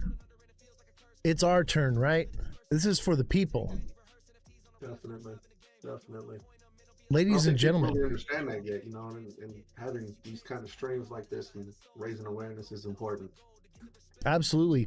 Ladies and gentlemen, we are fighting on the front lines of freedom, okay? The battles that we fight in this new war will be fought on your cell phone, on your computer, on your television screen, and in your mind, okay? And we are fighting on those front lines of freedom. So we need you to show up and show out and hit that like button, send in gifts, get this platform pushed into the algorithm, because today is important. Any other day, slack off. I don't care. You know what I've realized is I'm actually more popular than I realized, because there are dozens and dozens, if not hundreds or thousands of fake accounts of me that have hundreds of thousands of followers each. And I may not get the credit for it. I don't care. It's about getting the message out there. So today is the day to shine, ladies and gentlemen. Today is the day to be hitting the like button, to be engaged, to stay for the entire show, listen to what we have to say, debate about it, come on to the Discord and have your voice be heard, ask your questions, be involved, and actually make a difference in the space. That's why we're here. We want to make a difference. We want to secure our freedom. Turn off the music while you guys are talking. All right. I should probably turn it off anyway here. All right. It's time to kill the music. So what's up, brother? You wanna do a little prequel back and forth? Let's talk Clarity Act, brother. Where you stand? What are you feeling? What are your thoughts?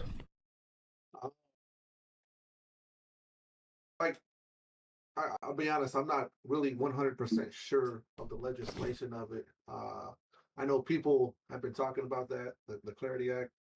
My stance on the whole thing is we need to protect decentralized finance at all costs. There's never been a better investment vehicle for the common man that's ever existed, like in our lifetimes.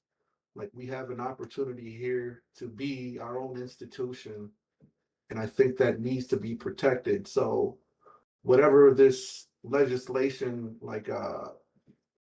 is trying to push out there, I think that kind of verbiage needs to be involved in it. The scary thing is most people don't really know about like DeFi like that. They when people trade crypto, they trade on Coinbase. And that's actually how I knew about what's that? The Stand with Cryptos, because I've used them quite a few times on Coinbase, like just to reach out to my local senators and whatnot. And you're one of the few that do that. Most people, they'll sit here and they'll gripe and they'll complain about, what's going on, what the rules are, what the laws are, but they don't actually do anything about it. They don't get involved. They don't get into politics. They don't let their voices be heard. They don't write letters. They don't write emails. They don't do anything. Stand with Crypto literally makes it easy. They wrote the letter for you. They have the, for real. It's literally like click and it's done for you. Exactly. My main concern with the Clarity Act is, and it can be molded, right? It's not set in stone. It's only passed in the House. It's moved into the Senate. And when it's in the Senate, it has the opportunity to evolve and change into something much better, more refined, right? Mm-hmm. And the issue that I have with it is it does need refining. And we're going to get into that a little bit later. I'm going to talk more on that. But, we want institutions to come into crypto, right? That's going to pump our bags. That's why everybody wants the Clarity Act, because it's going to basically make it so the SEC doesn't regulate it anymore, and it's the CFTC that regulates it now. That's basically what the Clarity Act does. So that allows institutions to be able to buy things like XRP, right?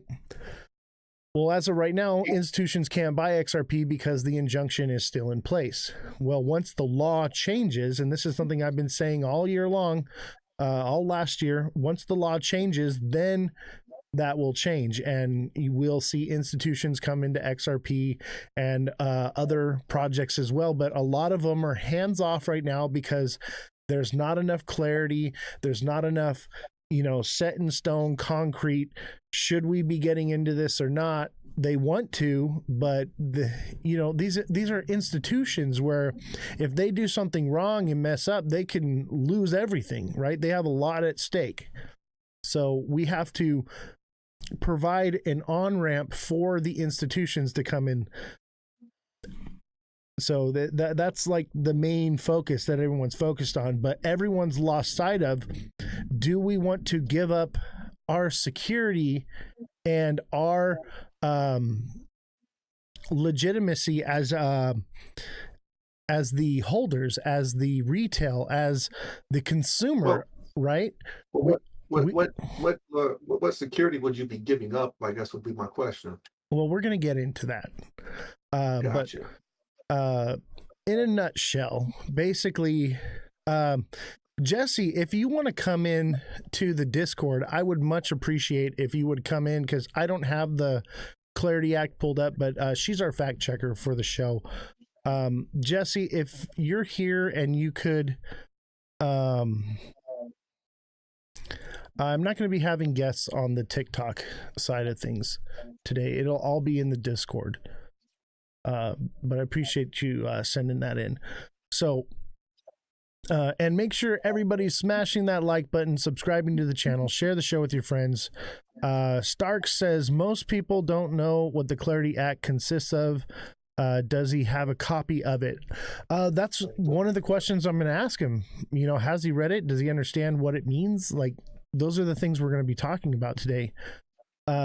Jesse, Revolution, if you are in the chat, if you could please come on, I would appreciate it. If you can, I understand.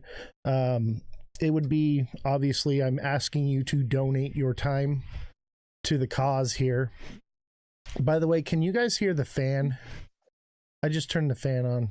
Is it annoying or are we good? Anyone? The fan annoying? No, you're good. You're good. All right, cool.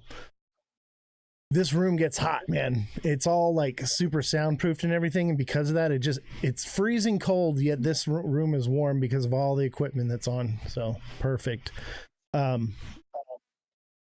So yeah, back to the Clarity Act. The issue is basically it gives companies 4 years. It's like 3 years and some odd time. It's about basically